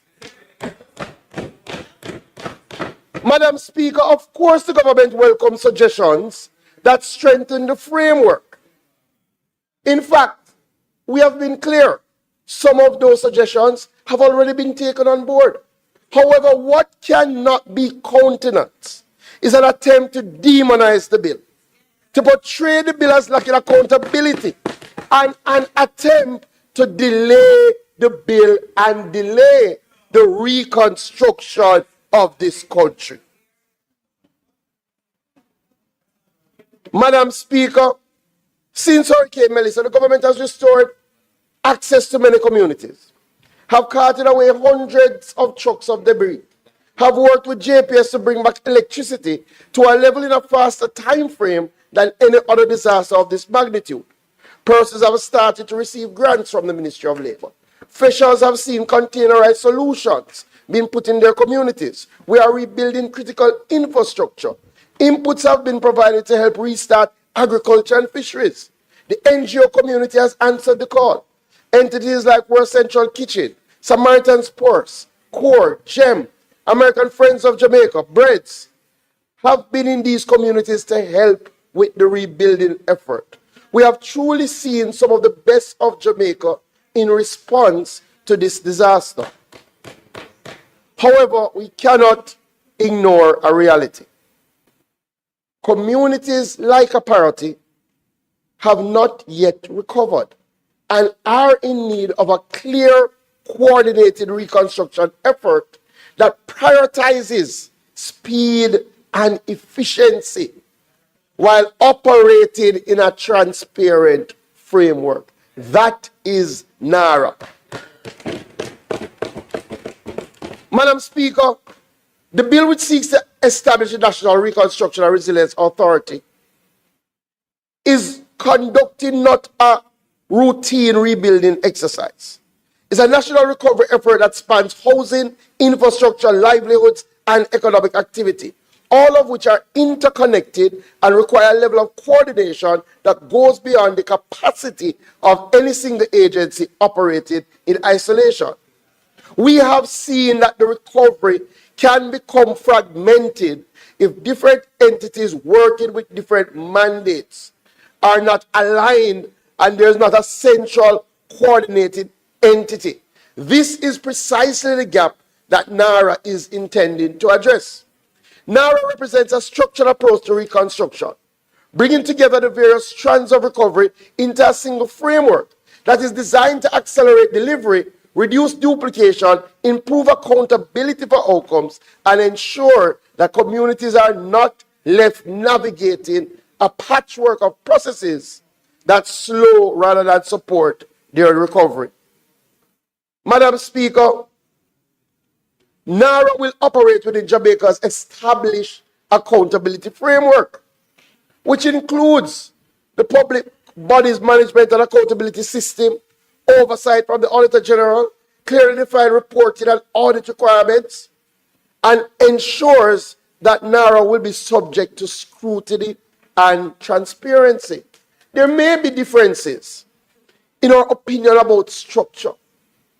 That is not unusual in a democracy, but it should not be misinterpreted as an absence of accountability. Nor should it distract from the central objective, which is to deliver reconstruction in a manner that is timely, effective, and responsive.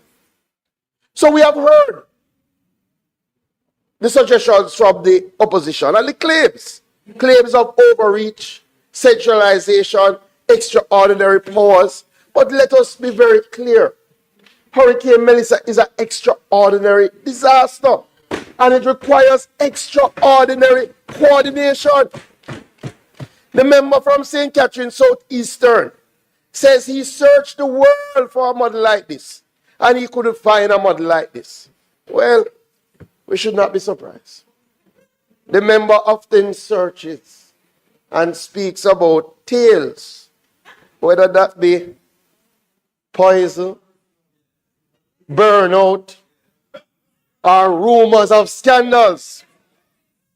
He then goes on to cite the worst examples of reconstruction. He cites examples from Haiti and Bahamas that have models that they are proposing, models with boards that they are proposing. He cites those as examples. But he could not find a model like NARA. Well, member, type in 2011 Christchurch earthquake. Look at the New Zealand model, the Canterbury Earthquake Recovery Authority. It is a body, I heard you member. It did not have a board. It did not have a board. It did not report to a board.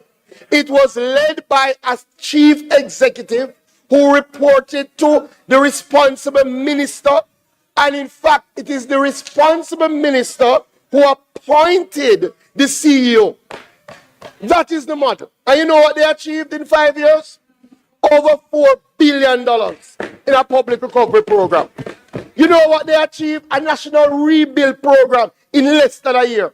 You know what they achieved? Major reconstruction in 3 years. You know what they achieved? 13 anchor projects in 5 years, including stadium, conference center, justice center. They were able to relocate in 5 years 7,000 unsafe homes. They did in 6 years what the world does in 20 years. If you ask the people of Black River, what model are we choosing? Give us the quicker model. Give us the model that will deliver results in the shortest possible time.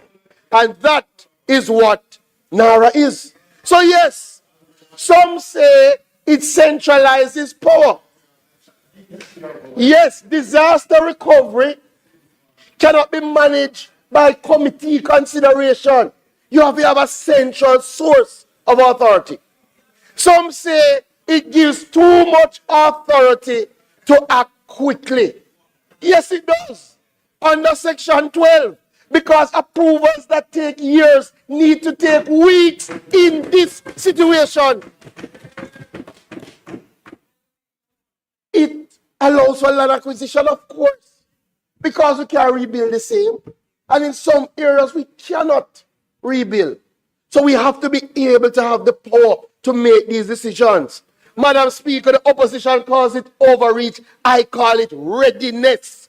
We have to have the ability to act when the nation needs us most.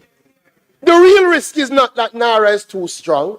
The real risk is that without it, we are too slow, too fragmented, too unprepared. New Zealand learned their lesson and built a system that delivered results. We now have the opportunity. We in this house, let us learn from that model. Let us not reject a proven model out of fear and partisanship.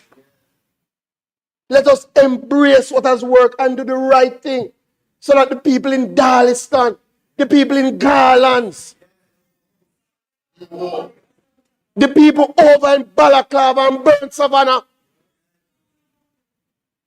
they can see real reconstruction in the shortest possible time.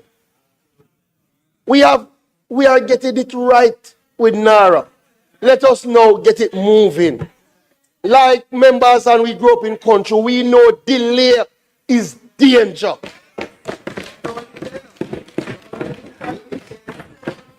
Let us resist the urge to delay. We must pass this bill today and start the reconstruction. I thank you, Madam Speaker.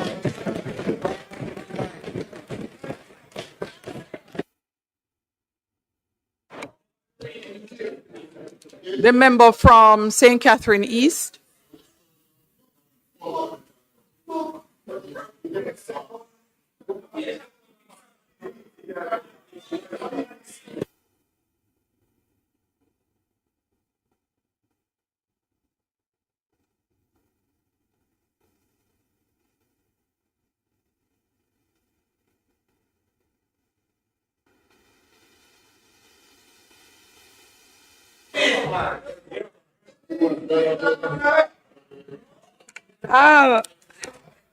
Madam Speaker, I'm going to ask you to give me some protection because I realize that they believe strong mean right, but strong can be wrong. Madam Speaker, I rise today to speak one Spanish tongue. Babsy gone, so it's one Spanish tongue. I rise today, Madam Speaker, to speak on a very, very important bill, the National Reconstruction and Resilience Bill. And Madam Speaker, I want to just remind this House that emergency gone. When we had the emergencies after Melissa, it's people from all over the world was helping us. It was not NARA. Now we have a chance to use NARA, and we cannot rush it because we are going to say people want to build back stronger and better. There is a thing that named speed, but if you look at the Road Traffic Act, it tells you that speeds have limits. And if speeds have limits, the bill that we intend to pass today must have checks and balances. Indeed.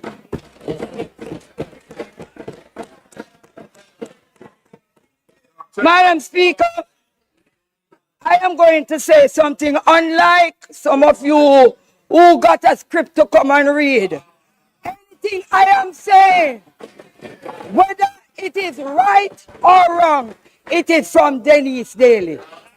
Right. I want to ask you a question.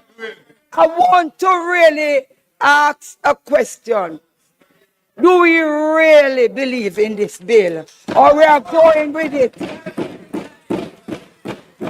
Honestly, or are we just following because we are afraid to speak out about something that is going to affect every Jamaican? I leave this with you. I believe when the people sent us here, they did not send cowards. They said brave men and women. And I would want you to be that the brave leaders that your people sent you here to be. Madam Speaker, unlike many who have seen the bill, and I don't even see like they open it, but they have a lot of big talk. Very much so. I want to tell you that I took the opportunity this time to read this bill. And this bill, if you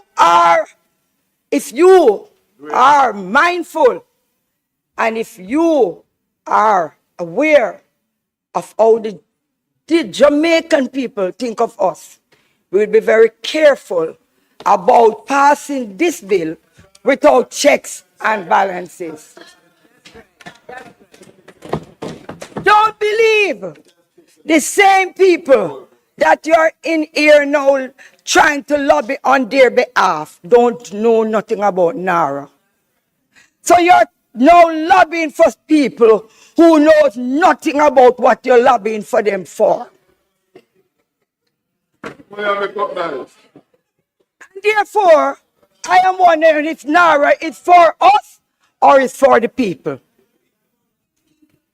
Well, we will see. We will see.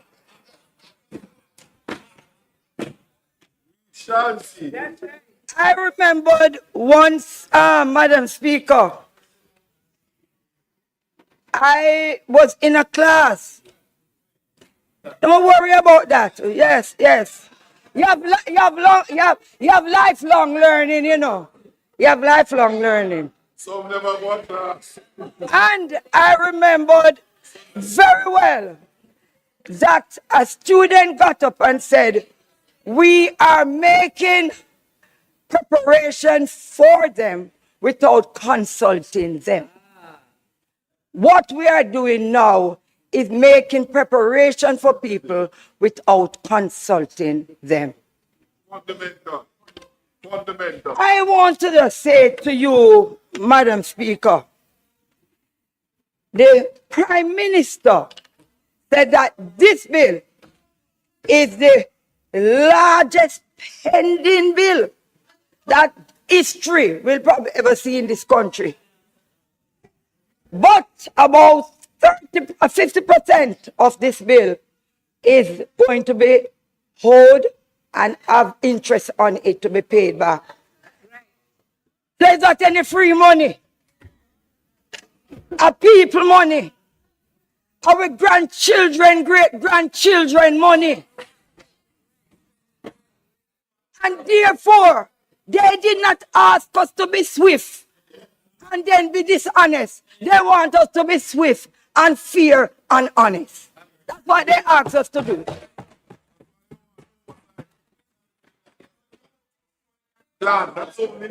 This bill, Madam Speaker, have too much concentration of power in one man's hand.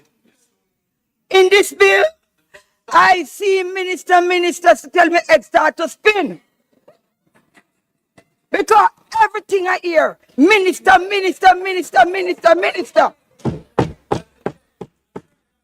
So I want to know if it is a minister bill or is it a people's bill.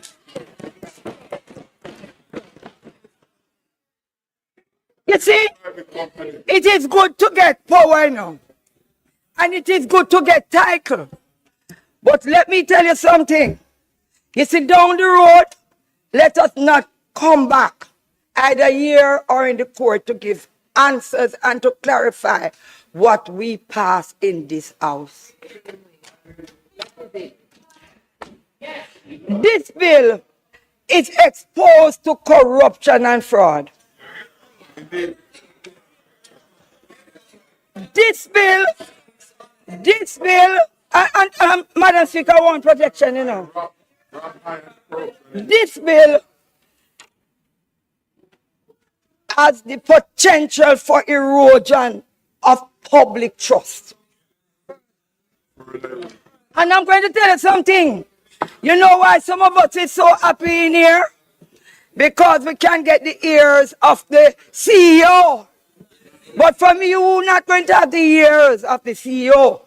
And the Prime Minister from Spanish Town, we don't have any drain there. Every drain is blocked. No, he comes from, when the Prime Minister, hello, The Prime Minister never refused from reminding this Parliament that he's from Spanish Town. And therefore, I am saying that some of you knows exactly where to go to get the help when Nara pass. And then some of us don't know where to go. So our people going to suffer. While you and the team that you want for specific reason will get the privilege. So therefore, this bill can carry political victimization.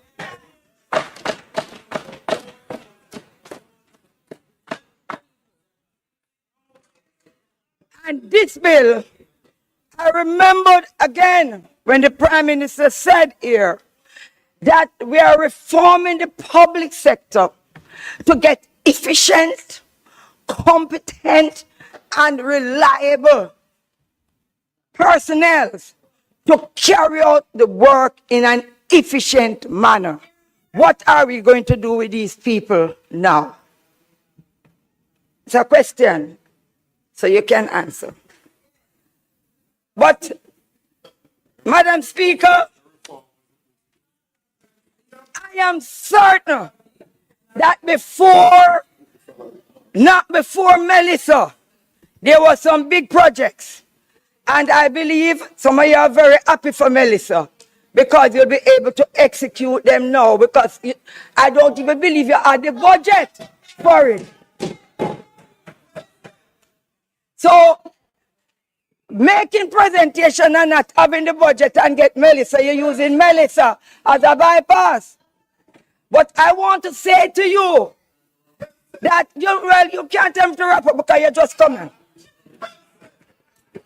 Yeah. So you're just coming. So I am saying, Mr. Speaker,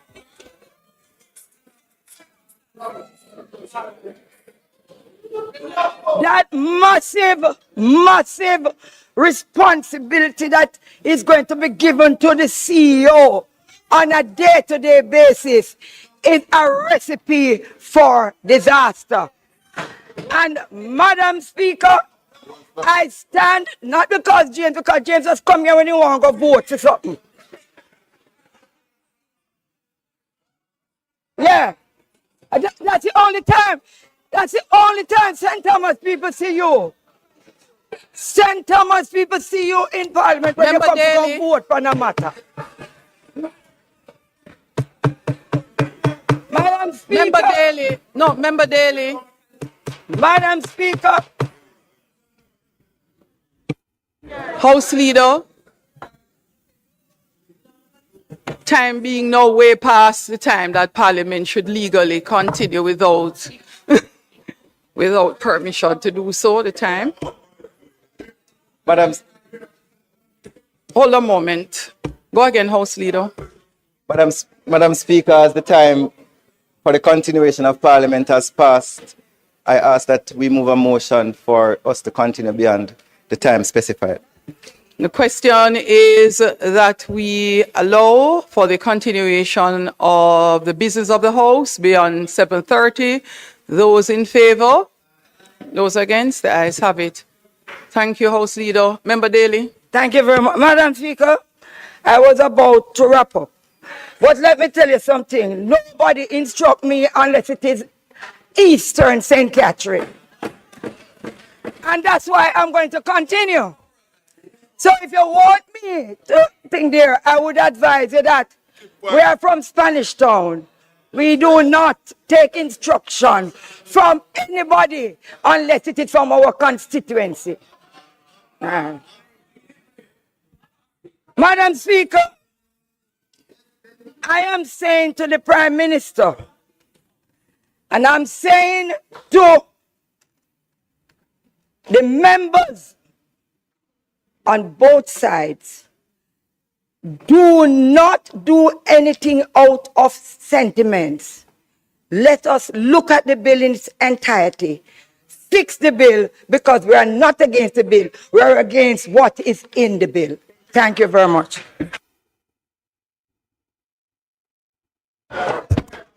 Next,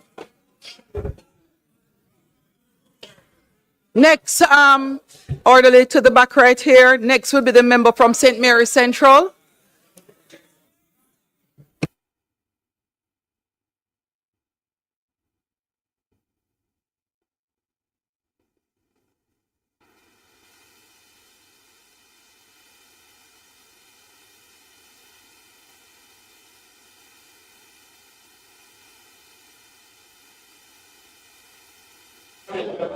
I don't take the speaker. You may proceed, member.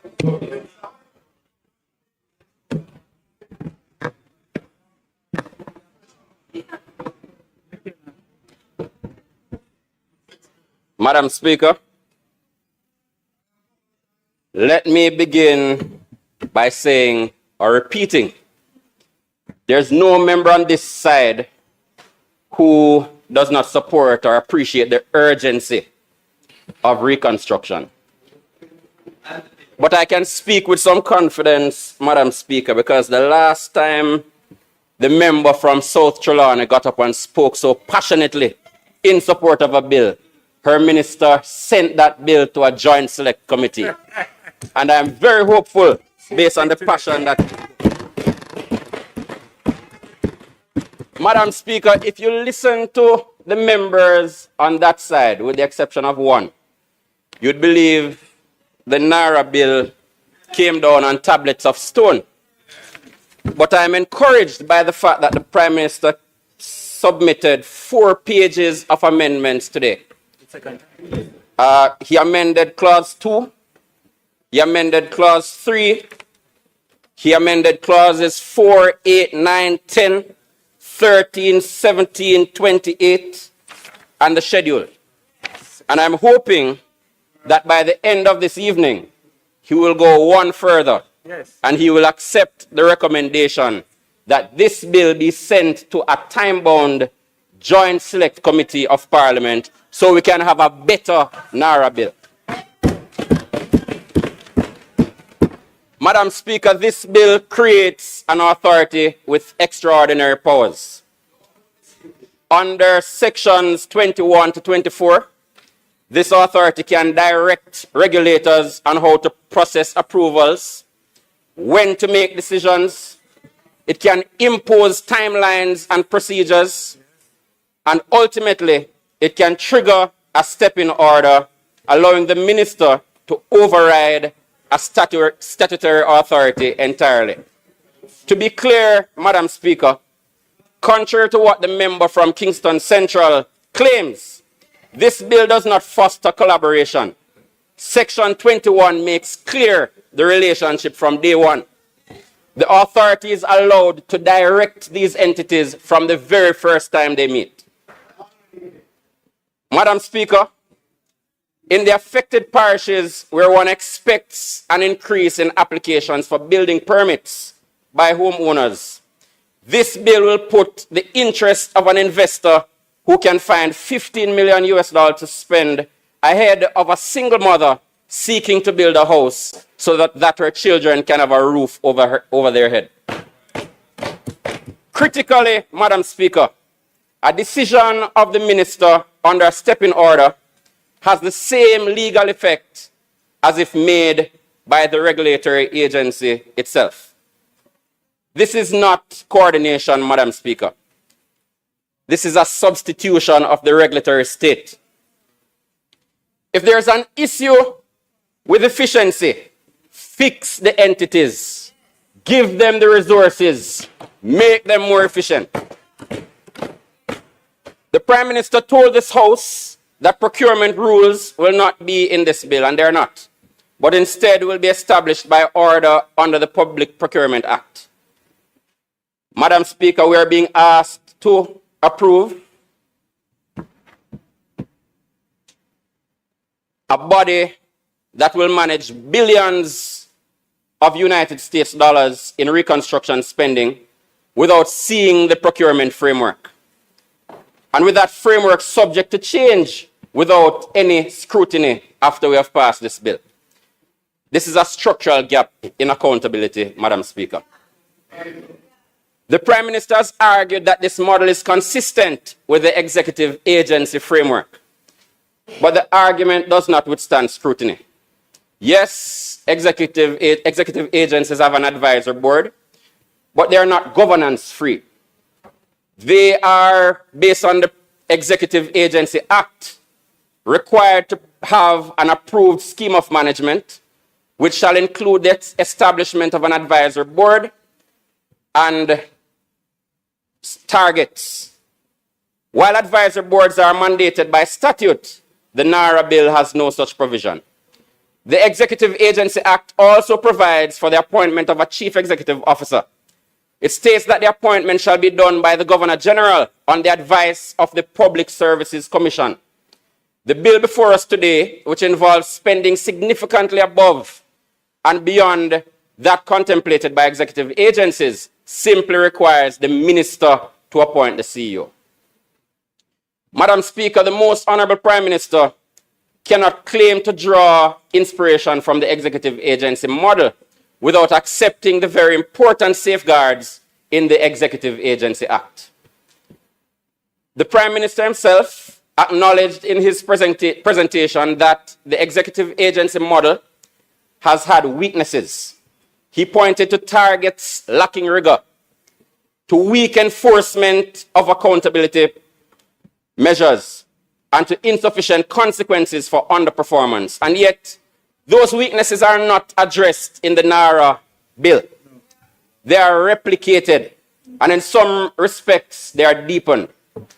Because here, even the baseline safeguards of the executive agency model are not embedded in the bill. We're told that JAMROC will provide oversight, but Madam Speaker, JAMROC does not appear anywhere in the bill. It is not established in law. The composition is not defined anywhere in the bill. Sir. It has no known reporting relationship or obligation to Parliament. It exists merely in the speech of the Prime Minister. And that is an important thing to note. Because powers are being enacted in a law we are being asked to pass, to support, while oversight is being left to intention. Madam Speaker, as legislators, we cannot pass or vote in favor of bills just with good intention. And I heard the brilliant Jamaican who has been asked to chair the board of JAMROC. But we should pass bills in this House that can also stand up to any negatives that might come in the future. Any change in who the board might be, who the CEO may be. There's another omission in the bill that is troubling, Madam Speaker, and that is a lack of clarity around environmental safeguards, especially environmental impact assessments. This bill defines approving entities to include those responsible for environmental management, natural resource conservation, environmental permits. And under sections 21 to 24, our environmental agencies can be directed, they can be told what time they need to make decisions within, and they can be ultimately overridden through a step-in order. Madam Speaker, we still have no EIA regulations, despite the responsible minister promising that same would have been tabled in his 2025 sectoral presentation. And interestingly, he made the same promise again earlier today. Madam Speaker, some of our environmental groups have advised me that we have had cases, Madam Speaker, where our multilateral partners have had to step in and demand EIAs be done based on their internal guidelines because we had nothing that said an EIA must be done. And the dredging, a project relating to the Kingston Harbour comes to mind. Madam Speaker, what is not in this bill is just as important as what is in it. There's no explicit requirement for environmental impact assessments. So there's no preservation of existing environmental permitting thresholds, no protection against the waiver or compression of environmental review process, no clarity as to how regulators such as NEPA will operate within this framework. Madam Speaker, there should be no ministerial bypass of our environmental protection systems. Give them the resources and give them the support to achieve the efficiency that we desire. The Prime Minister has framed this authority as central to climate resilience, Madam Speaker. But you cannot build climate resilience by weakening environmental oversight. Environmental impact assessments are not just bureaucratic obstacles. They are the very tools that ensure that infrastructure is properly sited, flood risks are understood, ecosystems are protected, and long-term vulnerabilities are avoided. When you combine expedited approvals, directive powers over regulators, and ministerial override authority without explicit environmental safeguards, Madam Speaker, you create the risk of poorly sited developments, of increased flood and landslide vulnerability, of long-term environmental degradation, and ultimately rebuilding the same vulnerabilities we are trying to correct. Madam Speaker, if this authority is to lead a program of resilience, then environmental safeguards cannot be optional, implied, or subject to override. They must be explicitly protected in law. Madam Speaker, it's not hard to fix this bill. I think we can strengthen this bill by explicitly requiring compliance with environmental permitting laws, by clarifying that environmental impact assessments cannot be waived, only expedited, perhaps requiring that certain types of projects must have environmental impact assessments, requiring environmental reporting as part of project approval and monitoring. And Madam Speaker, we have heard reference to international precedents and models. New Zealand, Japan, and the United States and Dominica were cited. And I want to examine, Madam Speaker, not just their existence, but what their enabling laws actually stipulated. In New Zealand, Madam Speaker, the Act set up a cross-party forum comprised of members of parliament from the affected zone who were given responsibility for providing the minister with information or advice in relation to the operations of the Act. I note one of today's amendments, which I welcome, requires consultation with members of communities affected or likely to be affected by the implementation of a project.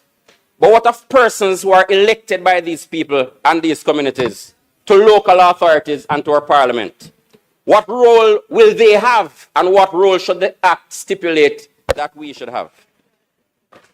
Madam Speaker, it can be strengthened by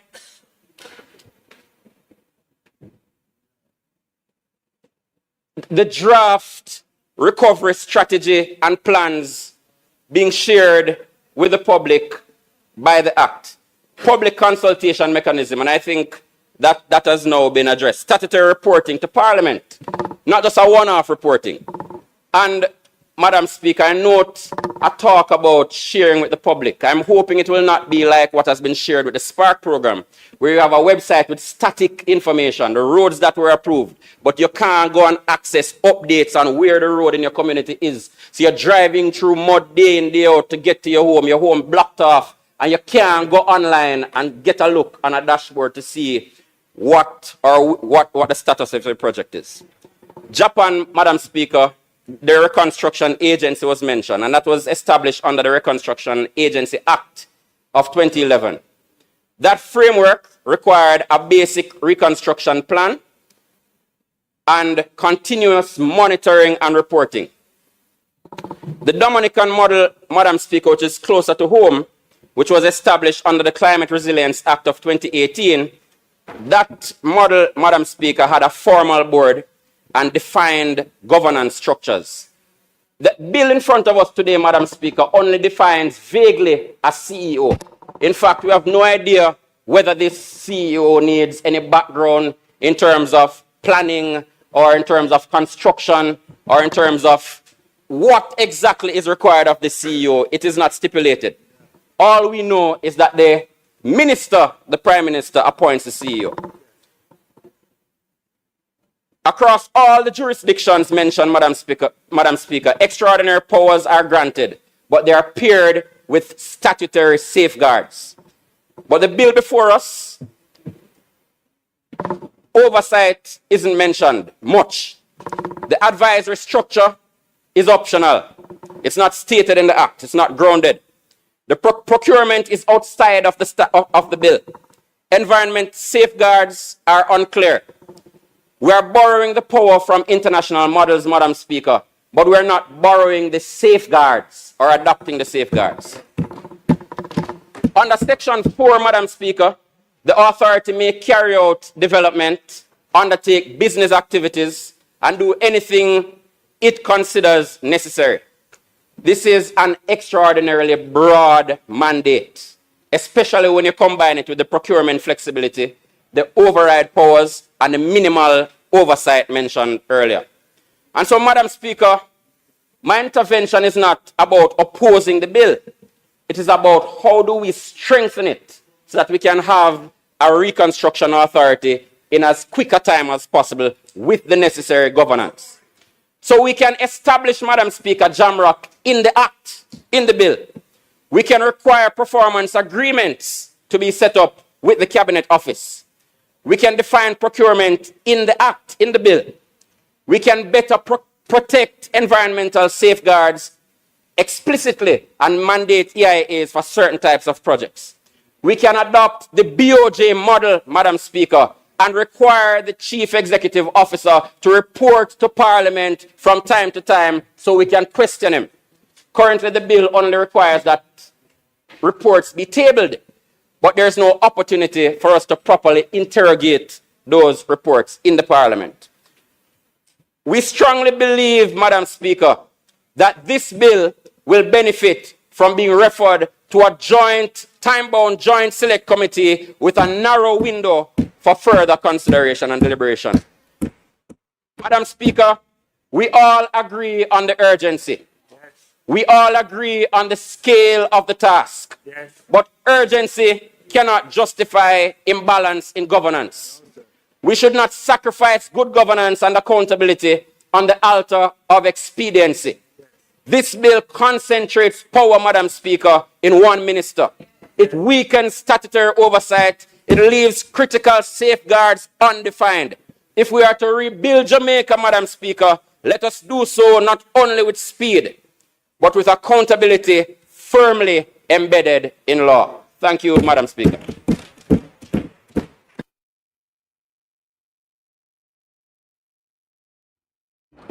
Next is the member from Clarendon North Central.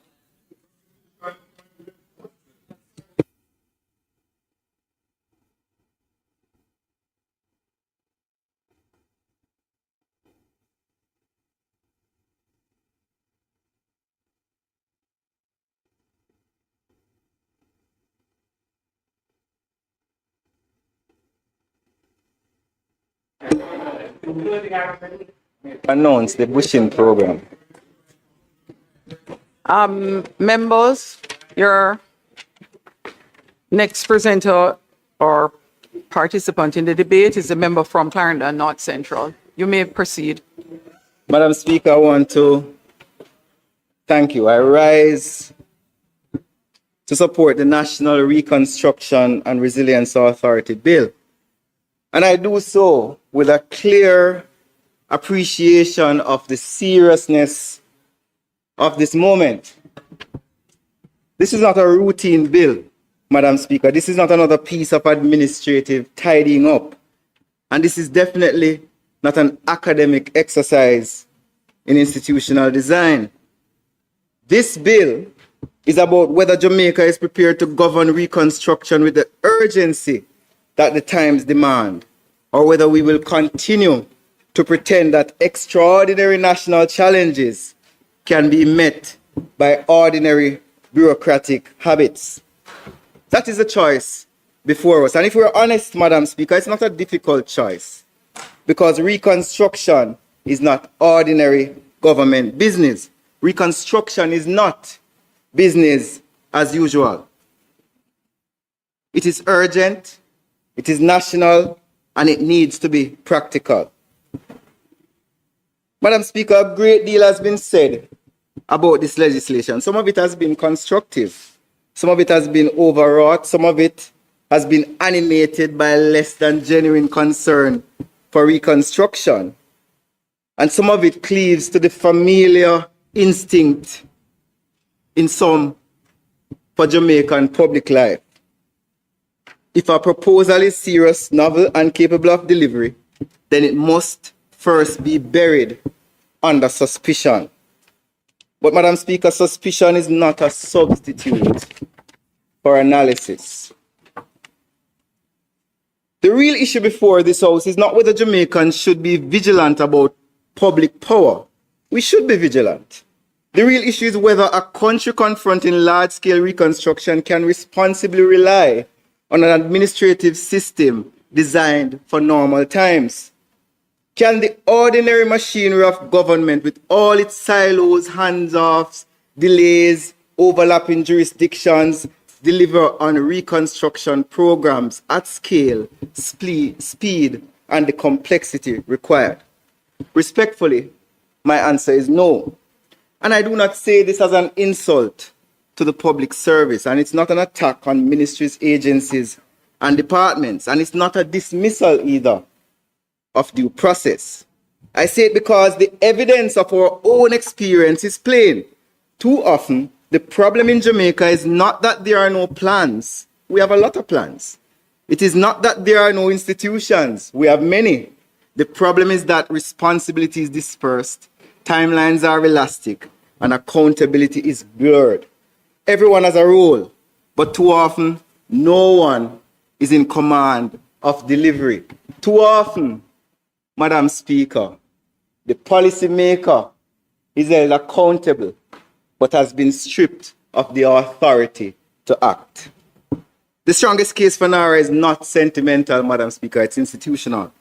The bill recognizes that reconstruction is a distinct state function requiring central coordination across ministries, regulators, utilities, planners, local authorities, contractors, financiers, and communities. Without such coordination, projects shift, approvals drag, and implementation loses coherence. Section 17 provides for cabinet-approved list of reconstruction and resilience projects. That's an important anchor. It means NARA does not invent national priorities for itself. It operates from formally approved national programs grounded in elected authority and public policy. Section 18 and 19 requires programs and implementation plans, including timelines, consultations, monitoring and resilience standards, so that it is not a loose authority given broad powers and then left to improvise. It is a body expected to move from approved priorities to disciplined execution. One of the big issues, Madam Speaker, has been the question about accountability. Madam Speaker, Section 19, 9 and 12 are essential. They require annual audits, annual reports, corporate plans, operating plans, and parliamentary tabling. These are not cosmetic provisions. They are accountability architecture built in the bill. And Madam Speaker, I was here and I listened to several speakers speak about the bill having no accountability. I was a bit challenged because there are some of them who have been here longer than I, who sat in this house and voted on accountability bills and amendments to hold us and governments accountable, are now saying that those same laws that they voted on and passed do not apply to NARA. If you agree with them, then the Integrity Commission Act does not apply to NARA. The Corruption Prevention Act does not apply to NARA. MOCA, FID does not apply to NARA because according to them, there is no accountability.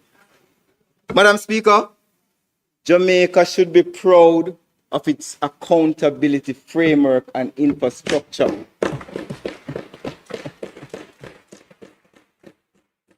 Globally, Jamaica is respected for how Jamaica has created an accountability ecosystem that is independent and well-funded and cannot be interfered with by any politician or head of entity. But Madam Speaker, that is not the only thing. In their criticism about accountability, they criticize themselves or they demonstrate a lack of understanding as to their role as members of parliament in this house.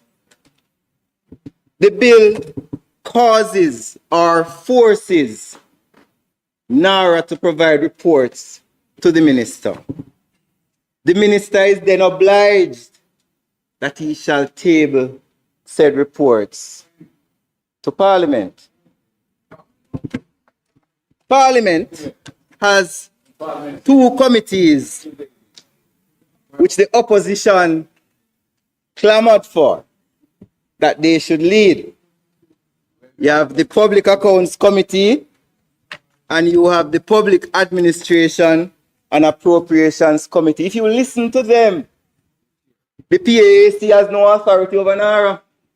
But yet the standing order says the Public Administration and Appropriations Committee shall have a duty to see, inquiring into the administration of the government to determine hindrances to inefficiency and making recommendations to the government for improvement of public administration. It also says monitor expenditure as it occurs in keeping the Parliament informed of how budget is being implemented. The budget for NARA will be tabled in the Parliament and the PAAC has the power to summon the executive, the CEO of NARA to come and testify. But I am saying to MP, Minister of State in Education, that there's been calls for civics in schools, but we need civics in the Parliament because some of our colleagues are unaware of their role and function in holding state institutions accountable. Section 20, Madam Speaker, says reconstruction must be visible. It says transparency is not an afterthought.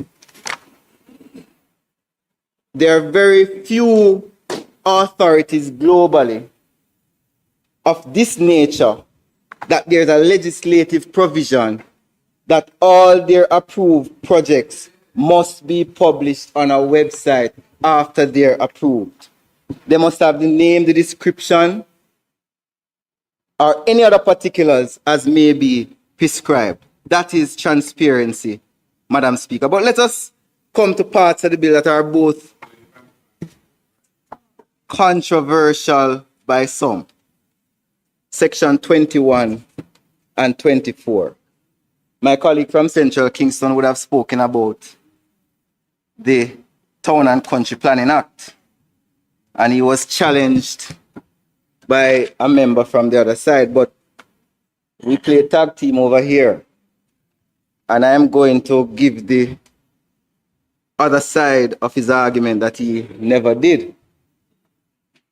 Section 13(2) of the Town and Country Planning Act, where an appeal is brought under this section from a decision of a local planning authority or the authority, the minister shall make a determination within 90 days of the hearing thereof and may allow or dismiss the appeal or may reverse or vary any part of the decision of the local planning authority or the authority as the case may be whether or not the appeal relates to that part, and they deal with the application as if it had been made to him in the first instance, before determining any. But that's what the step-in clause is, opposition leader. You need to read the bill.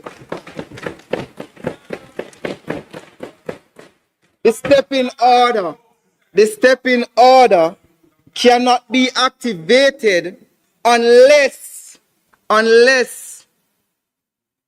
the authority gets expert advice on the matter in question. Unless the authority is satisfied that on its consideration of the approval requirements and the advice referred to in paragraph A, which is expert advice, independent expert advice, in the case of an approval granted subject to terms, conditions, qualifications, the matters which inform the terms, conditions, or qualifications have been addressed. The minister doesn't have free power to just step in. And I realize when my colleagues on the other side are reading these clauses, they only read one sentence. They don't read the entire clause. Madam Speaker, I go further. Where the authority, Madam Speaker, intends to apply for a step-in order under subsection 1A, which I read before, the authority shall notify in writing the approving entity concerned. And it goes on and states rights of the approving entity. The objective, Madam Speaker, of the actions related to the step-in clause is not to undermine the authority of approving entities. It is to cause approving entities who may not be acting with speed for importance, recovery, and resilience project to act. But it comes with its safeguards. Madam Speaker, we have had experiences, and I don't see a member Terry Long here, where authorities have placed conditions on government projects to say if the government does not do this, I won't call the name of the authority, in Portmore, that if the government don't build the road, they won't approve the wall for the school. So the students at the school have been disenfranchised because the authority did not get their road. The road project is waiting on one agency. The agency is also waiting on another to approve, while the country suffers. Madam Speaker, Section 21 and 24 are meant to break that culture. NARA may convene. NARA may convene approving entities, impose timelines, and require applications to be processed concurrently rather than sequentially. This is not lawlessness. This is a common sense headed statute. Madam Speaker, when an entity fails to act or acts unreasonably, that is where the minister steps in.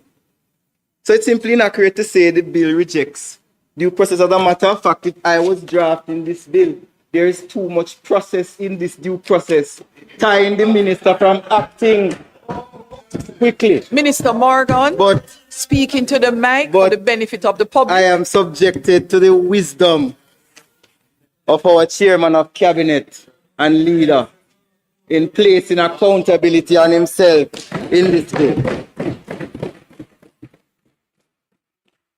Madam Speaker, in the reconstruction period, delay can be just as damaging to the public interest as arbitrariness. I wish you would give me permission, Prime Minister, to speak about the bridge program. No, man, I need to mention it. Minister Nigel Clark would have agreed on a bridge program. Minister Morgan,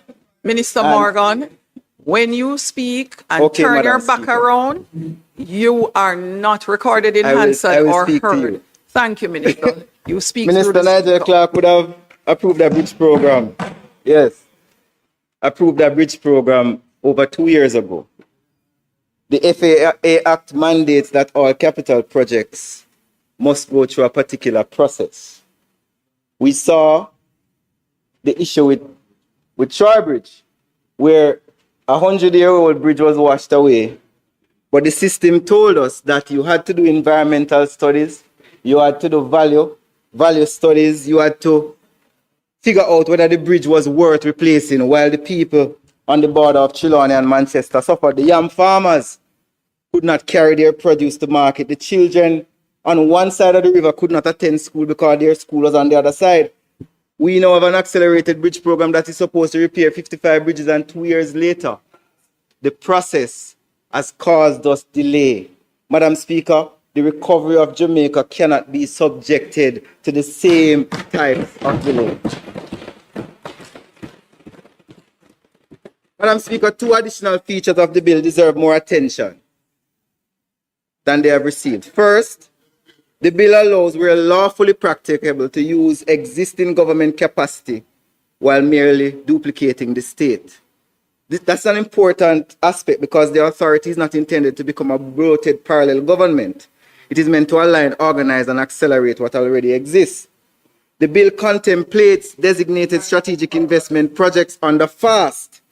This recognizes that reconstruction is not only about repairing damaged public assets, but also crowding in productive investments. Madam Speaker, some speak as though Jamaica is wandering in unknown territory. We are not. The Prime Minister would have instructed myself and members of the team to visit Peru to study their reconstruction solution. It is that solution which has to some extent informed our approach to this bill. But we are not picking a solution and stamping it on Jamaica. We have adopted the solution to fit our peculiar challenges. Madam Speaker, it would be a strange kind of politics to say Jamaica should see what others have done and do after disaster, recognize the lesson, and deliberately choose a slower path in the name of comfort. Section 9 to 12 gives accountability. Section 20 gives transparency. Section 21 to 24 gives speed. And Section 28 confirms that the authority is temporary and purpose-built. The last 2 points matter because it answers the lazier criticism that NARA is some attempt to create a permanent concentration of power. The bill itself makes it clear that this is a defined institutional response to a defined reconstruction challenge. So a proper debate is not whether Jamaica should have a reconstruction authority at all. That is my respectful view. And that is no longer a serious question. The serious question is whether we are mature enough to demand a reconstruction authority that is effective, transparent, and disciplined at the same time. Can we insist on speed without surrendering accountability? Yes, we can. Can we insist on urgency without abandoning legality? Yes, we can. Can we insist on coordination without accepting opacity? Yes, we can. Can we build a legislation that does all of the above we have in this bill? That is the real argument, Madam Speaker. Madam Speaker, I want to compare history. We have had disasters before, and governments have been given the responsibility of assisting its citizens in these disasters. In 2004, we had Hurricane Ivan, and a member of the opposition sought to use Ivan as a comparison in how we are managing this NARA process. Colleagues may not know in this House, but for totally destroyed houses in 2004, persons received $20,000 grant. For severely damaged houses under Ivan, they got between $7,500 and $10,000. And for other damage, they got $5,000 grant. Danny Buchanan, Minister Donald Buchanan, former Minister Donald Buchanan, famously clarified and this is on GIS, the government could not fully replace all private property losses. He stressed that the state was not an insurer of buildings and that its role was to assist people in putting back their lives together rather than providing total compensation. Compare what was done to individuals in 2004 to what we have done after Melissa, and what we are doing now is a demonstration of a different type of government. There is also the argument about procurement, where the member from Westmoreland pointed out that there is no procurement provision in the bill. Us who have knowledge of how laws are written know that where a bill is silent on a provision, then a provision or a legislation or a statute of authority applies to that law. In this case, the NARA bill does not speak specifically about the regime for procurement. What it says is that the minister will come and declare what the procurement process will be. The minister does not act independently and will be subjected to the rules of the Public Procurement Act. Section 3 of the Public Procurement Act says, the minister may by order, subject to affirmative resolution, declare that this act or any provision shall not apply, and it goes on. The member from St. Mary said that we're going to be not coming to Parliament, but we're asking for Parliament to approve a bill, and there will be no coming to Parliament to determine how the things will be procured. When the legislation states clearly, member, that the minister has to come to Parliament to pass an order by affirmative resolution as to the procurement process that will take place under NARA. Madam Speaker, there are some amendments that we will be Public Procurement Act Section 3, subsection 3. But Parliament will have the opportunity to vote. Parliament will have an opportunity to vote on the order. Madam Speaker, we have listened to many commentary on the bill and we have made some adjustments on the bill. We will be including, as suggested by the member from East Portland, a definition for resilience, and that will be outlined in committee. We are also making an amendment to improve the monitoring and implementation of reconstruction projects. As clause 17, we'll be amending that to improve it, as well as we'll be improving, well, not improving, but we'll be adding a conflict of interest clause, which was something that I believe was raised by the leader of the opposition, that there was no conflict of interest clause. Additionally, we will be improving clause 10, which deals with how the chief executive officer reports, and all of these amendments will be spoken up in detail as we put them in committee, which is to begin shortly. Madam Speaker, to close, one of the criticisms that we have noticed is that the opposition has said that the NARA is a growth bill, Prime Minister, parading as a reconstruction bill. Those are my words. But I ask the question, what is wrong with that? What is wrong with using a disaster as an opportunity to go forward and invest and build your economy and make it better?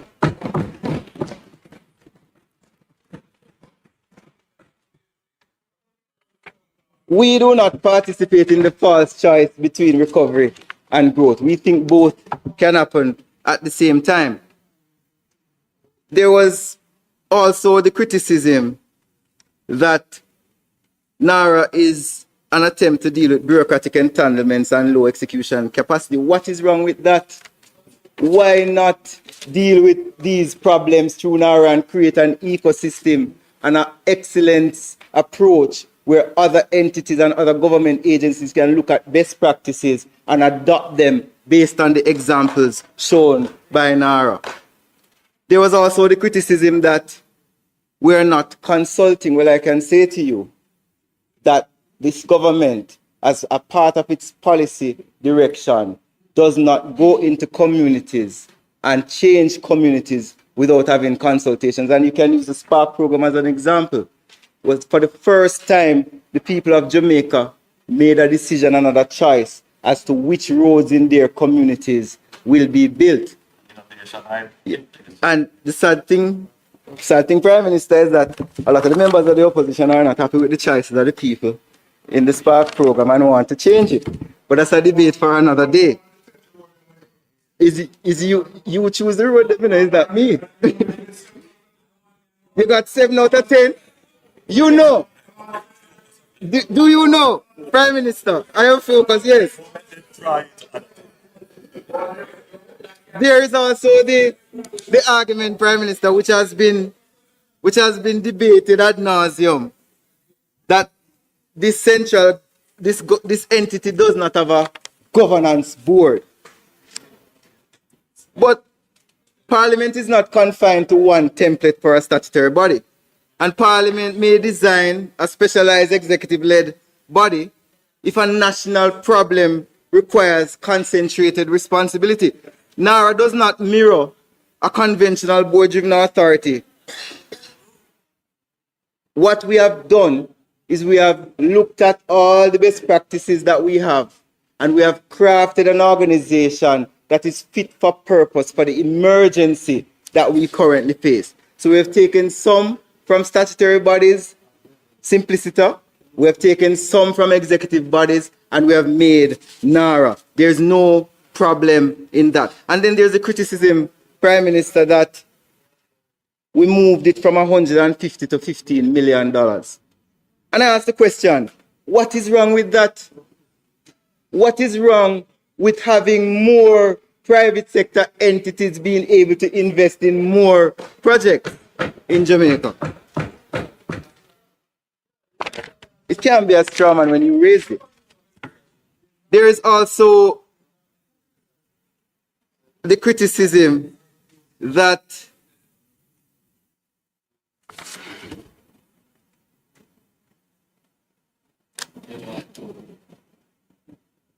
let me not raise that one, Chairman. Madam Speaker, we have designed a bill fit for purpose. We have designed a bill that will assist in our recovery. We have designed a bill that is accountable and subjected to the accountability frameworks that exist in our country. We have designed a bill that is going to transform Jamaica and bring additional growth and resurgence to our country. We have designed a bill, Madam Speaker, in the best interest of the people of Jamaica, and I know that the people of Jamaica will continue to support the bill as they have been doing throughout this debate.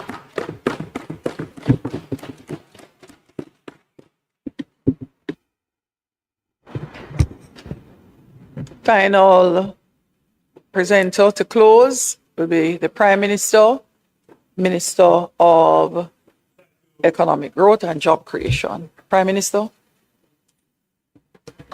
Thank you, Madam Speaker.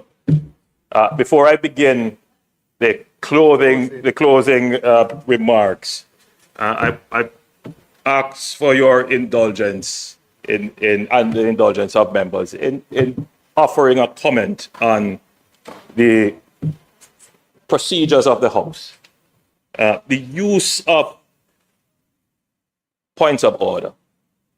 I believe Member Hilton on that side, let me survey, Member Hilton would agree, and the leader of opposition business, member from Kingston, Eastern and Port Royal would agree that the use of the standing of the points of order would not be for trivial purposes or routine, that they were really used when a member felt that there was a contravention of the rules of the House, specifically the rules governing debates.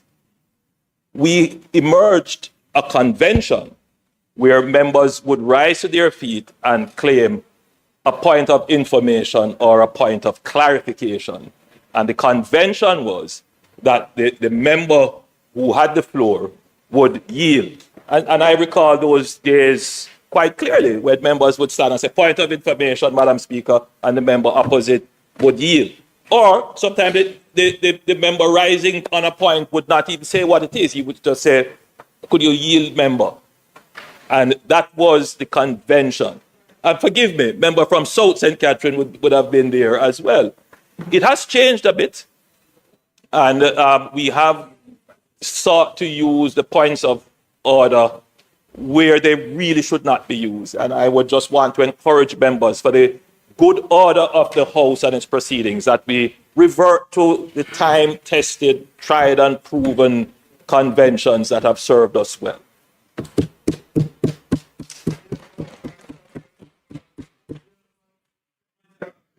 Madam Speaker,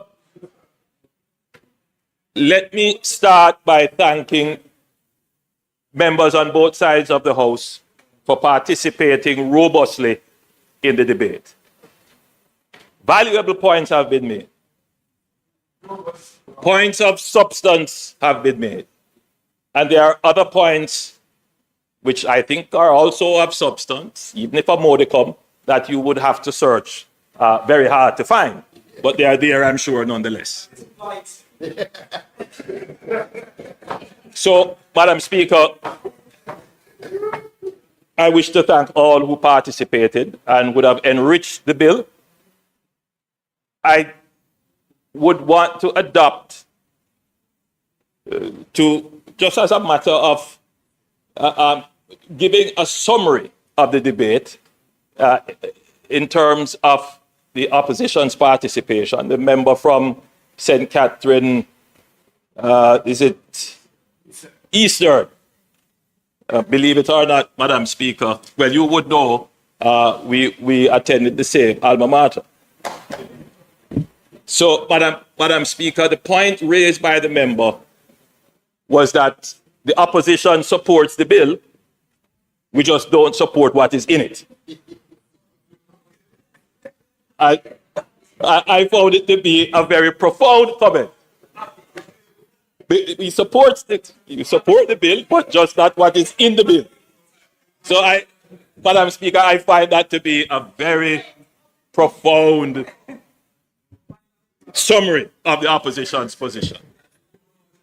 You want a point of information? So, Madam Speaker, but I do understand what the member intended to say. That no one can say that NARA is not a necessary formation in law. No one can say that having a structure to manage recovery is not something that is defensible and necessary. So I think there is the starting point, that NARA is necessary. I think, however, Madam Speaker, that if I am permitted to offer some philosophical perspectives on the differences, that there is a very deep mistrust of government in the country, very deep. But underneath the mistrust of government generally, there is an even greater mistrust of executive power. That is really what it comes down to. A deep distrust of executive power. And by the way, this is not unique to Jamaica. It is a worldwide phenomenon for countries that have what is described as a liberal democracy. democracy is liberal precisely because executive power is controlled and in many instances restrained. The challenge comes, Madam Speaker, when democracy cannot bring prosperity. That is where the challenge happens, because the assumption is that democracies will automatically bring prosperity to people. And that thinking is sometimes challenged in certain quarters. But I continue to maintain that democracy is the best form of government that we have. And that we must make our democracy work to deliver prosperity. The challenge is, how do we use executive authority without it trampling on the rights of the people? That is always the challenge. And that's why our system is designed as it is, where the members of parliament should come vigorously defending their positions to ensure that executive authority is restrained, but we have to be careful that executive authority is not constrained. Because it is in the constraining, the over-limiting of the actual power to execute that the prosperity is actually delivered. And I will say this, Madam Speaker, that I've been in this position of Prime Minister now for a decade, and it is a learning experience. I continue to appreciate the nuances of the office each day. And I will say to you that during the pandemic, the challenge of using executive authority was a real challenge for the administration. And indeed, we had to use executive authority as it relates to controlling movements and all kinds of other things that we had to do. And the former Attorney General at the time, member from West Central St. James, would have gone to great pains to advise and to say, we have executive authority, but we have to be so careful with it in how it is used. And I made sure that every executive direction that I gave, that I put my signature to, as I did it, I came to Parliament at the next sitting to bring the executive authority to Parliament for Parliament to have a say on it. And there were times when Parliament's say, though not by authority, couldn't change it. But because Parliament said you should consider this or you should consider that, we took that on and we made changes to many of the various orders for movement and gathering and all the other things that we had to do. That was, for me, at that time, the ultimate exercise of the executive authority. The lesson learned from it is that in a democracy, executive authority overused can be dangerous even for the person using it. No matter what, it leads to suspicion, frustration, and the view that you are restricting the freedoms of individuals at your own whim. And I would say that I suffered from that during the pandemic, even though in my mind I was acting to support and to promote the health and safety of the public. But there are many Jamaicans who felt that I restricted their movement. So I want to just use this as a basis to say, Madam Speaker, I am not seeking executive power for myself. It's dangerous. And executive power must be controlled, without question. I'm a firm believer in that. The question is, can we find a way to structure our business such that the use of the executive authority delivers the prosperity without taking away the freedoms, transparency, rights of the people. That's where it is at. And so, Madam Speaker, I want to thank JET, the Jamaica Environmental Trust, and Jamaican for Justice. They wrote letters to me. The letter from JET was quite extensive. They obviously put a lot of time in going through the bill. They did take the time. And I have to say this, Madam Speaker, because lots of times there are persons who will just hear what is said, look at the headlines, don't know any details, form an opinion, because there's always something called confirmation bias. Somebody who you like said something that you like, and therefore that's your position without doing the research. It's obvious that these two groups did their research and they put forward their concerns. I will say, Madam Speaker, that not everything that is proposed can be legislated, and not everything that can be legislated should be legislated. And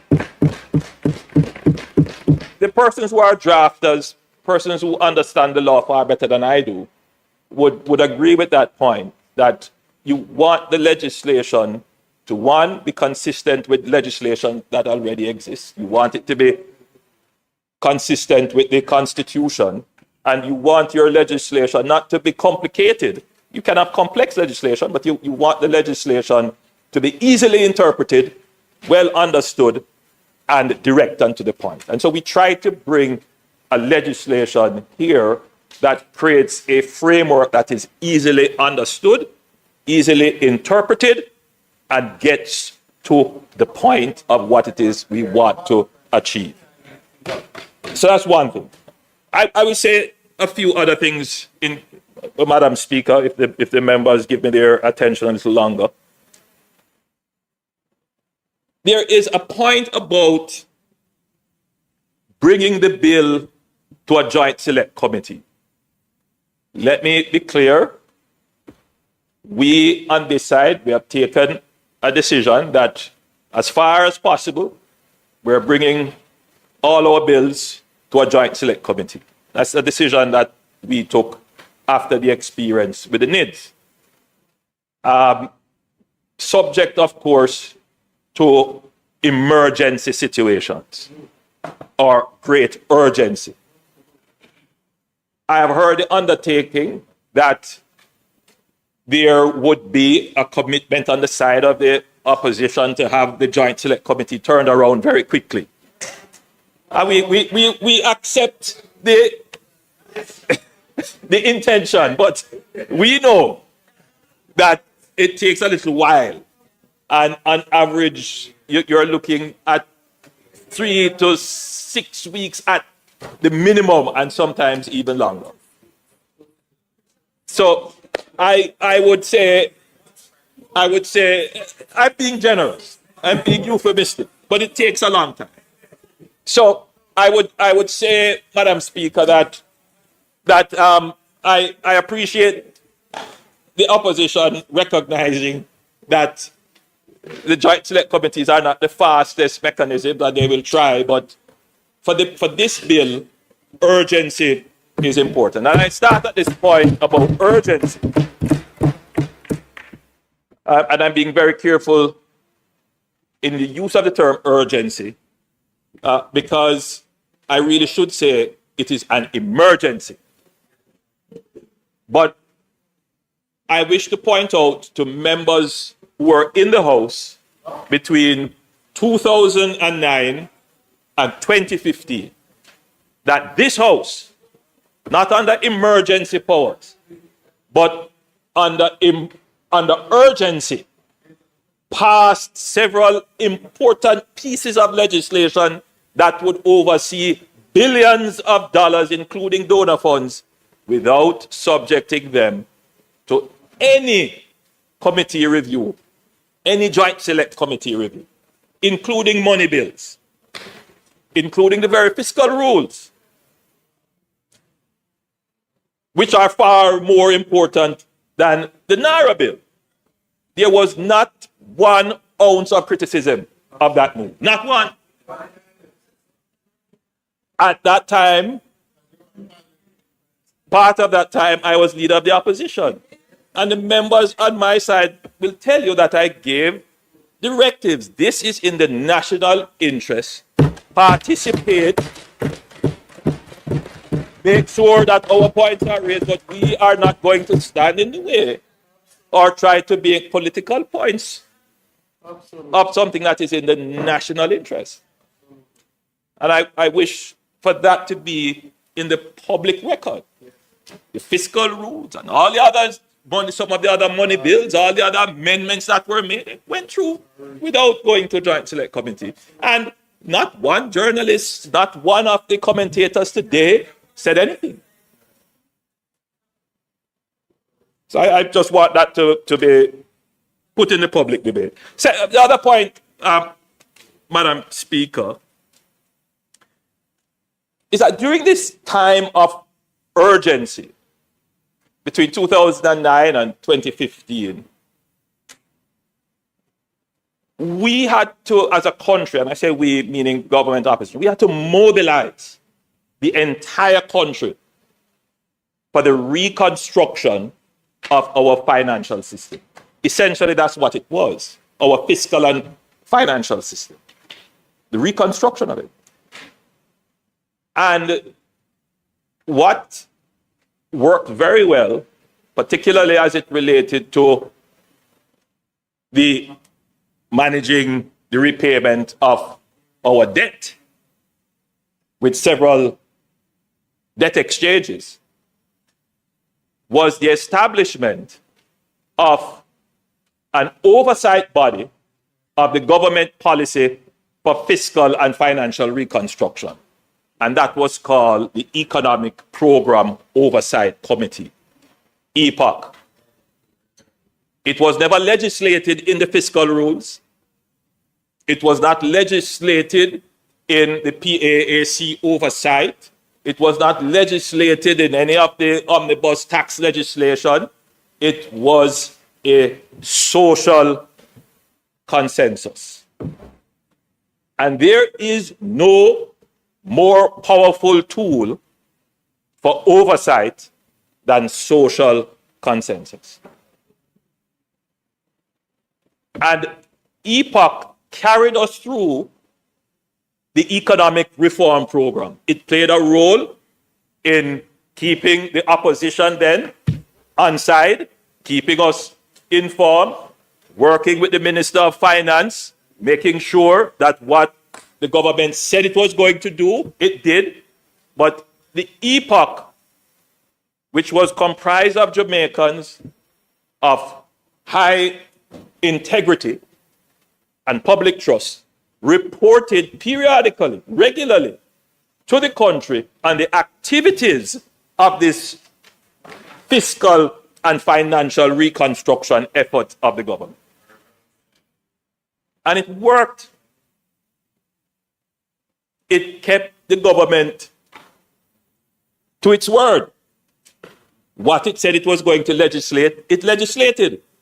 And it kept the opposition to its word. What we're going to support, we supported.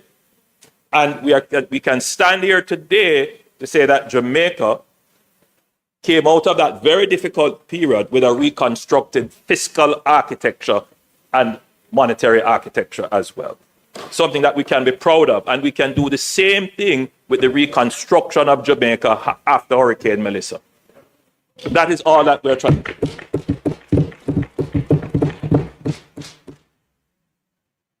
Madam Speaker, permit me to return to this concept of the use of executive power, because it's fundamental to what we are doing here. Now, when we were contemplating how to structure NARA, a thought was put on the table. Why not make NARA a department of government? Now, if we made NARA a department of government, would there be a board?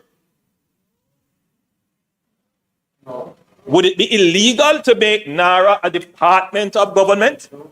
are departments of government legitimate structures of how government organizes itself? Of course. Of course. In other words, you know, it is not unusual. There's nothing wrong with that. The authority then would flow flows cabinet, minister, permanent secretary, ministry employment. But we know that departments are further decentralization of executive and civil service powers of an entire ministry. But you can decentralize even further by putting in an agency. And that agency could be a corporation, or it could be a statutory body, or it could be an executive agency. And I just want to pause at that point. For statutory bodies, the idea is that there is a function of government that is clearly well defined, that has an indefinite function in terms of time, that would require detailed operational guidance, which would not be suited for a department of a ministry to do, but would still require ministerial guidance. So a minister would give the general policy direction and say to an entity like the UDC, a statutory body, here is your authority. It's written in law what you are supposed to do. This statutory body will exist indefinitely. Go and redevelop areas for urban purposes. Go and acquire land for land banking for those purposes as well. Go and operate various companies to provide services. The minister can't go and run that day to day. Every day there is a different use of the executive authority delegated through a board and an executive officer.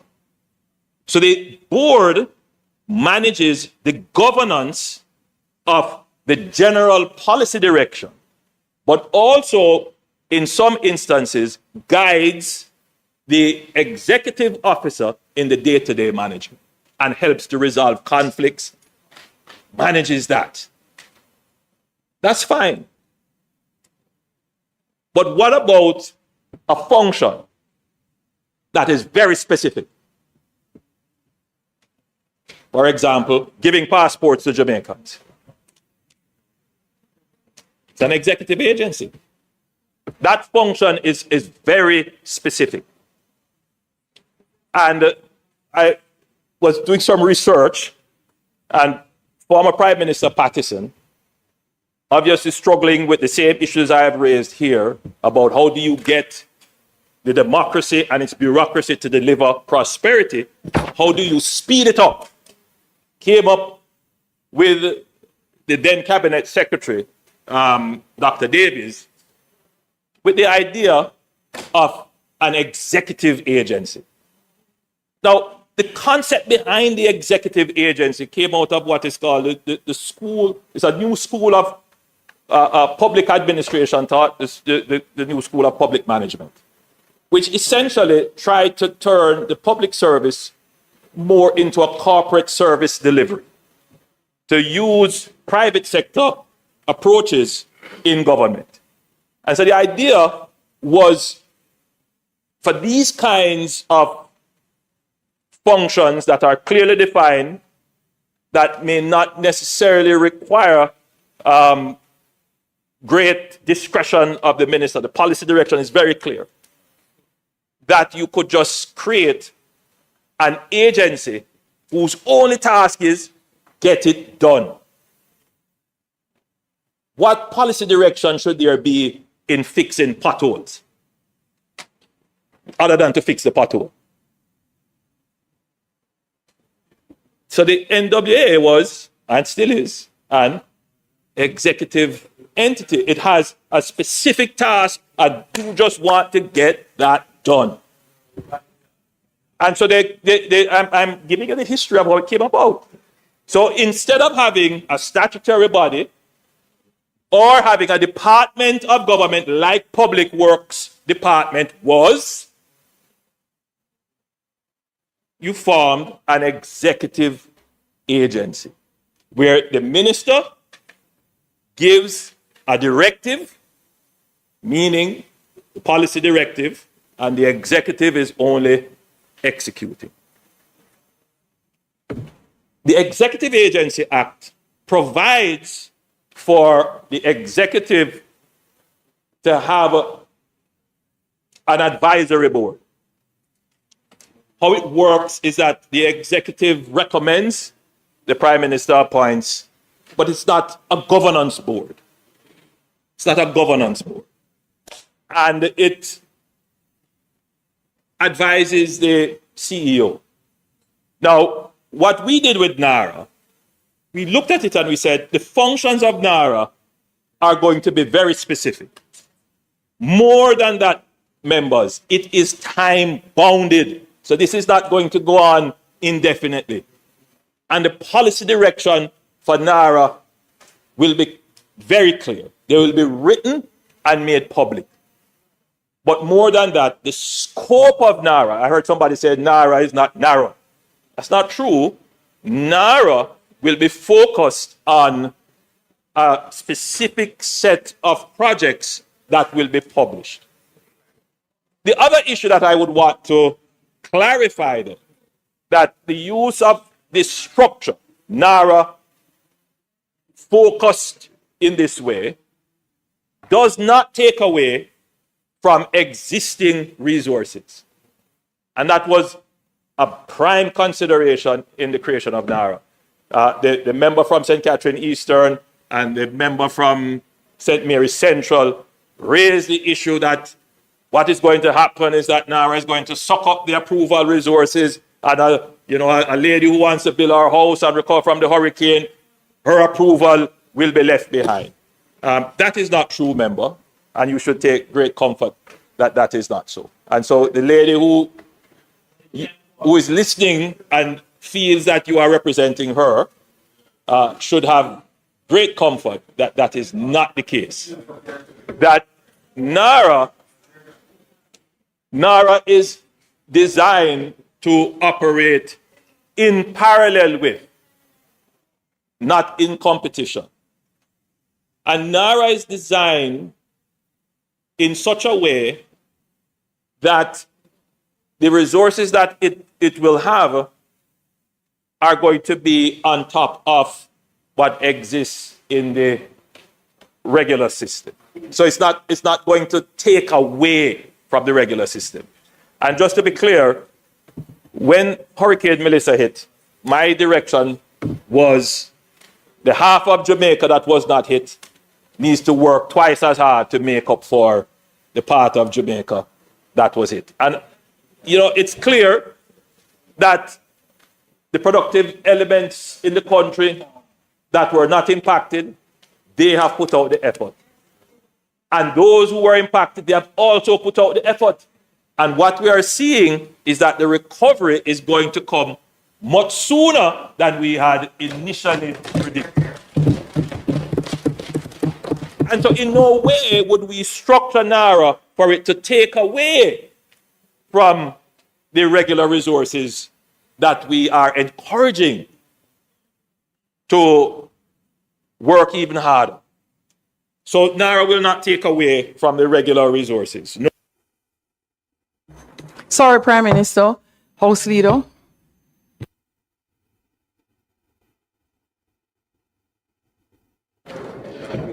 Madam Speaker, as we are clear, it has been a robust debate.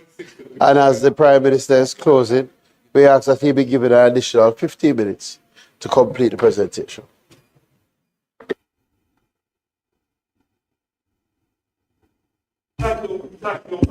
Hold on, Prime Minister. The question is that the Prime Minister be allowed 15 minutes to complete his presentation. Those in favor?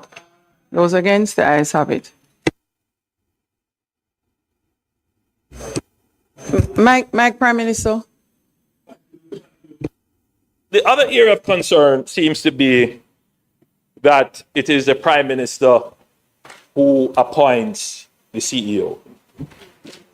So there are different methodologies of appointing CEOs, depending on the structure that is employed. It is not unusual for the appointment to be from the Prime Minister for certain entities. No, there are some entities that the Governor General appoints. But it's not unusual for the Prime Minister to, or the minister in charge of the industry, the ministry to appoint. I want to be clear that the post of CEO for NARA was internationally advertised. Internationally. We got several dozen applications, many of them from all over the world. We appointed a very high level interview panel, review committee.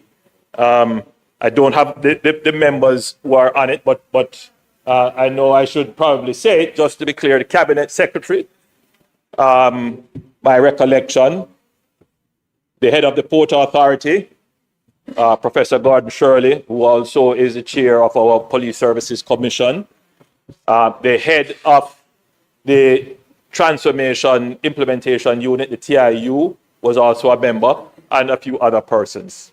So there is no involvement of me directly or personally in vetting any CVs or shortlisting anyone. I want that to be publicly known. So there is a distance, a healthy distance between myself and the process of finding, interviewing. I also want to point out that there seems to be a concern about concentration. I've heard that centralization is a term used. That NARA seems to centralize power and authority in, sometimes the criticism is centralizes it in the CEO or centralizes it in the minister.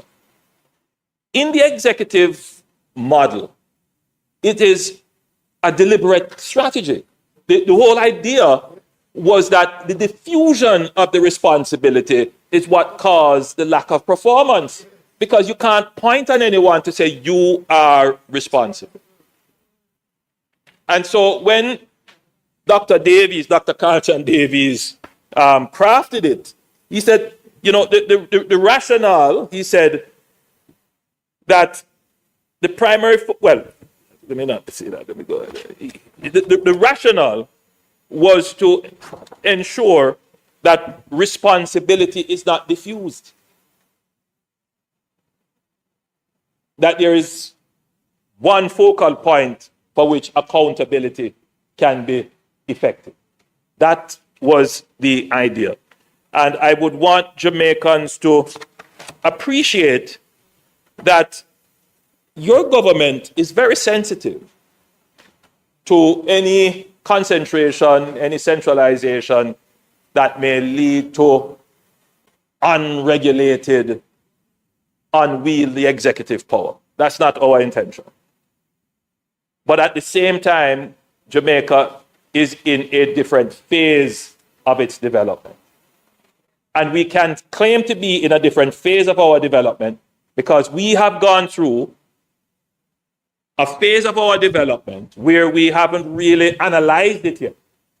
In the sense, Madam Speaker, that our accountability and oversight framework is probably the most robust in the Caribbean. We spend billions of dollars. When you look at, so if you look at our oversight capabilities and what we have built, we have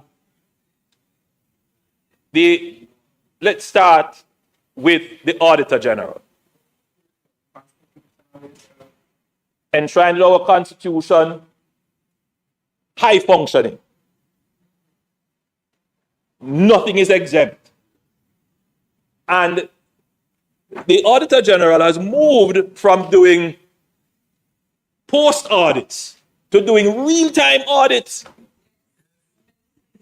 They have moved from doing accounting audits to doing performance-based audits.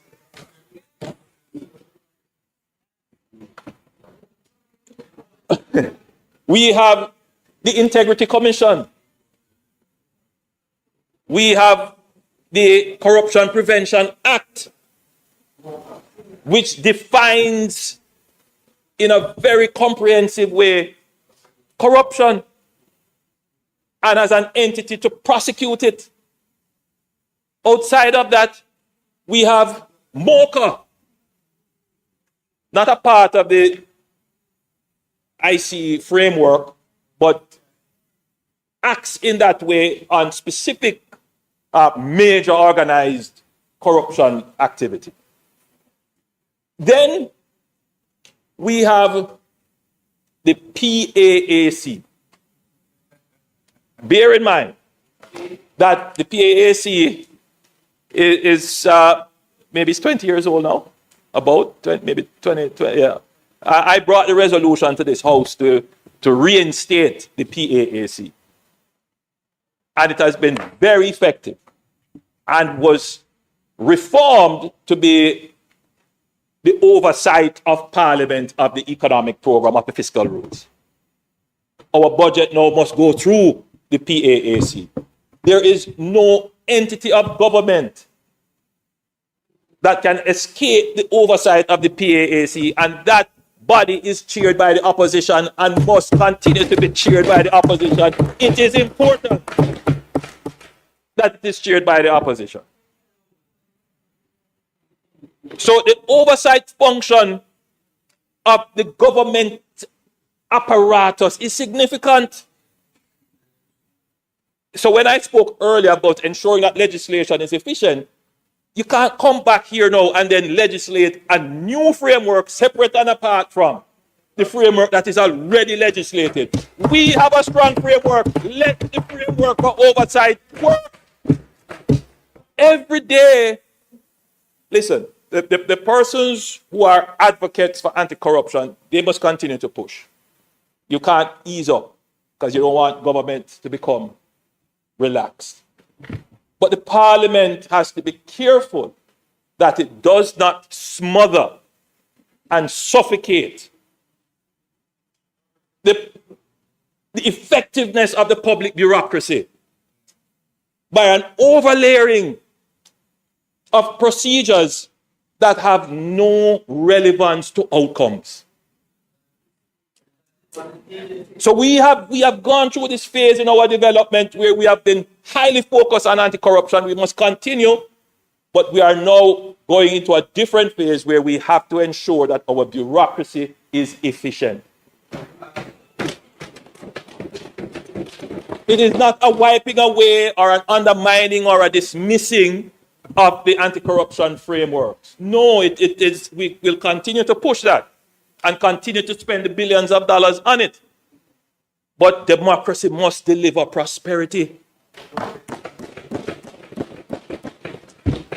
And I am not the only one speaking in frustration about the slow pace of the government. It is said on both sides. This is what we meant when we say we have to pivot. So I think I've captured most of the issues. And again, I want to thank all the members who have participated, who have contributed. It has enriched the bill. And it is my hope that on this matter, the public record would be that the Parliament, by acclamation, supported the bill rather than history records a divide on this momentous moment.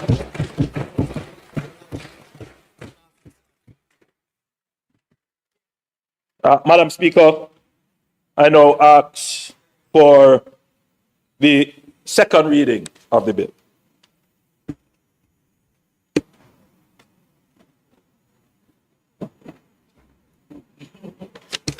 Question is that the bill be read a second time. Those in favor? Aye. Those against? The ayes have it. Clerk? Let me. A bill entitled An Act to Make Provision for the Management and Implementation of the Post-Disaster Reconstruction and Resilience Efforts consequent on the passage of Hurricane Melissa, and for resilience generally to establish the National Reconstruction and Resilience Authority, and for connected matters read a second time. Thank you. Marshall?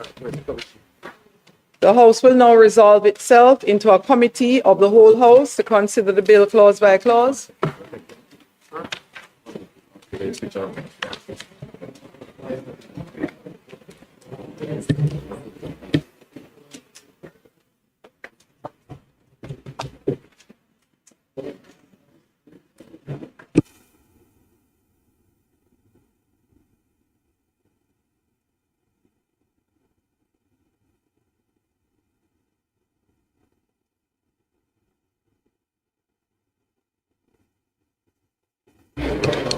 We are now in committee.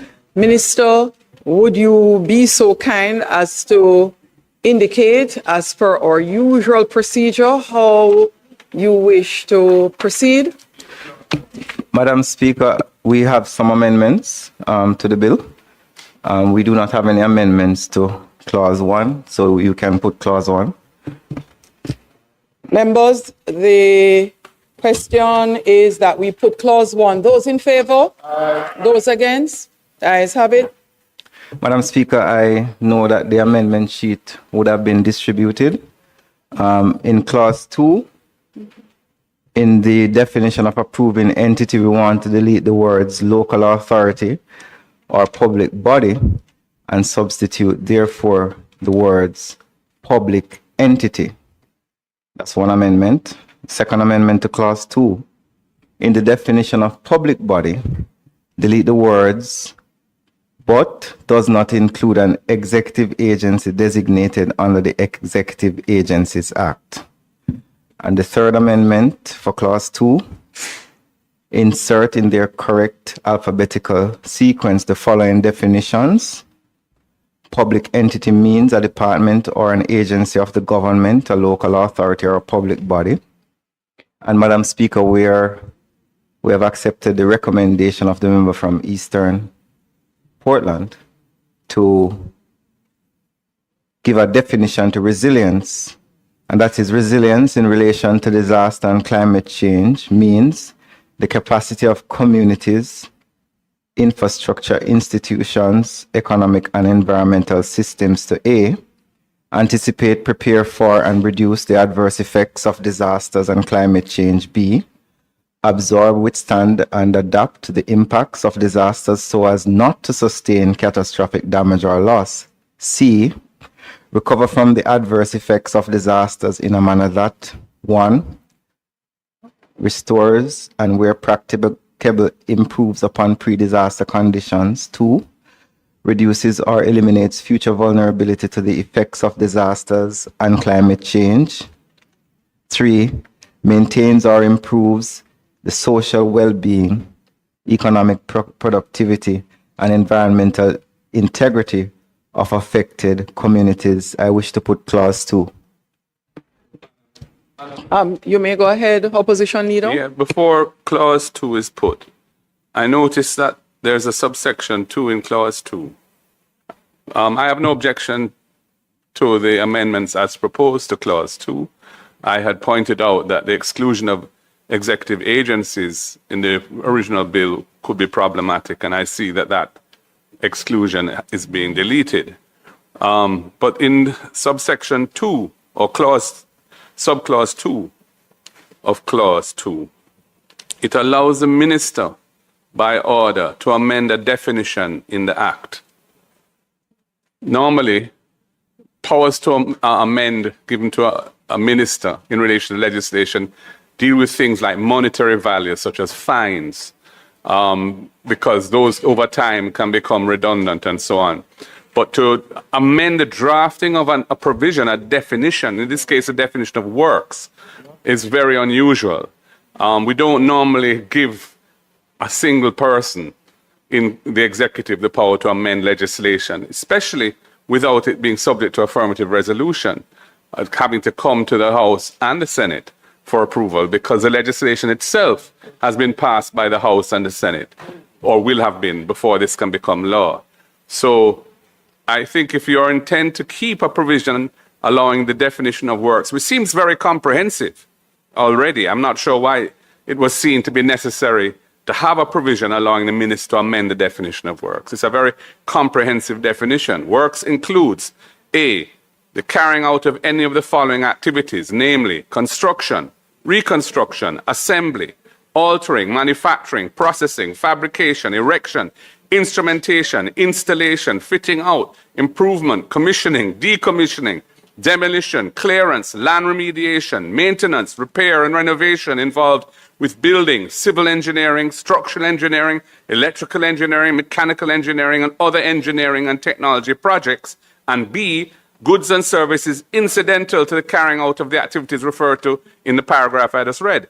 So very broad, it's an immensely broad provision as is. I'm not sure what the motivation was to allow the minister to alter it. But if that's going to happen, that must come to Parliament in our submission.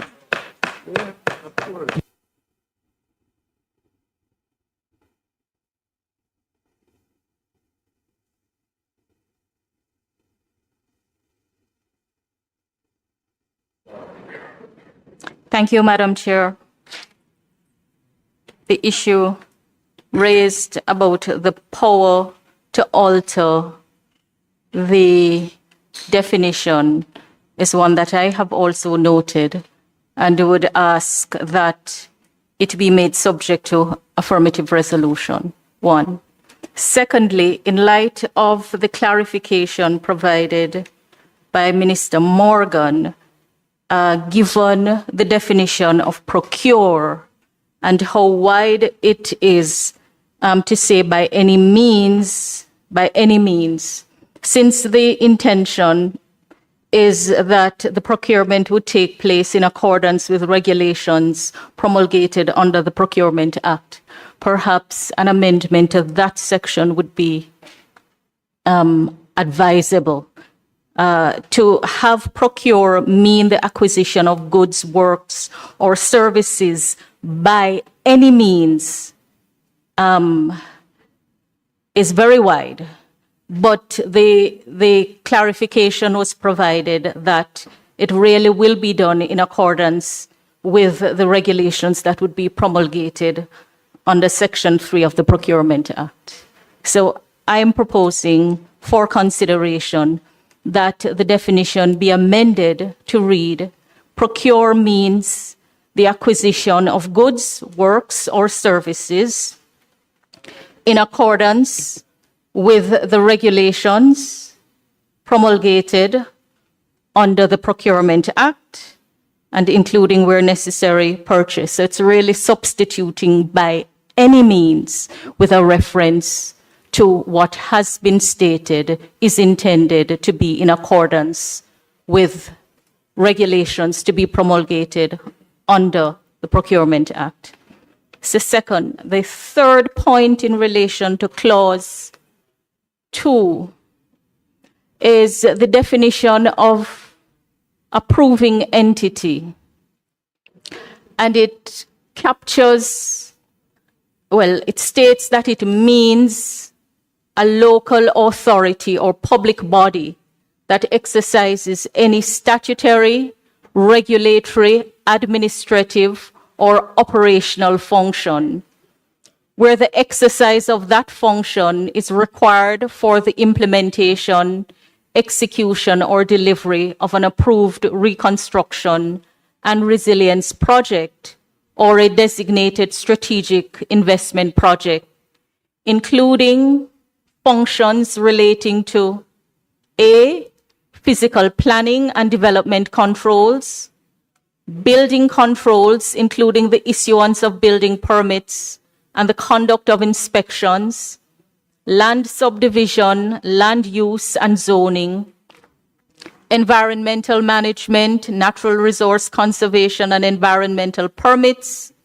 approvals relating to water supply, sewage and drainage, roads, highways, and transportation infrastructure, electricity, telecommunications, and other utility services, and disaster risk management and hazard mitigation. In light of the concerns raised and how approving entity is used in the bill, including at clause 24, subclause 2, I'm just wondering, how is it contemplated that the exercise of the statutory functions and the regulatory functions will not be problematic?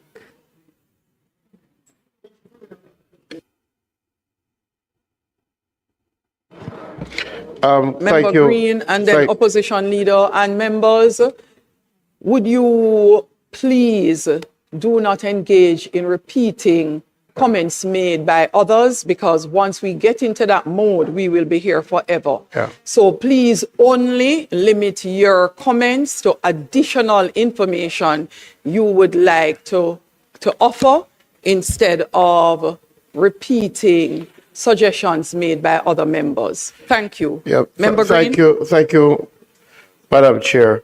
I support the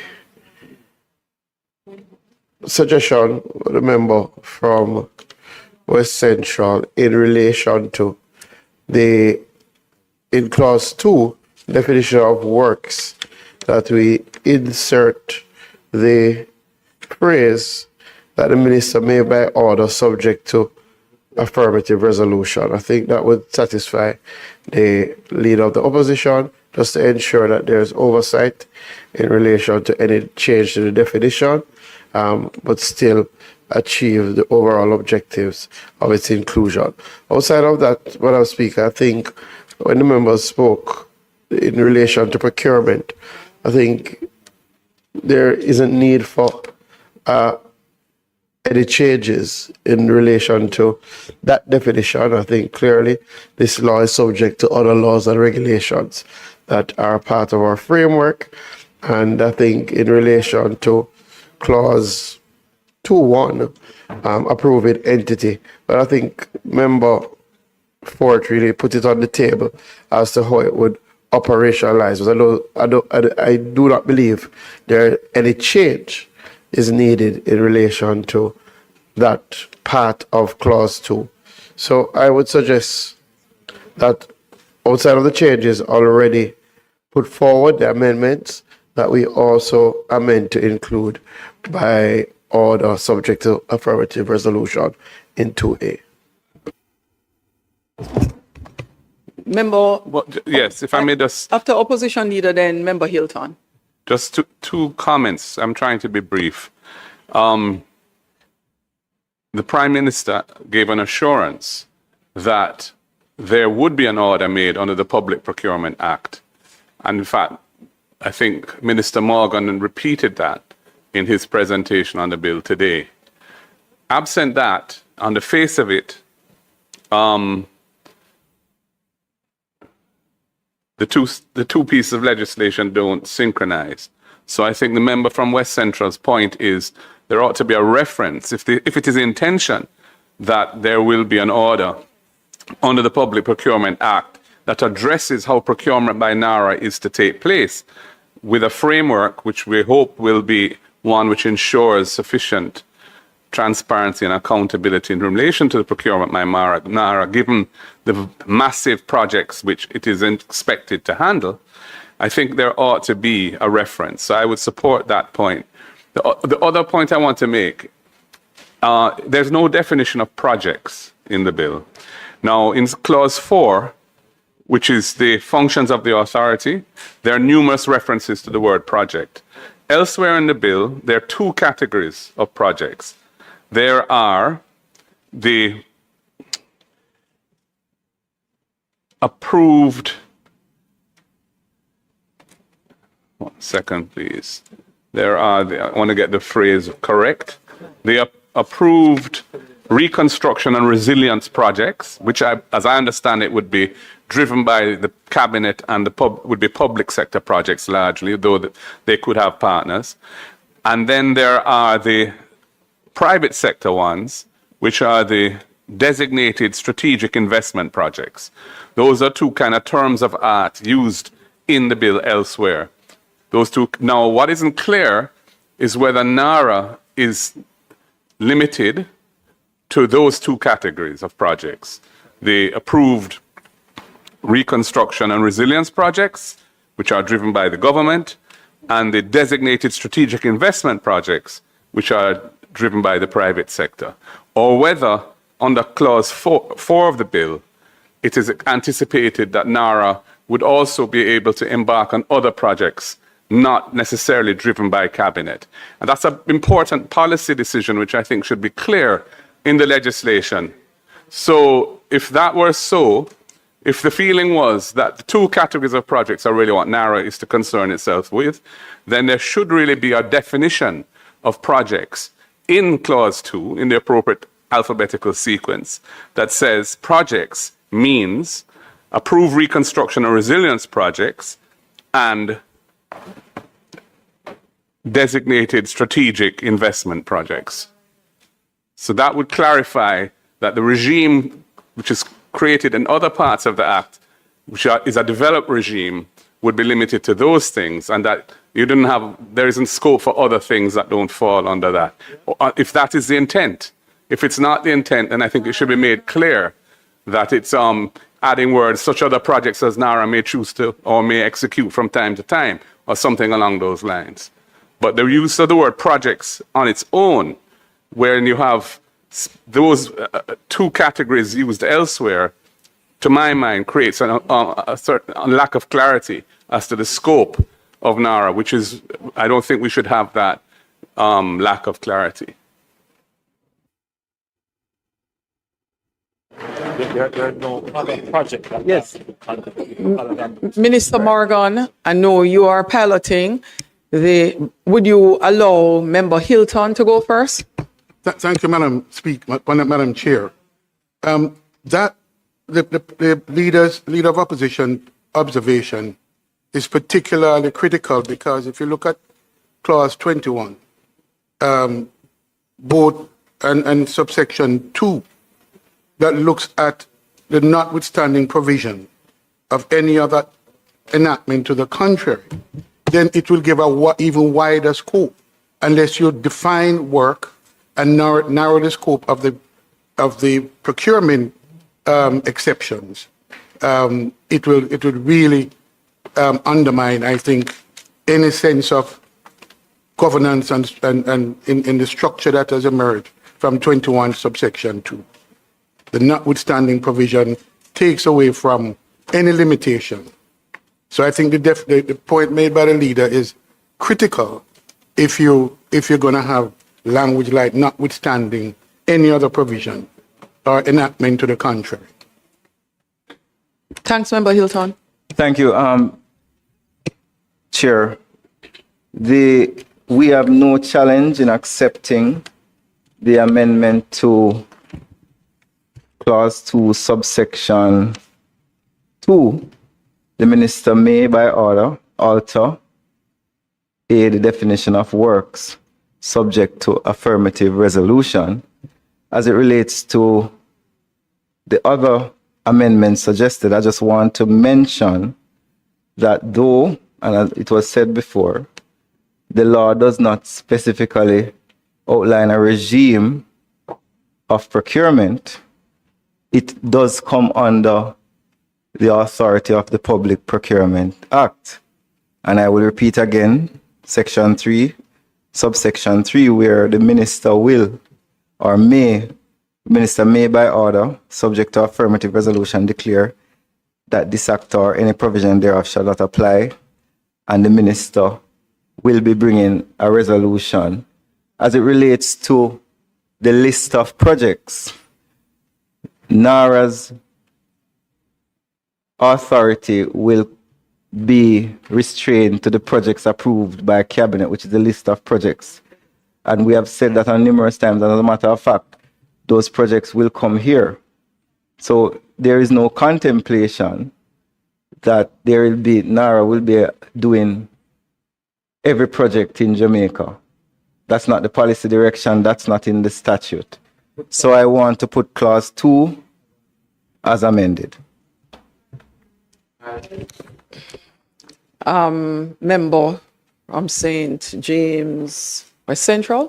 Thank you, Madam Chair. Just to say that if we legislate that something can be done by any means, it means that it can be done by any means. And if the intention is that the procurement is to be done in accordance with the regulations, just a minute. I appreciate the concerns about the slowness in procurement. And they are real. I mean, all of us here have experienced it. But if the answer is really that the intention is to have the procurement done in accordance with those regulations, it will not achieve the objective of legislating that the procurement is to be done by any means. Thank you, Member. Madam Speaker, we hear the member and we put clause 2 as amended. The question is that we put the amendment to clause 2 as written. Those in favor? Those against? Divide. Clerk.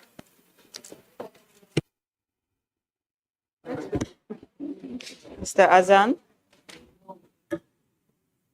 Mr. Bartlett?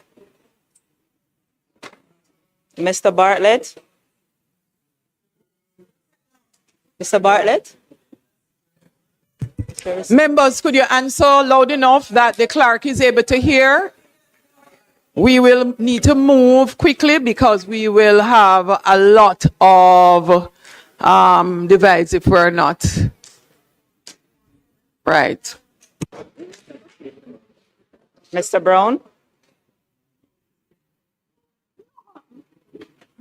Dr. Brownberg?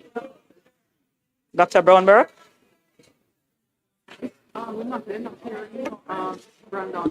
Mr. Buchanan? Mr. Bunting? Ms. Burchell? Dr. Campbell? Dr. Chang? Mr. Charles? Mr. Chuck? Mr. Clark? Mr. Cousins? Mr. Crawford? Miss Crawford? Miss Crawford? Mrs. Cuthbert Flynn? Miss Daly?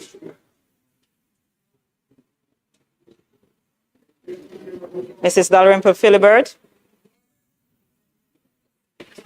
Dr. Dawes? Mr. Golden? Mr. Gordon? Miss Grange? Mr. Green? Miss Hamilton? Mr. Ailes? Mr. Hines? Dr. Onis? Mr. Ilton? Mr. Jackson? Miss Jess? Miss Jess? Miss Lee? Mrs. Marlene Malahou-Fort?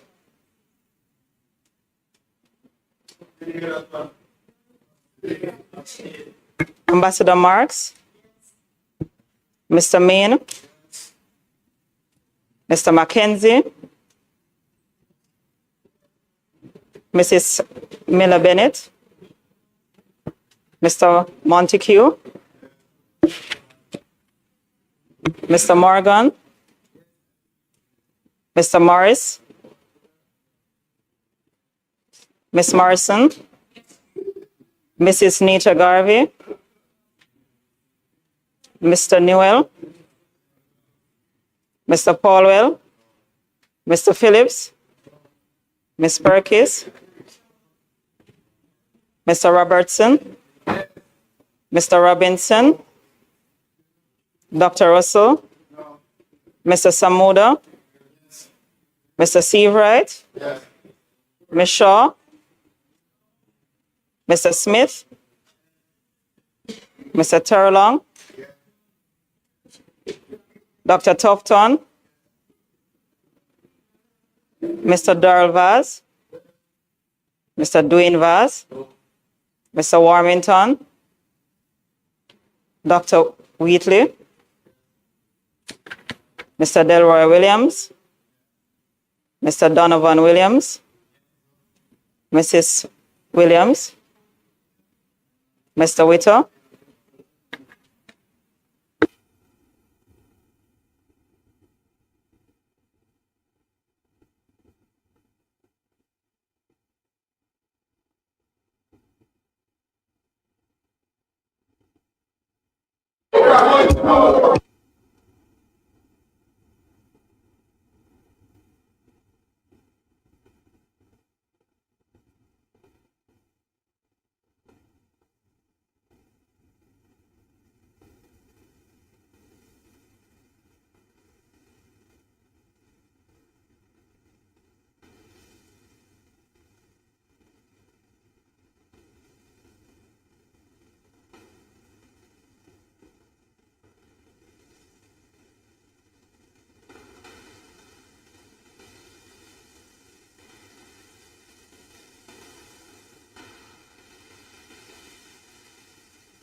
Members, ayes 31, nays 26, abstain 1, absent 4. It carries. So the amendment passes. Yeah. The new wording with the subject to affirmative resolution, when the minister read it, he put it in the wrong place. It needs to be the minister made by order subject to affirmative please read resolution. it again. Alter paragraph A of the definition of work. Read it again.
Members, we will continue. The count and tally is absolutely correct. The amendments passed based on the vote. I now put clause 2 as amended. Those in favor? Those against? The ayes have it. Madam Chairman, I would like to make a marginal, in the margin, a change in clause 3 where we're going to delete the words "the," and I would like to put clause 3. Opposition leader.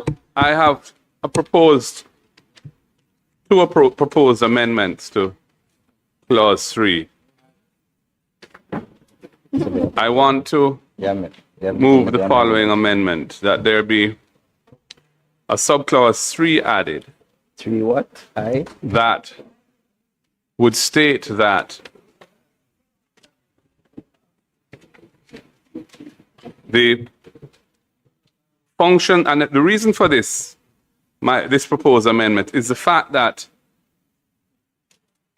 in clause 25 of the bill, where it speaks to designating these strategic investment projects, these designated strategic investment projects, one of the criteria for doing so is that the project contributes to the achievement of the purposes of the Act.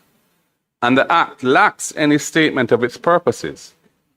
So I wish to make that clear by adding a subsection 3 to the clause 3 that would say the purposes of this Act are to establish a statutory framework, and I'm taking this language from the Memorandum of Objects and Reasons. So it would say, the purposes of this Act are to establish a statutory framework, for the efficient, coordinated, and transparent management of extraordinary time-bound reconstruction and resilience efforts to focus on building back better to withstand future climatic and geophysical events. B, to create a more robust, climate-resilient infrastructure, encouraging better land use planning. C, to expedite private and public-private investment in priority sectors that address the structural economic vulnerabilities arising due to climate-related disasters. And D, to enable growth and diversification of Jamaica's economic base. Those are all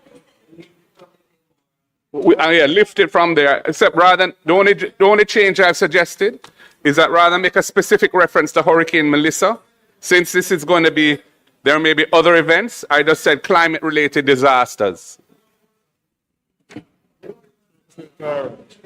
That's reasonable.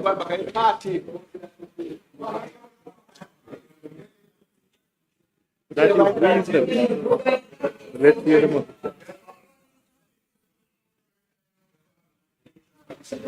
Opposition leader, are you finished? I am finished for that, yeah. You may go ahead. All I would say is that that exact suggestion was a matter that was contemplated in deep detail with the legal advisors of the government, and we were advised not to pursue that route. I wish to put clause 3. Members, those in favor? Those against? Divide. Go ahead. Go ahead, opposition leader. The Memorandum of Objects and Reasons is strictly speaking not part of the legislation. It's attached to a bill to guide the House. But when the Act passes and it's printed in the revised laws of Jamaica, you will not see it. So this is why it is important, given that there's a specific reference, as I've said in clause 25, to the purposes of the Act, that those purposes should be manifest when you read the Act. Whatever the legal advisors to the government may say, this is a lacuna, a gap, and it's a serious omission. Yes.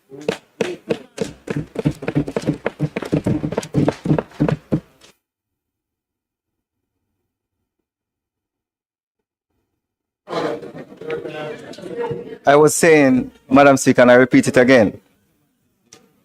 We had a discussion both at legislative committee and otherwise about this exact matter that the member is raising, and we have been advised that this is not something that we should transport from the objects and reasons and put into the bill, as it is not necessary.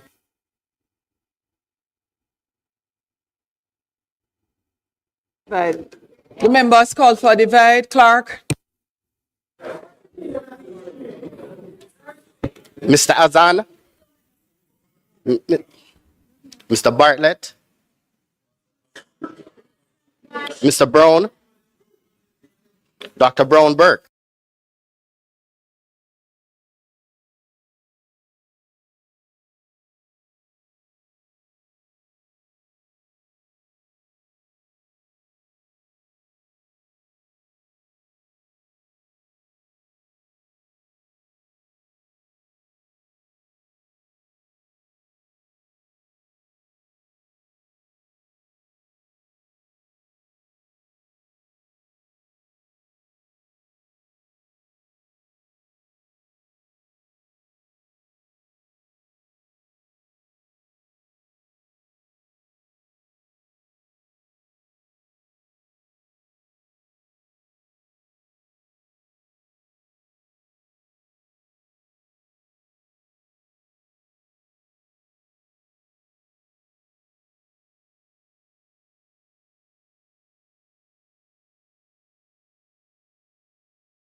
Mr. Jackson, Miss Jess, Miss Lee,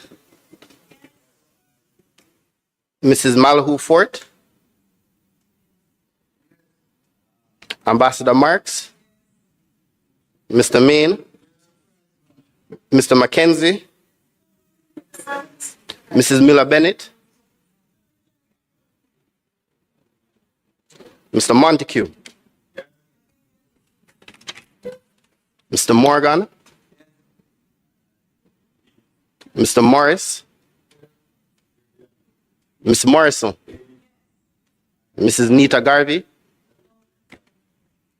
Mr. Newell, Mr. Paulwell, Mr. Phillips, Mr. Phillips, Ms. Perkis, Mr. Robertson, Mr. Robinson, Dr. Russell, Mr. Samuda, Mr. Seabright, Ms. Shaw, Mr. Smith, Mr. Terrelong, Dr. Tufton, Mr. Darrell Vaz, Mr. Dwayne Vaz, Mr. Warmington, Dr. Wheatley, Mr. Williams Delroy, Mr. Donovan Williams, Mrs. Fable Williams, and Mr. Witter. Thank you. The clause carries. Clause 3 with a vote tally of 32 ayes, 27 nays, and 3 persons being absent. Minister, clause 4. I wish to make a marginal correction in the marginal note to the clause, delete the word "the," and then I wish to put clause 4. Madam Chair. Opposition leader. Madam Chair, I have a question and a proposed amendment. My question is for the Prime Minister. Where there are references in 4 to projects, first of all, it talks about the authority being responsible for the administration of this act, including the preparation, implementation, and oversight of national reconstruction and resilience projects. And then there are several references in the lettered paragraphs to the word projects on its own.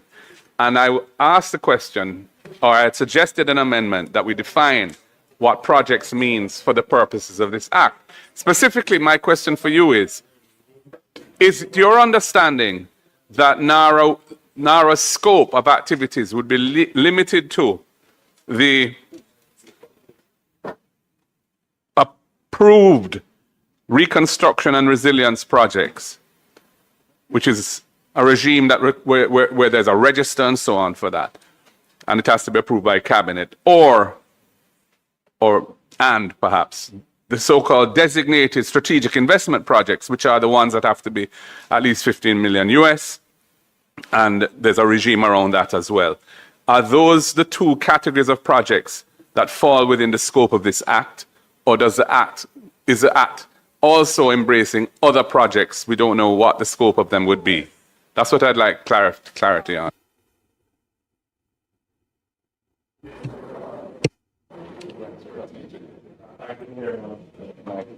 Thank you, Chairman. Let me see if I can bring some clarity to the question raised by the Leader of the Opposition.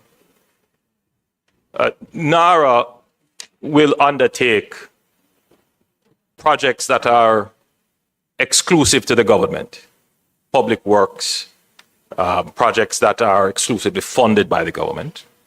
NARA will also undertake projects that could be considered public-private partnerships.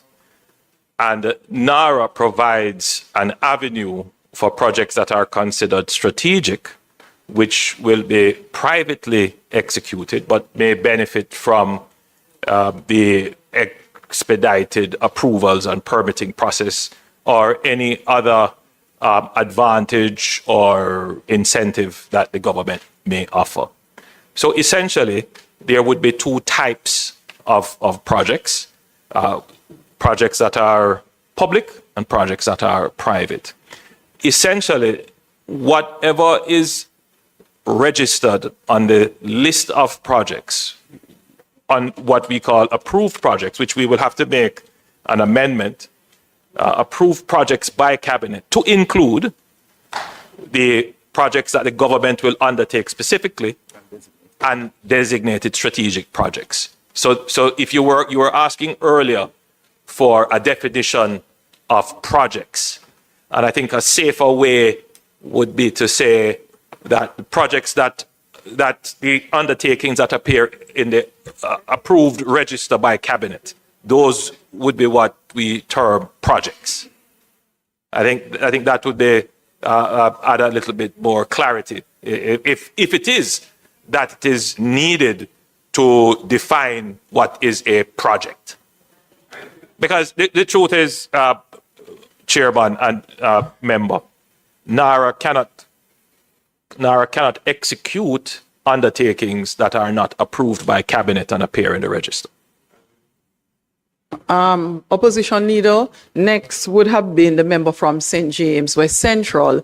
Member from St. James West Central, I believe the Opposition Leader would like to do a follow-up in respect of his question. Would you be so kind as to permit?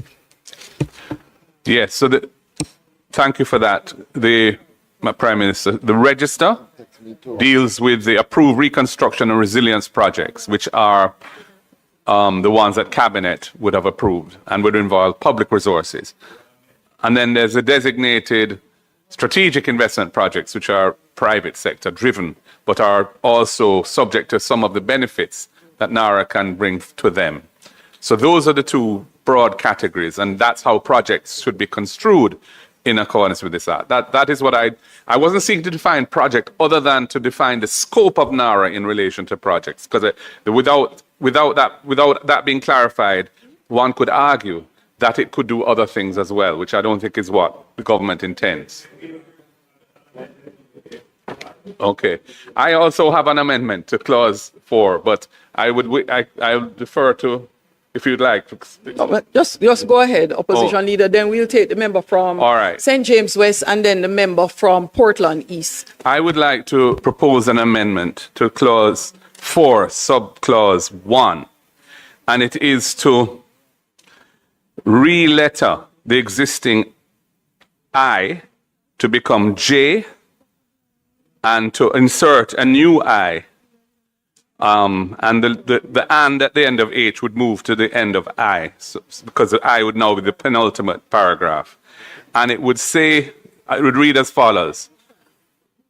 And this is reading from the opening words, what the drafters call the chapeau, the things that the authority shall do or shall not do.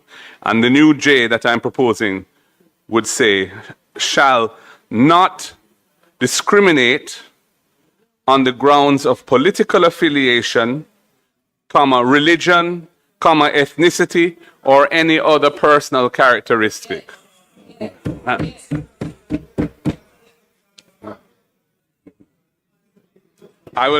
read it Opposition again. Leader. Huh? Oh, not finished. No, Go ahead. I'll say it again. J would read, and the word shall precedes it. J, not discriminate on the grounds of political affiliation, religion, ethnicity, or any other personal characteristic. Gender.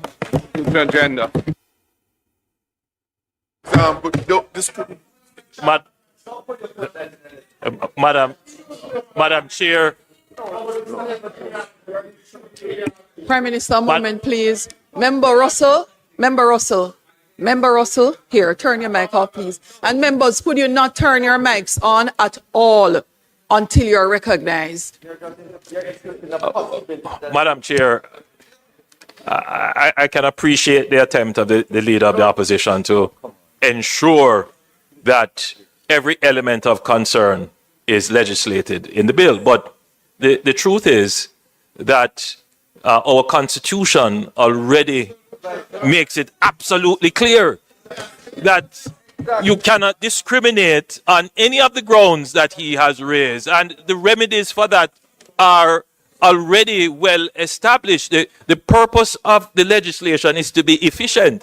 I can understand you want to make sure that everything is, but I think the leader of the opposition is going a bit too far and being very redundant in some of the things being proposed. Madam Speaker, Opposition Leader. I'm mindful of the fact that Section 18, Clause 18, says that programs for reconstruction and resilience, those are NARA's programs that it develops and so on, have to identify all relevant persons involved and their respective roles in the delivery of the program. That has to go to Cabinet as a submission. And that augments the concern that I have as to the potential for political victimization in how NARA operates, because it's a creature of the executive. And we all know on this side, and I dare say that side would have felt this way in the past as well, when they were not in government, that political victimization is real and is a major concern for persons who are politically involved, especially at the grassroots level, but also professionals and business people. And that is why I have proposed that amendment. Thanks, Opposition Leader. Next is the member from St. James West Central.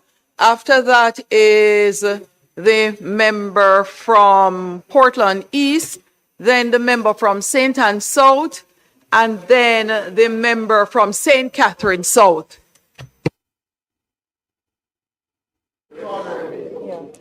Thank you, Madam Chair. Seeking some clarification. The reference to cause projects, programs, and plans to include standards, specifications, and requirement. This is at clause 4.1f, as whether the intention is to have new standards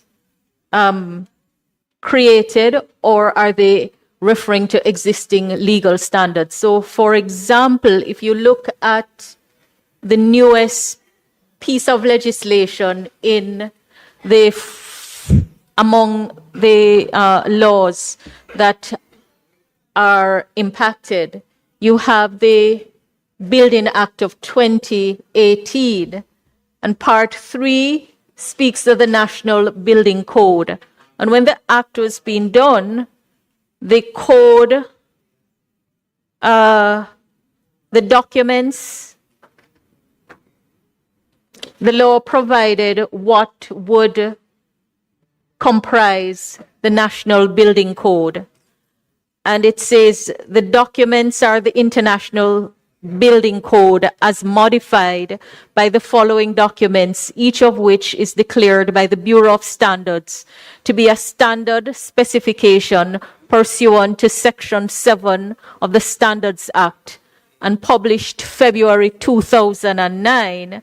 That is to say, Jamaica Standards, Jamaica Application Document for the International Existing Building Code, Jamaica Standard, Jamaica Application Document for International Building Code, Jamaica Standard, Jamaica Application Document for the International Residential Code Document, Jamaica Standard, Jamaica Application Document for the International Fire Code, Jamaica Standard, Jamaica Application Document for International Energy Conservation Code, Jamaica Standard, Jamaica Application Document for the International Plumbing Code, Jamaica Standard, Jamaica Application Document for the International Property Maintenance Code, Jamaica Standard, Jamaica Application Document for the International Mechanical Code, Jamaica Standard, Jamaica Application Document for the International Private Sewage Disposal Code,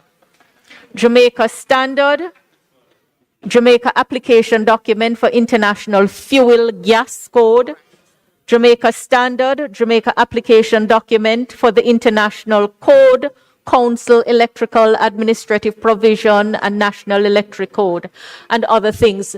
So we have legal standards which refer to international standards. And the question is whether the intention is to utilize the existing standards that are part of our law and which can be adapted, both adopted and adapted, or to introduce completely different standards not already part of the law or part of the system that we use for adoption and adaptation. That's the first question. The other question relates to how subclause 4 is drafted. So subclause 4 says the authority shall, if lawful and practicable, utilize existing capacity, resources,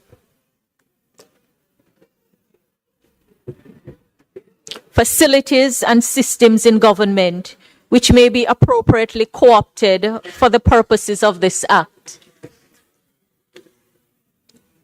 This is the only place if lawful is utilized, and it begs the question whether something that is not lawful can be had resort to in other place. I know it couldn't be the intention that you can resort to anything unlawful, but the way it is drafted here begs the question and calls for some clarification. So I would propose that since page 6, clause 4, subclause 4, the act shall, the authority shall, if lawful and practicable. I understand the practicable, but if you're saying if lawful, then it begs the question whether in other places it can resort to unlawful matters. And especially since the law is asking for such wide powers to amend other laws.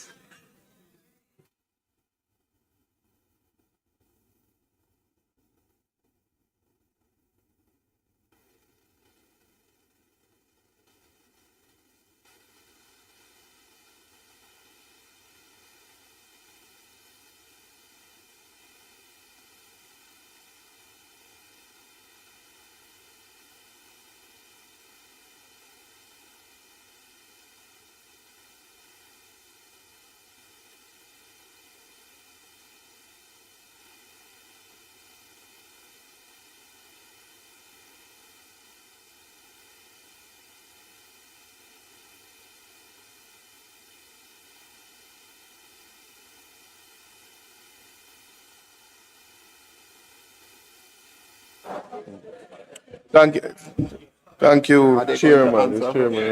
Right. Mr. Prime Minister, just seeking clarity for one thing. I know that the leader of opposition would have raised the issue of definition and projects.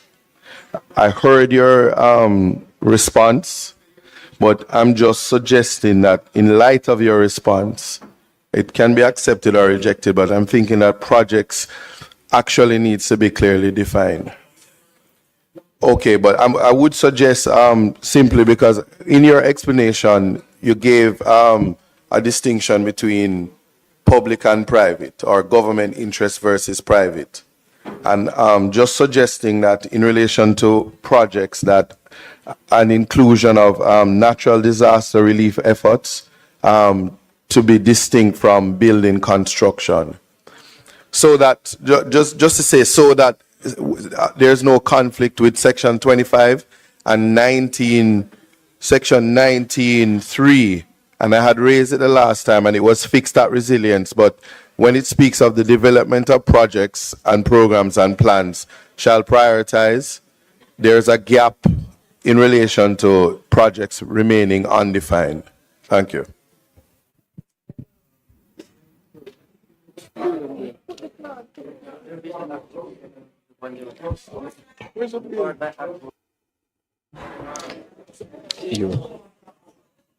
No.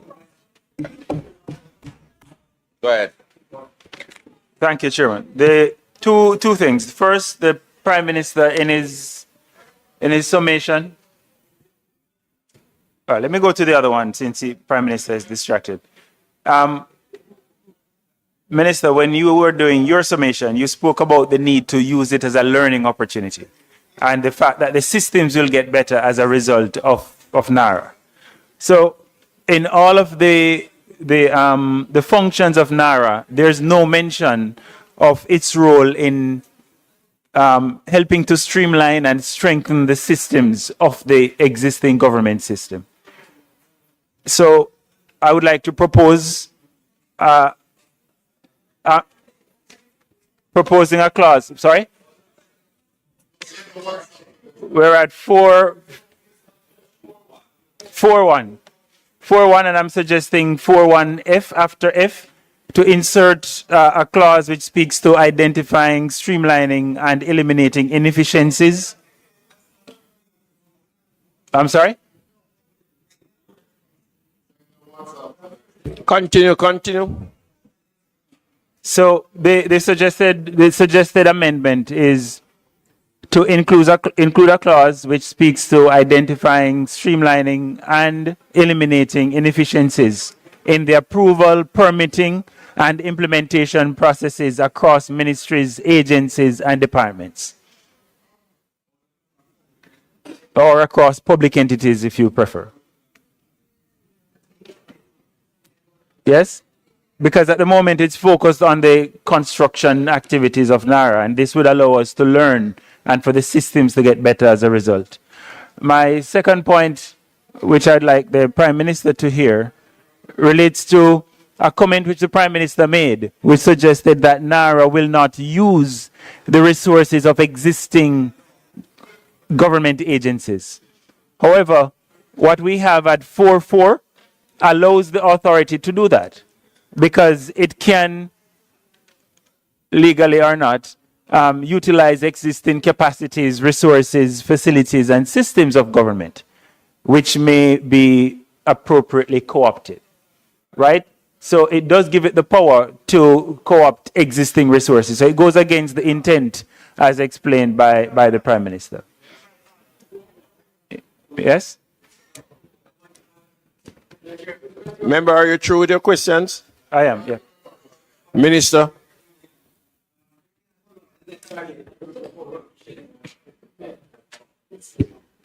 Thank you, Mr. Chairman. Mr. Chairman, I was looking at, I think that this is probably the most appropriate place if we were going to include mandatory environment impact assessment. I don't see it anywhere. No, I'm just asking. I didn't see it anywhere else, and I thought that this would be a good place for it. Did I miss it? Because if I didn't miss it, I think that it is important. No, even to say we're necessary. I mean, I'd like to know that we are, in fact, protecting the environment and that we are making sure that these kind of T's are crossed and I's dotted in this regard.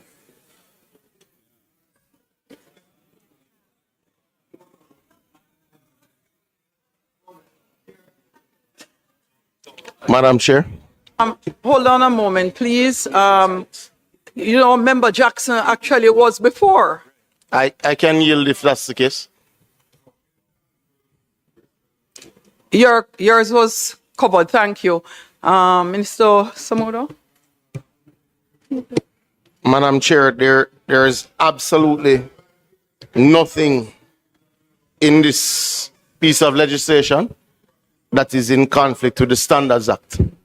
And to the best of my knowledge, I'm the only person in this house on either side that has sat as chair of the Standards Council. So I can say so with a fair degree of comfort, because literally this is an unnecessary point. So, Madam Chair, I would encourage you as a former chair of the Standards Council. I don't believe the member from East Kingston chaired it. I know you'd have appointed chairs. I don't believe the member from Western St. Andrew would have chaired the Standards Council, though you'd have appointed members. Correct? I can assure you, the Standards Council and its legislative remit is not in question in this particular matter. And I would encourage you, Madam Chair, to put this matter to a vote, because it is not in contravention of anything related to the Bureau of Standards. And I am certain of that. So please put it to a vote, Madam Chair. Thank you very much, Madam Chair. I just want to respond in short. One, we cannot use NARA as a catch-all for all issues of efficiency. To the member from St. Anne, and the Minister Samuda would have responded to the matter related to 4F. And I just want to say that it will be in accordance with the existing laws of Jamaica. I don't think there is anything else for me to respond to. Can we put the matter to a vote, please?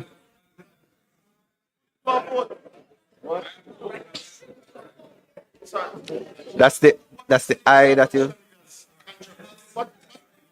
Yeah, but the Prime Minister has already addressed it. With the Constitution of Jamaica, the Charter of Fundamental Rights and Freedoms, it's not the same thing.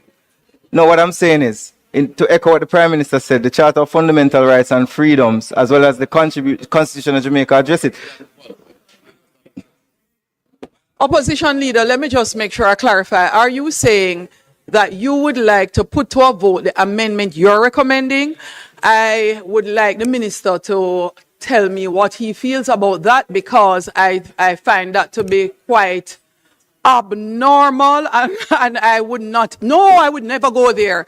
What we put to a vote in the House are the amendments clause by clause being referred to the House by the minister piloting the bill, and hold on, opposition leader, and where there are differences in views, as in the case where you are of the view that you would like to have a vote on your amendment, that is done through the process of a divide if you are not in a position to support the clause.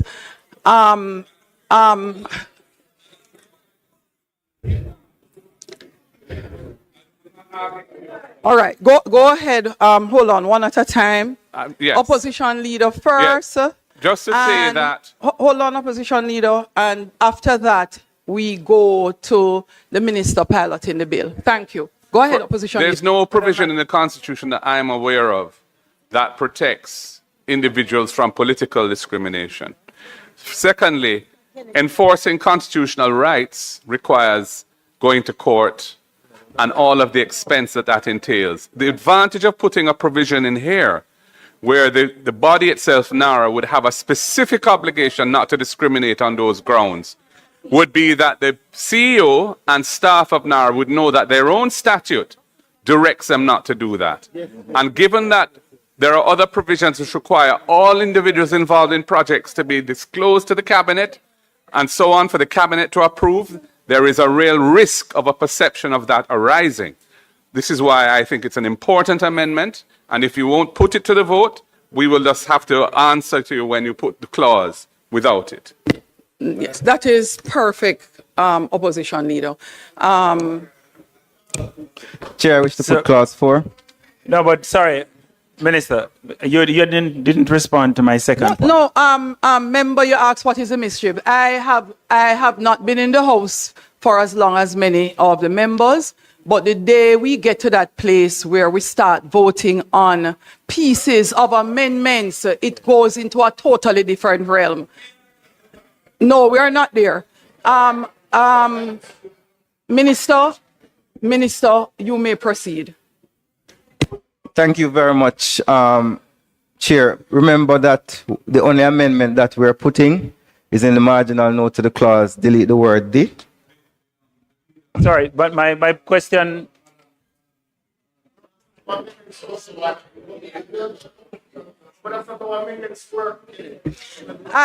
I am putting clause 4 with the amendment. I am putting the amendment to clause 4.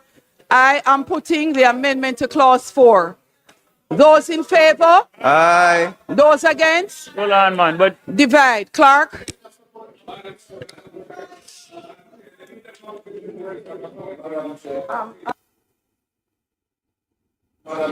Please carry.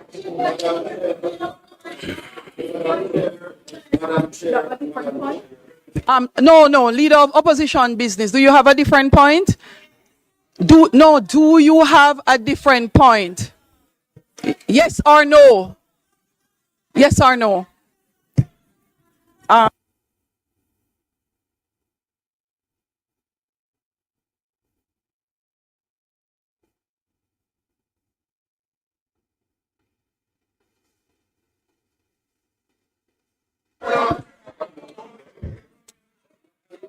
Mr. Azan?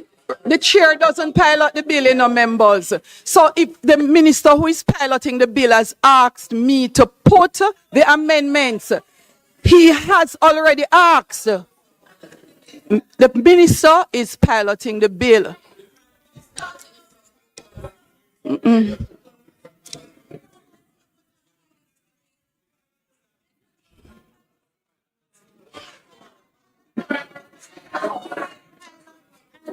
Thank you. Thank you very much. Members. Yes, Madam Chair, the simple point I wish to put and to make is that any member, any one of us, can propose an amendment to any section in committee That's of not the bill. in question. And Opposition business. Madam, that's not Madam, in Madam Chair, in contention. Madam Chair, That's not in your contention. role is really to allow the members to speak. No, I take offense to that. No. Leader of opposition business. If you do note, the chair has allowed for amendments to be proposed. The amendments are proposed. I am saying to you, leader of opposition business, that to start an exercise where we are voting on the proposed amendment of any member is out of the norm. What we vote on is the amendment that is being put forward by the person piloting the bill. And all members of the House have the opportunity to vote yea, nay, to call a divide and vote accordingly. Minister? Just on a point of clarification, Chairman. The leader of the opposition pointed out that he's not aware of anywhere in the Constitution that speaks to discrimination on the basis of one's politics.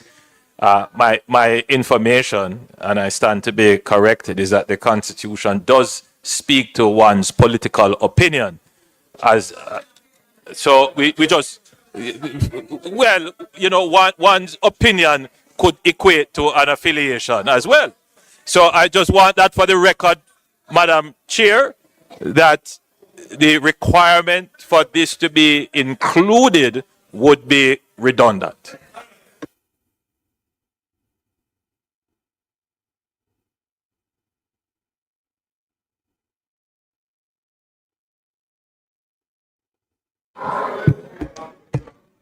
Chair, can we have Put your mic on.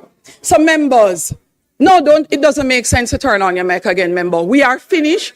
The person who is piloting the bill, for your understanding, has already indicated that we should put the clause as he is putting forward.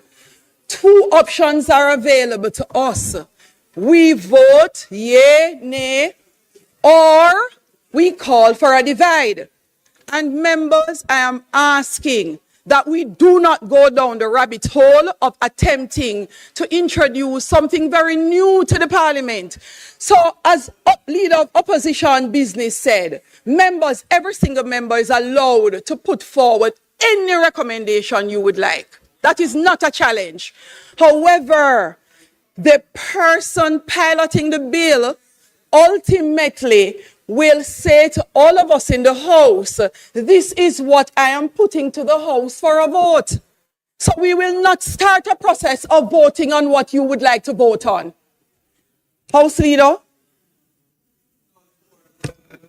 Chair, we already put the clause with the amendment that we noted, which is in the marginal note House to the Leader. clause, delete the word "the," and I'm asking you to put that clause.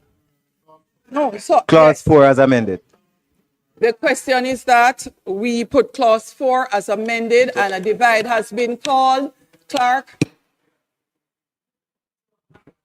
Mr. Azan, Mr. Bartlett, Mr. Brown, Dr. Brown Burke, Mr. Buchanan, Mr. Bunting, Ms. Burchell, Dr. Campbell, Dr. Chang, Mr. Charles Jr.,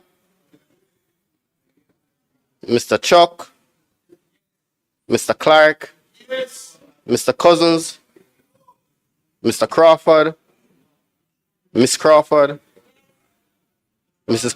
Cuthbert Flynn, Miss Daly, Mrs. Dalrymple Philibert, Dr. Dawes, Mr. Golden, Mr. Gordon,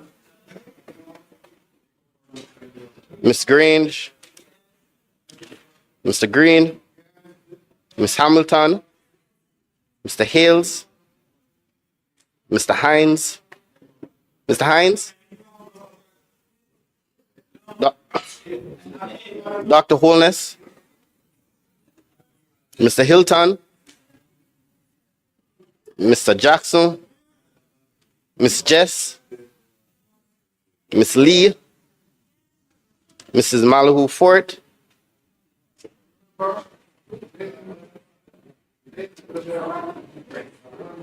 Mrs. Malahu Fort,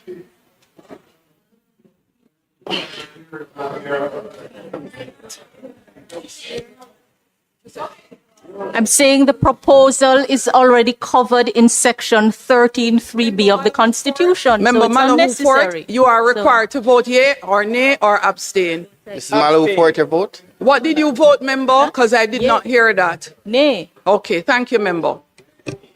Go ahead.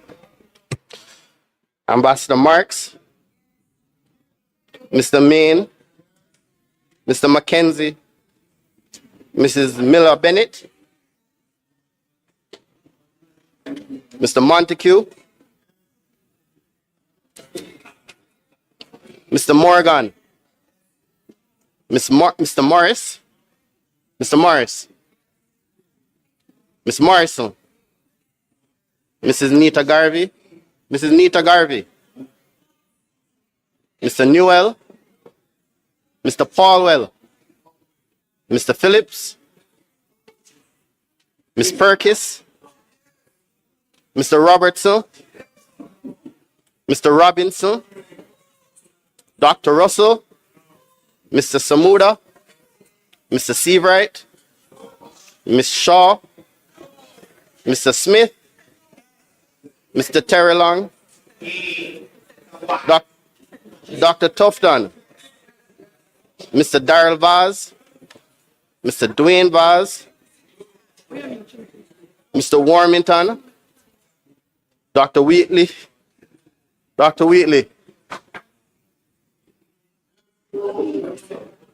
Mr. Delroy Williams, Mr. Donovan Williams, Mrs. Favor Williams, and Mr. Witter.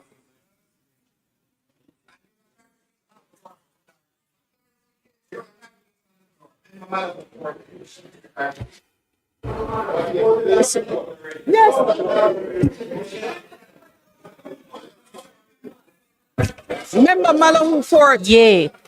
Yay. Yay is my vote. I. Yay. Yes. Look here, members. Member Malahoo Fort. There's only one chairman, you know. One. No, that's the rule. Please, follow the rule. I asked what was the vote of the member. No, I couldn't hear her. I heard the member beside her answer for her. She said something about... You can pull it. Member Malahoo Fort, what was your vote? Yes. Yes. Yeah.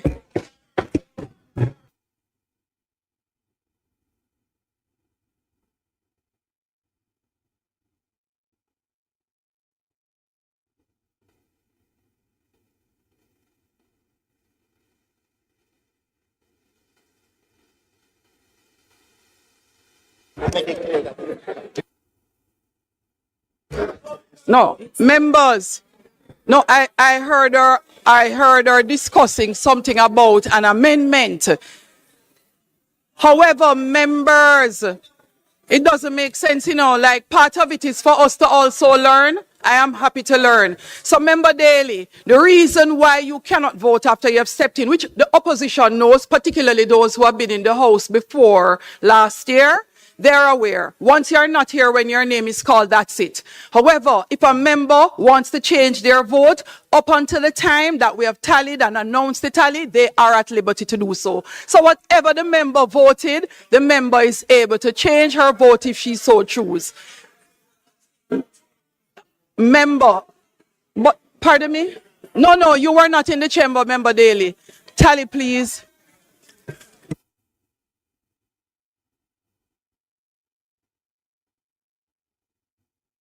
Hold on. Member Charles, Chairman, what is it, sir?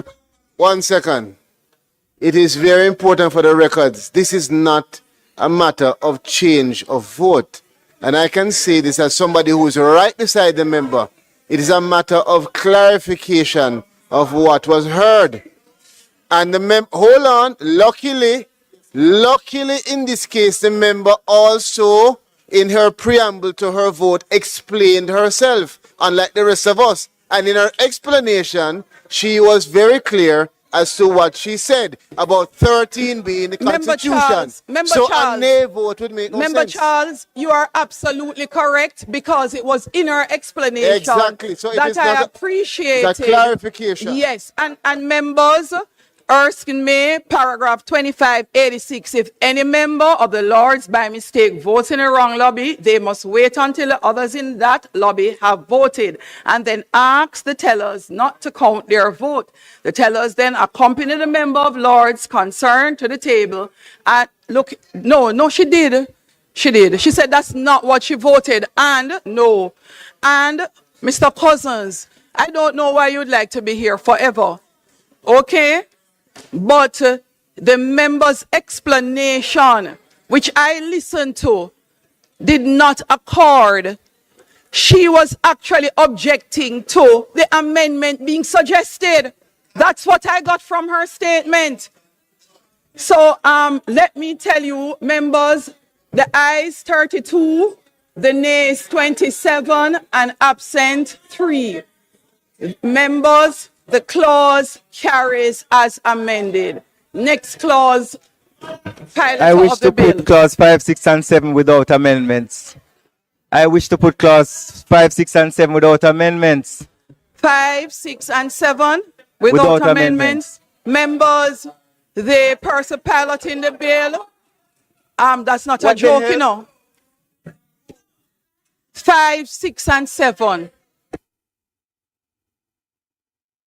Oh, you don't ever do that, member. Marshall, please. Angela Brown Burke, I name you. Outside. Marshall, go for her. Angela Brown Burke. Members, I name Angela Brown Burke and ask that she be removed from the chamber. Those in favor? Those against, the ayes have it. Member outside.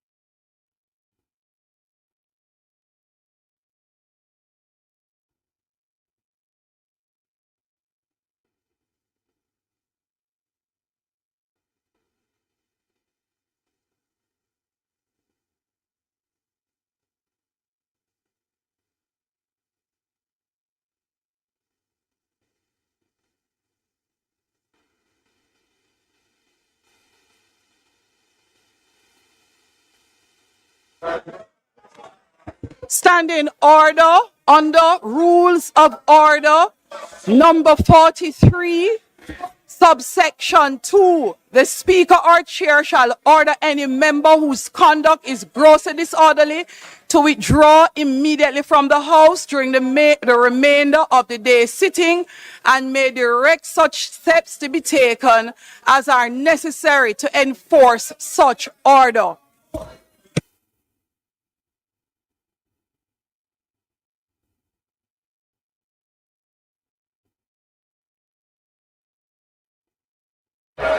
Member Angela Brown Burke, member.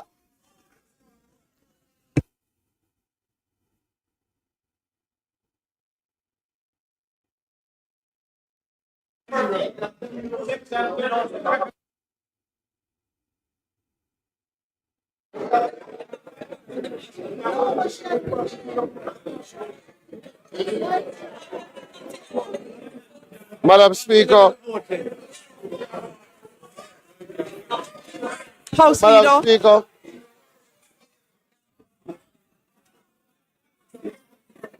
Madam Speaker, I hereby move.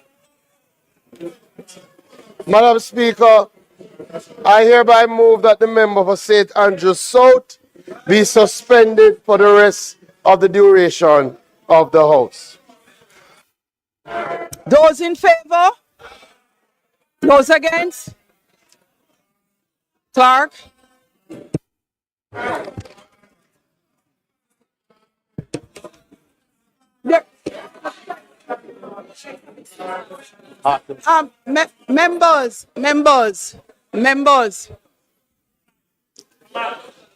Members.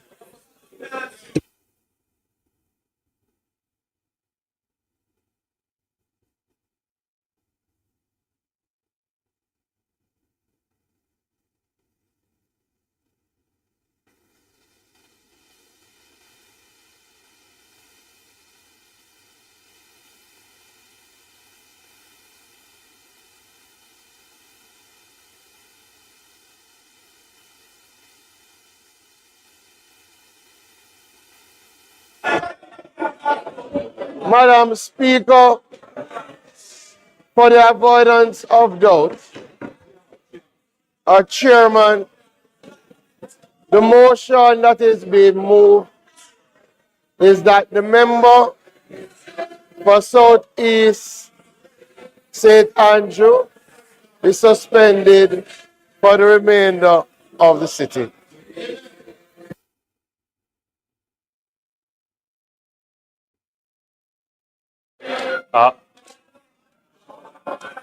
Members, Madam Marshall, could you please remove Madam the member Chairman. immediately? Immediately remove the member. You are instructed to please immediately remove the member from the House.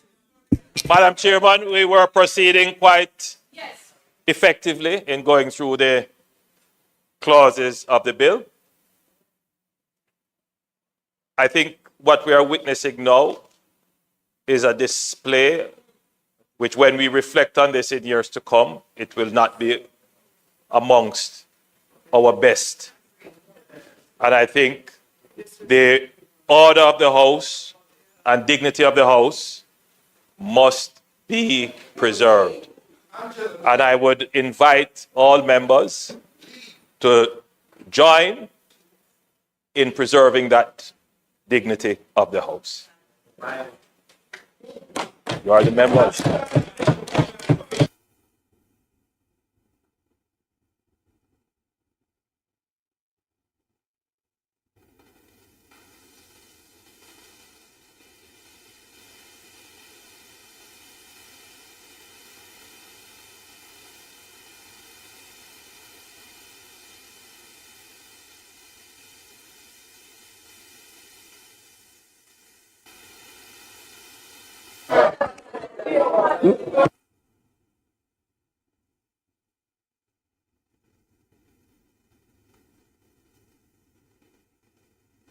Please follow the rules of the House, members.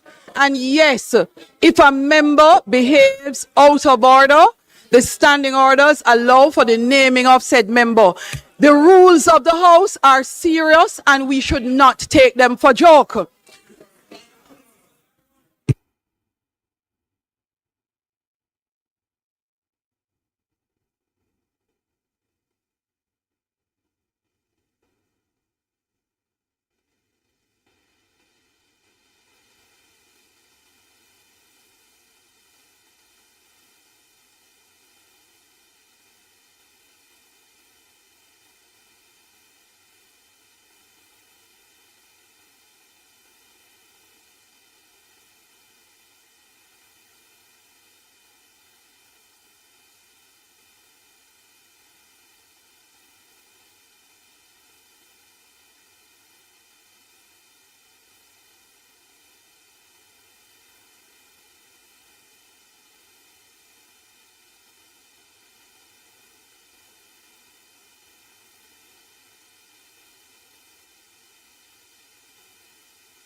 Marshall,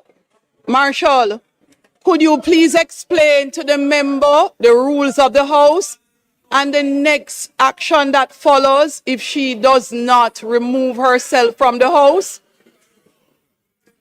Please explain, based on the rules of the House, what happens next. Let me expect no. If she does not follow the rules, she will be suspended.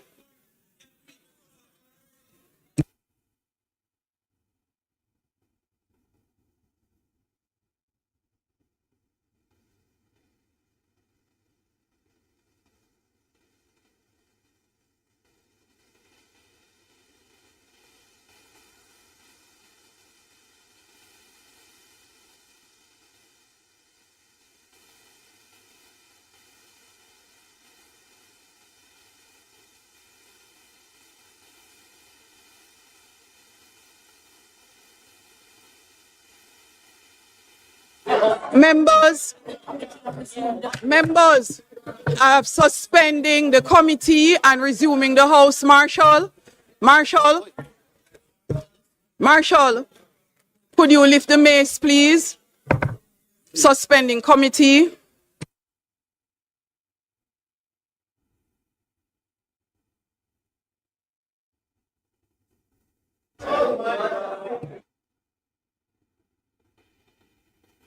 Marshall, could you raise the mace? Marshall, whether they're seated or not, raise the mace. That's the instruction. Members, we are back in the House.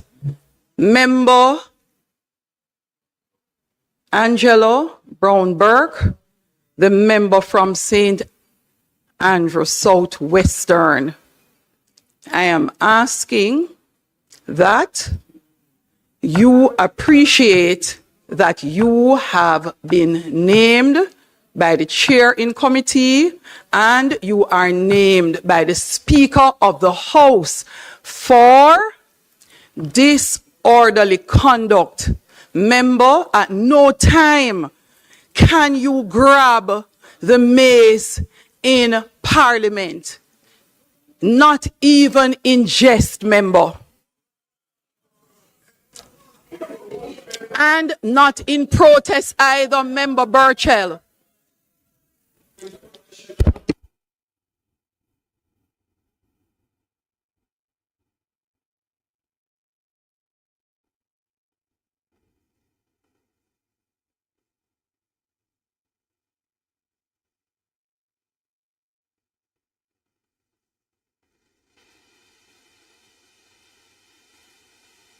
Members, member, do not leave. Member, do not leave. None of you.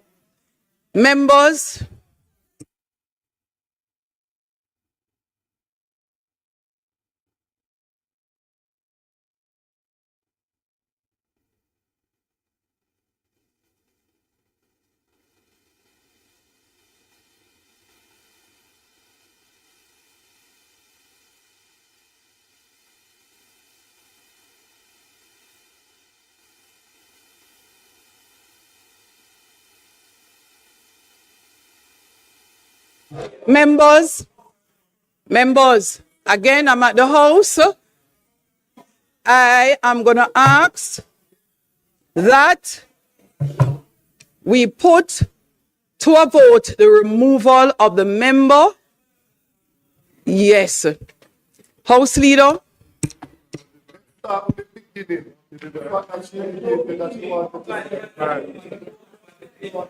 Southeast or southwest? Southwest. Madam Speaker, in accordance with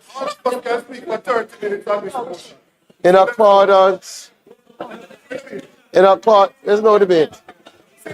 In accordance with Standing Order 43-4, I move that the member for St. Andrew Southwest, St. Andrew Southwest, be suspended for the duration of the rest of the sitting of the House.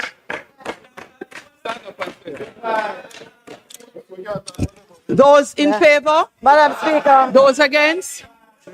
Those against? No, that's not allowed. Those against? Those against?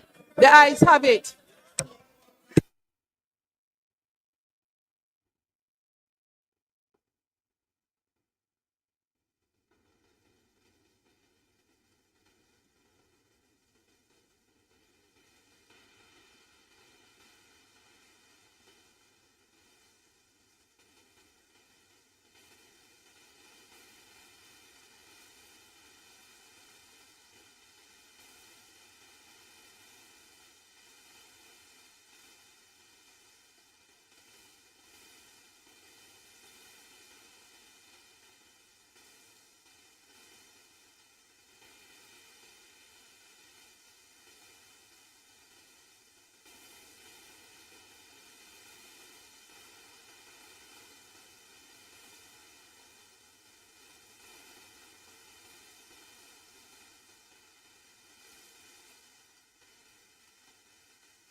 Members, I'm going to suspend the sitting of the House for 5 minutes.